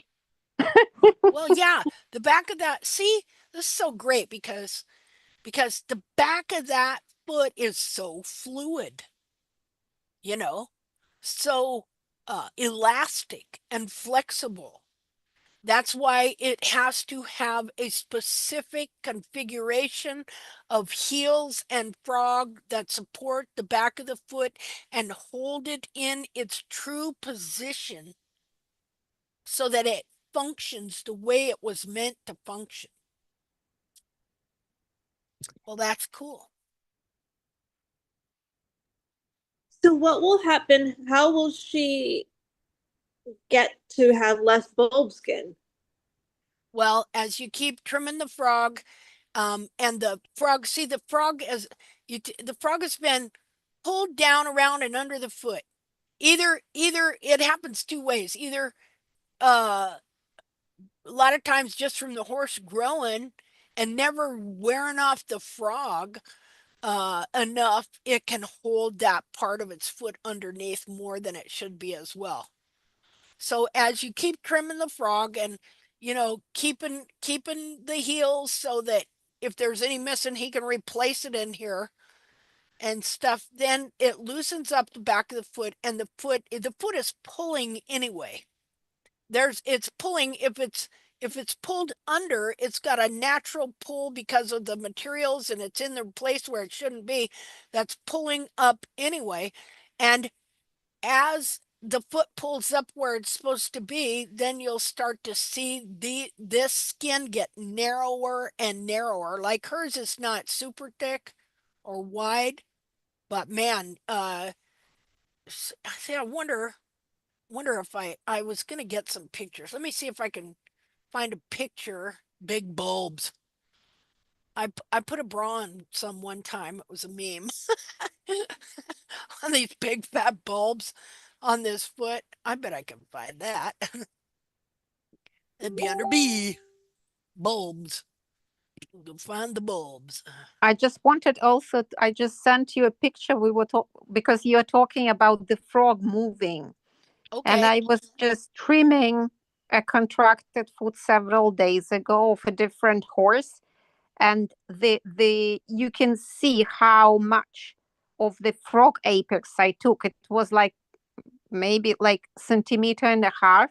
I know you think in inches, but it just, and I made one close up, and it's really cool. You just see how stretched it was. Yeah. I Look was how just deep that amazed. is. Wow. I don't know. It's really was holding it there. Yeah. Yeah. Just imagine. So, as they grow and the foot expands and stuff, if things don't give, this is really interesting. How you've got a apex here, but the true apex is right there, probably. That's where it is. Yeah, I took it Yeah. off. You can see. Yeah. Look at that's really interesting. And see, you would think it was this one, No, right? it's like 2 centimeters back. Yeah. How about that? It's like almost an inch. Yeah, an inch Wow. is 2.5 centimeters. Yeah. Wow, that's really interesting.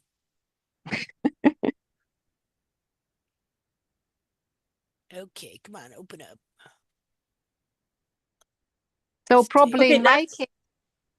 Sorry? Go ahead. No. Probably in the case of my horse that we were looking, that's what's holding his foot also. Yes. I couldn't trim it because it's just rock hard. Mm-hmm. So this was an apex from however long ago that just stayed right there, but then you found where his true apex, everything had moved.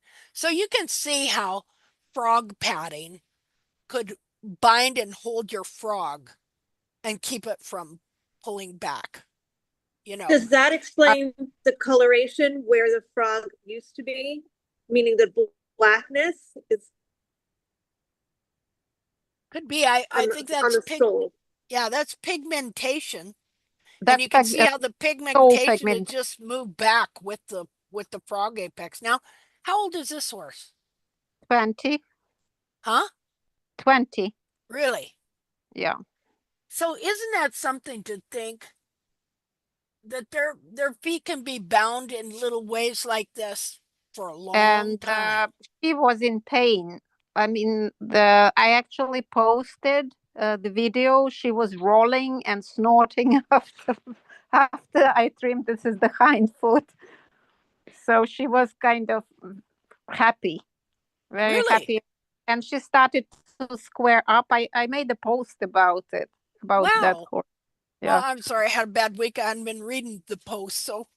Yeah, so it was, I'm going to see her awesome. tomorrow. Yeah. That's great. Very nice girl she is. Yeah. Huh. Well, this is really interesting. I'm glad you shared this. Let's see. What did that say? Oh, I took a picture of that. I'll just show that to you since I'm right here. See, AI give you different answers. Okay. It says J. McFadden is credited with the earliest known use of the noun periopal. So Bracy Clark's word that he invented to replace what he called the frog band of something that never had a name to begin with. Okay, so Bracy Clark in before 1829 called it the periopal band, but here it says J. McFadyen is credited with the earliest known use of the noun periopal in the context of a horse's hoof, specifically in his writings around 1884. Now, didn't I tell you that Bracy Clark got no credit? All that work. The word itself is a borrowing from French derived from Greek. Yeah, so that's funny. Yeah, but we know the truth. AI. Yeah, that's funny. Okay, so I'm going to show you some bulb skin. Just a minute here. I'm going to get me a little recording of that Jeopardy deal that I can play while I'm looking for stuff. Dun dun dun dun dun dun. Okay. Okay, let's see here. Screen sharing, where are you?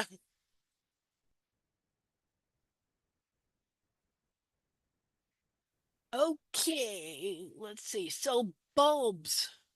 Bulbs.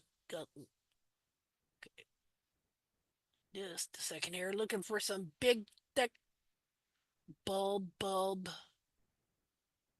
skins. I know I had some. Well, I'll show you this. This will give you a kind of a clue here, maybe. I don't know. Just a second here. Let's see. Share.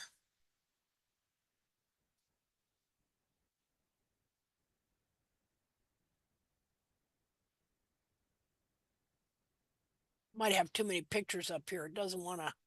Oh, here we go. I made this. Bulbs are not supposed to look like that. Okay. But we do know now why that cleavage is there. Because horses, uh, because of that. That's where the frog stay is. Right there. So if your horse has bulb skin like that, that's not correct. Now that's Molly's foot. Here's one showing bulbs that are okay. So you see, this would all be stretched bulb skin. See how wide that is? Here's a bunch of different bulbs. Well, I think here what I was doing was I was noticing how they were different levels.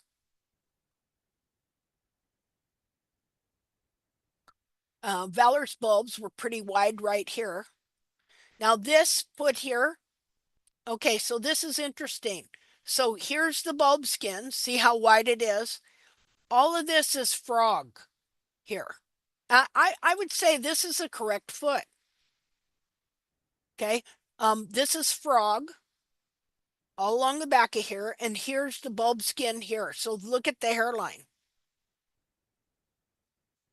So that is pure unadulterated frog right there.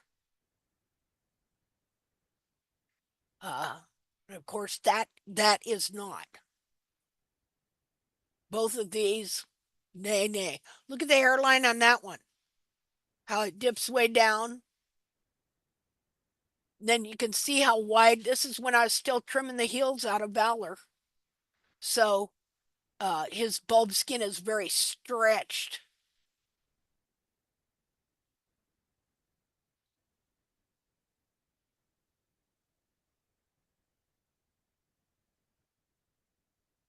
I think I just, so one way you'll notice it too is this area here will be much wider. So the more the heel is trimmed out, a lot of times you'll have this periopal go into here, and then you'll have this width here. And the more correct it gets, the less you'll see it be the same all the way around the foot almost. It's not going to be a lot wider here. And sometimes in feet, you'll see where this line here goes clear down to here, and you'll see nothing but big bulb skins back here.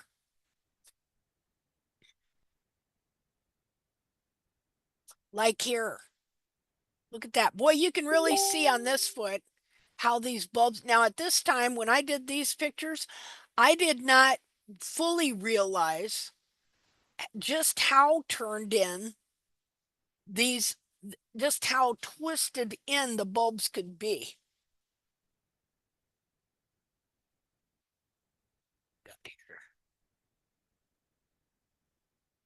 Just more of that one dissection showing this little piece here, how everything gets pulled under. You know what? I look at some of these old pictures, it's so weird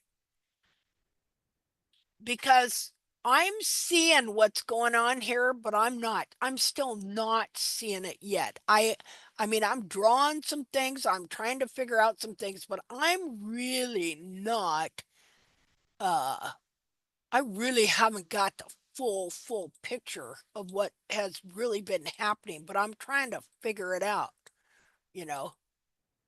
So, anyway. I have a question. about pictures that you show in the direction that you're headed now, like 5 pictures back, where the hoof is weighted, or it appears to be weighted. Which one was it? Go back, backwards. Am I going Like the it would wrong be this, way? but upside down. No, now keep going the other Other way. backwards. Yeah. I think I'm There, no, going. pause. Wait, you passed it. You're going too fast. Sorry. I've turned into my mom. Is that it? It was a side by side. No, a side by side of 2 hooves that looked like they were. One's a cadaver, and one looks like it was weighted. So it go backwards, please. This right there. Okay. One forward. No, forward. Not Oh, this. forward. Forward. This. Forward. You're getting close. That right here. Pause. Oh, please. okay. Thank you. Okay. Oh, wait. What's happening? Go back.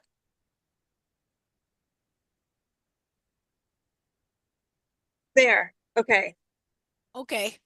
Okay. Oh, yeah. So, Yeah. oh, yeah, that's okay.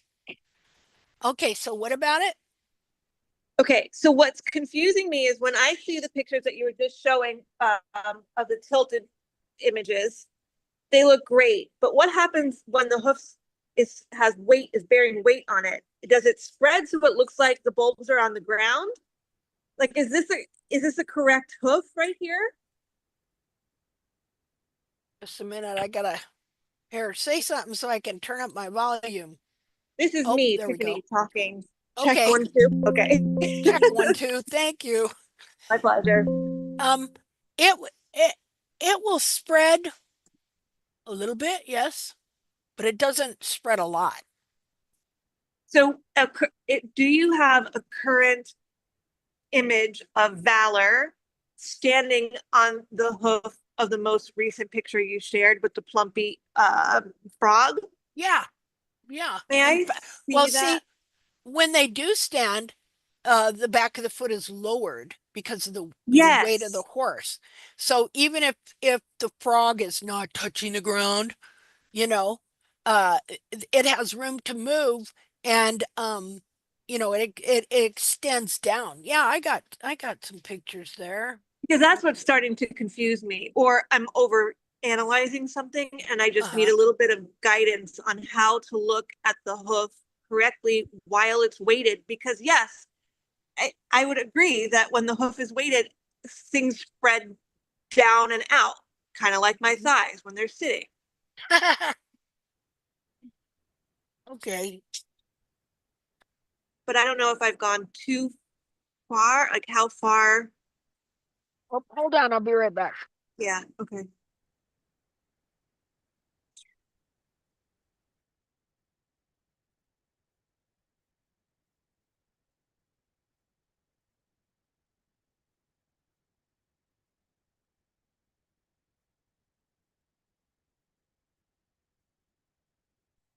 Okay, I'm back.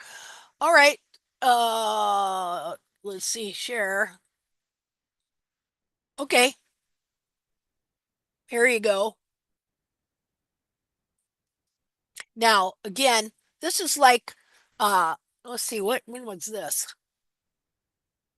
This was 6/17. So what is it? It's 7/29. So it's about what, 6 weeks ago? 5, 6 weeks ago? And this is when, for the first time, he's got frog showing through right here. And so you see where this is right here? These bulbs, this is the bulb. This bulb has to come spread that way. Everything has to come back and up. And so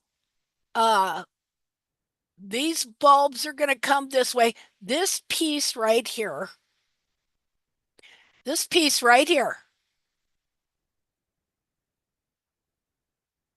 its true position is here.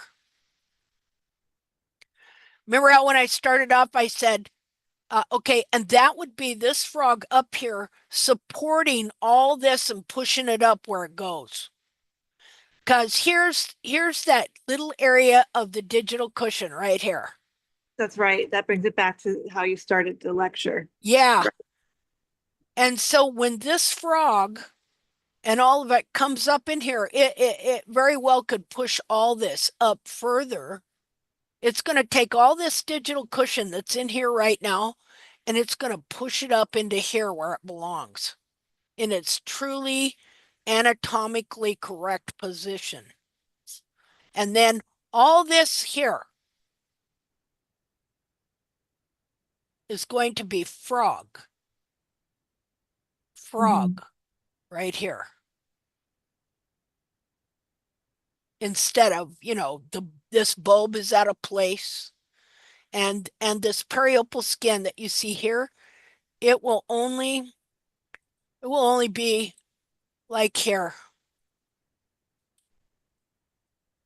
And that slit, is that something that you mechanically created in his frog?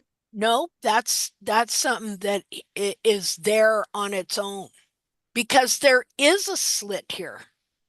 That's the anatomy. There is a slit here, but a frog stay grows within it.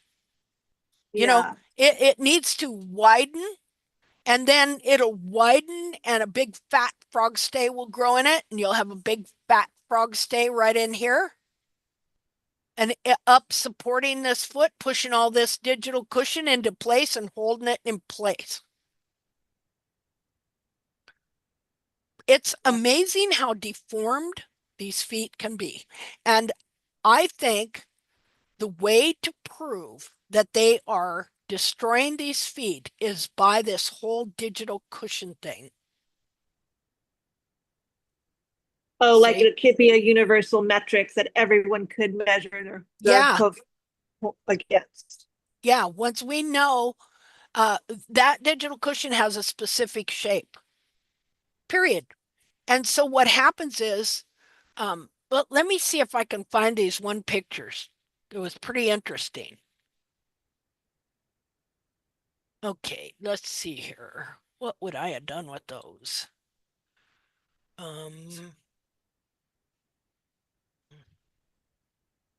Thank you. Hey, thank you. Let's see. Pictures.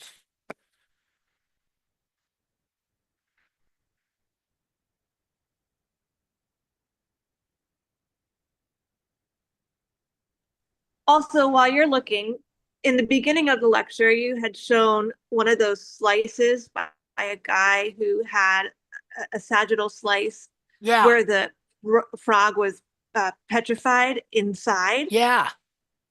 How would we know if we have a petrified frog pebble? Frog pebble, I like that. Well, eventually, well, let's see.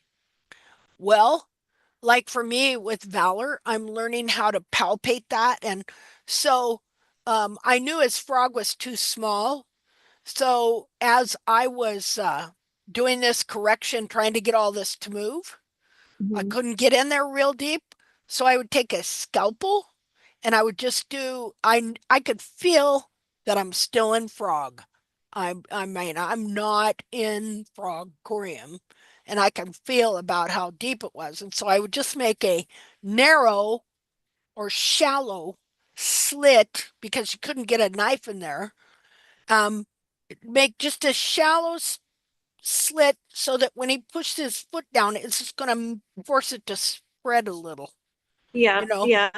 And so then over time, as the frog gets wider and bigger and moves, you'll start seeing that area kind of open up and get wider, and you'll be able to feel it in there too sometimes. I've found dead frog under the sole in my pony. Yeah. because you figure the horse has a frog, you're trimming the heels out, it's bending that frog up into the foot and it's deforming the whole foot. And then the sole just grows over it. Yeah, Well, it's, crap. How do we find out? well, Sorry. I don't think that's going on with your horse. Okay. Here, Yeah. here, look at this picture here, just a minute. I don't believe that you've got that severe of hoof distortion. Thank you for saying that. That's comforting. Thank you. I can convince myself that I'm crippling this horse. So thank you for saying that. Oh, why is he doing bad? No, it's just I look at the hoof so often and I take so many pictures. It's like looking at clouds that I'm like, oh, I see health. And then all of a sudden it's like, oh, it's binding. Oh no, I can really take myself on a journey that this is not therapy. So I'll just stop and let someone else share. Yeah. Let's see here. What was I gonna do? I don't know. Okay. Okay. Oh, Linda, well, I'm sorry, I might disappear because my phone is running out. okay, But dear. I sent you some picture of an interesting food, maybe if you want to Okay. have a look. But Yeah. I think the really good one. Okay, just a second here. We'll go over there. A really good one. Oh, yeah. That's interesting. I Okay. mean, it's really overgrown, and the story is it's my old mare. Okay. She's 20 years old, and I can't physically trim her because she falls on me. Oh, Uh, okay. uh, I called my friend who is a farrier to trim her. Mm-hmm. Um, I think she was like 8 weeks, where you see it's 6 centimeters heels on that Wow. picture. Yeah. And today he trimmed her. I didn't have time to take pictures what he did to her, but he left the heel, enough heel. But Good. I'm not able physically to deal with it. Oh, I But don't blame you. Well, how interesting that frog. Look at that frog. I thought the frog and the periopal are interesting here because Yes. you can see I watered the feet a little bit so you Yep. can see where things are. Yeah. And it'll be interesting when you take pictures again. Yeah, Did he trim the frog? Do you I have have him no trim the idea. frog? Didn't look. I mean, in the end, she jumped on my foot and we all Oh, fall down. that's great. And the farrier fell on me too. Wow. Well, she's got, I mean, I mean, these frogs, there's stuff that needs to be done with their foot, but you can see where the anatomy is. Yeah, Just the that's why fact I that thought you it's can, interesting. yeah, just the fact that you can see this frog like this, it's pretty interesting. But see how I was telling you, my frog is wanting to come through, you Mm-hmm. know, and back and through. Well, this is in kind of an in-between place, but I guarantee you if that frog was trimmed, man, it's sucked right back up into the back of the foot like what we've been talking about. Well, I think the frogs, if he didn't do much, then I can do the frogs. I just can't deal with the wall. Yeah.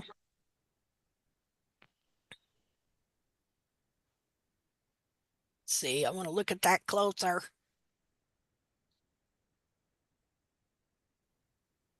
Huh. That is so interesting. Look at the periopal skin. There's just none there. You know what I No. mean? Very, very narrow. It's just right where it's supposed to be. And this is pulled down some, but that's just because of the frog is pulling all that down. That's bound to happen. So if I guarantee you, you trim that frog and stuff, you're gonna see the whole these this change and come up a little bit and some different things happen. That is really cool. So I'm going to take some pictures. Okay, great. Yeah. And so, and you see here, I want you to look at the fullness, how full it is in here and plump. Even though this is pulled down, some and stuff like that, this frog is still in its basically anatomically correct place in supporting this digital cushion up where it's supposed to be. And so here's an interesting thing. If the mare ever passes away, okay, it would be interesting to dissect this foot, to cut it in half to see the consistency of the digital cushion. Well, we'll do that. She's not leaving home. Okay, okay. She will not be, she will stay here with us. Yeah. Good. Yeah, Whatever comes. this would be a great foot to dissect and see, it's so great as you learn these things and you learn more, and then when you do a dissection, it's a whole different deal. What you're seeing and stuff like that. But here's the thing too. Now everybody and their dog wants to do a dissection, and that's fine, but guess what? They've been doing them for how many years and they haven't improved a thing, right? So just because somebody does dissections, it doesn't mean anything. All right. Because if their head is already full of error and they could draw wrong conclusions, and a lot of times they're doing dissections on deformed feet and they don't even know it and stuff. So it really proves nothing, but it looks impressive. See, having a bunch of dead feet may seem impressive, but if you don't know what you're looking at, or if you think you're looking at, see, that's how Casey LaPierre come up with his dynamic arch theory or whatever it was. The foot was deformed and curved, and so it showed like it had an arch in the side, and so he come up with this whole elaborate, theory and stuff like that, but he's looking at a deformed foot and he does not know it. So just like Bracy Clark said, the eye soon gets used to deformity and does not perceive it. And he said this fact, or whatever, however he said it, deceived me and embarrassed me and all my, well, it deceives you. When you get deceived and you make a wrong conclusion and you tell everybody about it, see, then it's hard to retract. Bracy Clark was a great man because he was able to admit when he made a mistake. See, that's why his research and what he did was so great. But he never saw the foot off of an American wild horse that was correct. And the foot that they had of the mare that got to go for 5 years, her feet were distorted. She's there in England in a soft sod pasture, and that's not conducive to producing the anatomically correct foot. Let's see. I'm gonna close out some windows here.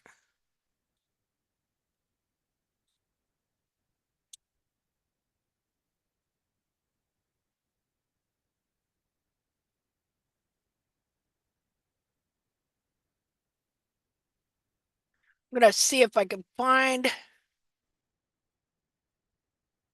Okay, here we go. Picture of the foot, the natural foot of the horse. Let's see. Share. Okay, this is what he thought was, and it was the natural foot of that horse due to that horse's environment, which was a soft sod, UK, England, foggy, rainy environment. So not can do it's still, uh gave him some more ideas. But see, what happens is that horse never having been shod, yes, she did self-trim, but this her heels had gotten long and then underrun, you know. So look here, you see this part? We are just talking about that. This part here is pulled under the foot. This is supposed to be way up behind the foot. You know, this is the cleft between the bulbs. And this would be, and of course, he's seen some good frog stays too, but the frog stay should not be down here. This should be up behind the foot. This here should be up here. Now, this is a cardboard foot that he made. Okay, and so what you're seeing right here, he's got it right here. But this right here, which is the frog pulled under the foot, is supposed to be up here. See, and he called, and look how that looks like it's stitched together. There's your periopal rope. And what is that doing? It's holding on to the frog and everything else to keep the capsule from coming off the foot. That's the way the foot is designed to be. And so, but he didn't know any of this. If he would have had an opportunity to see the feet of these wild horses and to do more studying on feet that self-trimmed and then to do dissections, he would have sooner or later figured out, because sooner or later you're going to run into a horse with a good foot. Look, we got one over there in Hungary. Okay. So, or close to good foot. He'd have looked at that and went, what's going on here? He'd have started asking questions. But he's in London, you know. So again, this is underneath the foot. It's supposed to be up here behind the foot. And so he shows it right here. This is so common. He thought this was how the anatomy was. And though he made a lot of breakthroughs, he discovered a lot of things. He overcame the thing about the heels and realized their bulbs need to be up off the ground, different things like that.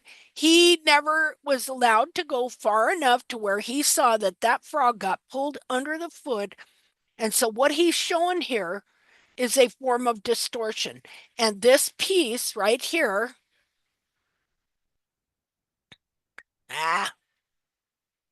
this piece right here, you see the stitches? It's supposed to be right here. And then you wouldn't have this bulb skin. See the big bulb skin here? You got bulb, bulb. Not supposed to be like that. It's supposed to, this bulb skin here would not be any wider than this, about here. And then this frog would come up here, and all of this would be frog here. Let me do something. All of this would be frog, not thick periopal bulb skin. That would all be frog. All this in here. Okay, to clarify, when you say periopal bulb skin, is it periopal or is it bulb skin or is okay? Well, okay, so it's all the periopal band. Okay, the periopal band goes around the whole top of the foot. It's there. There's a little bit of corium right up here that grows this periopal, right before you get to where the coronary band is, and it grows the hoof wall. So this periopal band, it surrounds the whole foot. It's no wider than this over to here.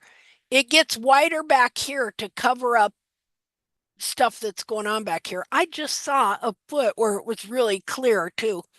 So this periopal band goes around the whole top of the foot. Back here, okay, it kind of goes like that, and then it turns into this little piece right here. See? Just a little piece. And so, okay, so on the outside of your hoof capsule here, it's just about that wide as it grows. But when it gets over here, it has to cover a little more. It's covering not hoof wall. it's covering the back of the foot itself, the corium. Let me find another picture to show that. I call it periopal bulb skin because this is periopal on the hoof capsule, but over here it goes on to the bulb, the back of the bulb, where the heel buttress grows, and so I just call it bulb skin.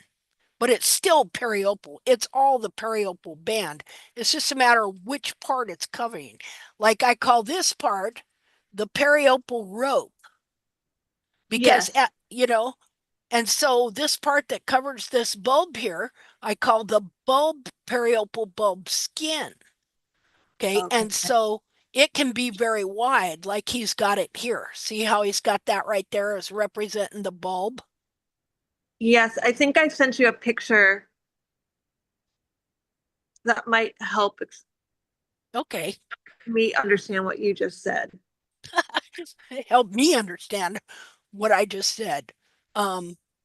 Linda, it's Yeah. Berta. It Hi. would, hey, it would be like the picture you used of Cheyenne when all that periopal was covering her bulbs. Yeah, okay. Using it wasn't Bracy Clark, it was the other one, stating about the Yes, periopal I know what you're covering both. talking about. Yeah, I remember that image because it was like, yes, I know exact. what you're That's what talking she's about. saying. Yeah, Okay. Okay. if that helps any. Yeah. Yes, Yes, thank it you. does. Thank you. Okay. Um, you said you sent me a picture. Did you send the right Linda the picture? I'm pretty sure. Let me see. I'm unsure. Maybe Uh, Probably not. it's I'll possible. send you hi there. Oh, yes, I sent you the wrong image. Okay, hold on. Okay. I sent it to the wrong Linda. the, the the wrong Linda. Yeah, she is Yeah. wrong. Okay. Oh yeah, okay. Yeah, We got it. Okay. yeah. Wait. So that's the bulbs kind of stretched down and under there. Yeah. He's got a pretty flat frog, don't he? But that's because I trim it that way. Yeah. I Um, should stop. well, no, I think what needs to be done is I think if you send me a picture, oh, you just sent me a bunch of pictures, didn't you? I did. I did not mean to. I No, don't know that's what I good. said. I'm glad you did. I'm glad you did. Oh, that's from a long time ago. Oh, it is? Okay. Yeah, that's not current. Is this current here? No, that's from like 3 hoof chats ago. Oh, That I okay. just sent you. Okay. Okay. Well, Oh, see now if I was looking at this, I might think that although I would have to look at a soul picture, but if it was like now, I would see be cleaning up along the sides here yeah. a little bit more. That's Okay. all. That's all. So by flat, you mean, I mean, um, uh, well, his this here, ultimately, this is all his skin is pulled down. Ultimately, when all this finally comes back, this here is going to be up yep. here. Yeah. I have no See? idea how we're going to get there, but yeah, that's my goal. Well, the foot wants to go there. And so, the more you learn, and as we advance here, you'll get her figured out. Yeah. It'll work. He's not suffering. I mean, he's still No. got big, good, sturdy, nice feet, you know. So who's that right Okay. there? Thank Who you. is that? What do we got? A selfie with a hoof? Are we What are you photo talking about? bombing? Are we photo bombing this Oh foot? my gosh. Yeah, I'm in there. Look like somebody punched you in the eye. Good eye. Those are my sunnies. Oh, oh, they are. They're glasses. Yeah. That's funny. Yeah. I'm photo. Yeah. Let's see, where am I at here? Okay. Well, I wanted to talk to Roberta. Roberta, how are you doing? Yeah. I'm here. Good. I'm just as far as with Cheyenne, I'm just trying to grow in some hoof capsule. Okay. Which I'm just, it takes time. Yeah, I Trying know. to raise those bulbs. Yep. Which, I mean, I'm keeping her in boots because she wears everything down so quick, and hoof armor don't do nothing. Yeah.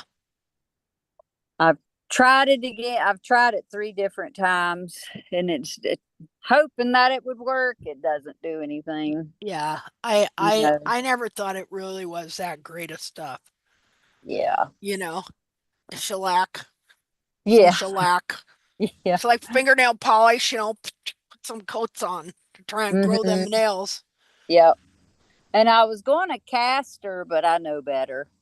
Yeah. But, I've casted her with no heels. I've casted her with heels, and they come off. Even if I prep it correct, Mm-hmm. she's just rough, I guess. Huh. So I just keep her in boots. Yeah. Okay. Yeah, best I And can. how's she doing? How are you doing with the toes? What's going on there? I'll have to send you some pic. Her foot's so little. I just keep them at a certain length, and because if I were to take it back to actually the sole, Yeah. I mean, she would be a nub. Yeah. Okay. So I keep the little length. It's Okay. it's probably not quite an inch of stretched sole, I guess you would say. Okay. Hmm. It used to be longer than that. Yeah. It was awful. Yeah, that doesn't sound bad. But I'll send you some. Hopefully this evening I'll be able to get down here and take some pictures. Okay. Sounds good. And yeah, I need to. Sounds good. But I know her frog moved back, and Really? when her frog moves back, the back of her bulbs change color, and her frog turns black. Mm. Now, Okay. some at first I thought it was the inner foot, Yeah. lifting up and down, but you can actually see the apex and where it has moved back, so that's kind of my go-to. Okay. And so it's moved back some, so Good. I'll that's a probably be good. able to see it on the pictures. Oh yeah, you'll be able to see it. Yeah. Yeah, I'm So looking forward because I haven't seen them for a while, see? And so now, and every time I grow every week, I get a new perspective every week and see more, yeah, you know? yep. Um, So and it's kind of like, it's kind of weird because once you start glomming onto some truths in a subject, then you just start growing in them and seeing more and discovering more. And sometimes I can't keep up with it, you know. mm-hmm. Mm-hmm. I completely understand. Or and then trying to find a way to express it too is kind of tough Right. sometimes. Yep. But So, anyway, well, but yeah, yeah. definitely take some pictures and plus, you know what? I in Messenger, please send me your number because when you called me, I did not put your name on it. Oh, okay. Okay? I will. Okay, good. I will. That's awesome. Yeah. Okay. Well, folks, anybody else have anything they want to say? Besides, get me the heck out of here. Who's Thank you here? for Oh, I'm sorry. Go ahead. Oh no, I thought I was muted. I was like, well, who's Oh, here? oh, probably just you and me, but irregardless. Hey, Tiffany, thank you. Kathy. Roberta, thank you. No, thank you. You. Um, Thank you. let's see. Wait a minute. Let me get out of here. Stop share. Okay, and Kathy, thank you. Thank you. We appreciate you so much. And I appreciate you guys as much, believe you me. because otherwise I'd just really be sitting here talking to myself Well, you for have to. hours on end. Well, but see, you talk to yourself because you need to talk to somebody who really knows something. Yeah, there you go. There you go. You know, Oh Lord. and Steph. Well, Where, thank where you. else? Where else are you going to get good advice, right? That's right. That's right. Okay, guys. Well, hey, have a great week, and we'll see you next week. All right. Bye. Talk to you Thank soon. you very Okay. much. Bye-bye. Bye.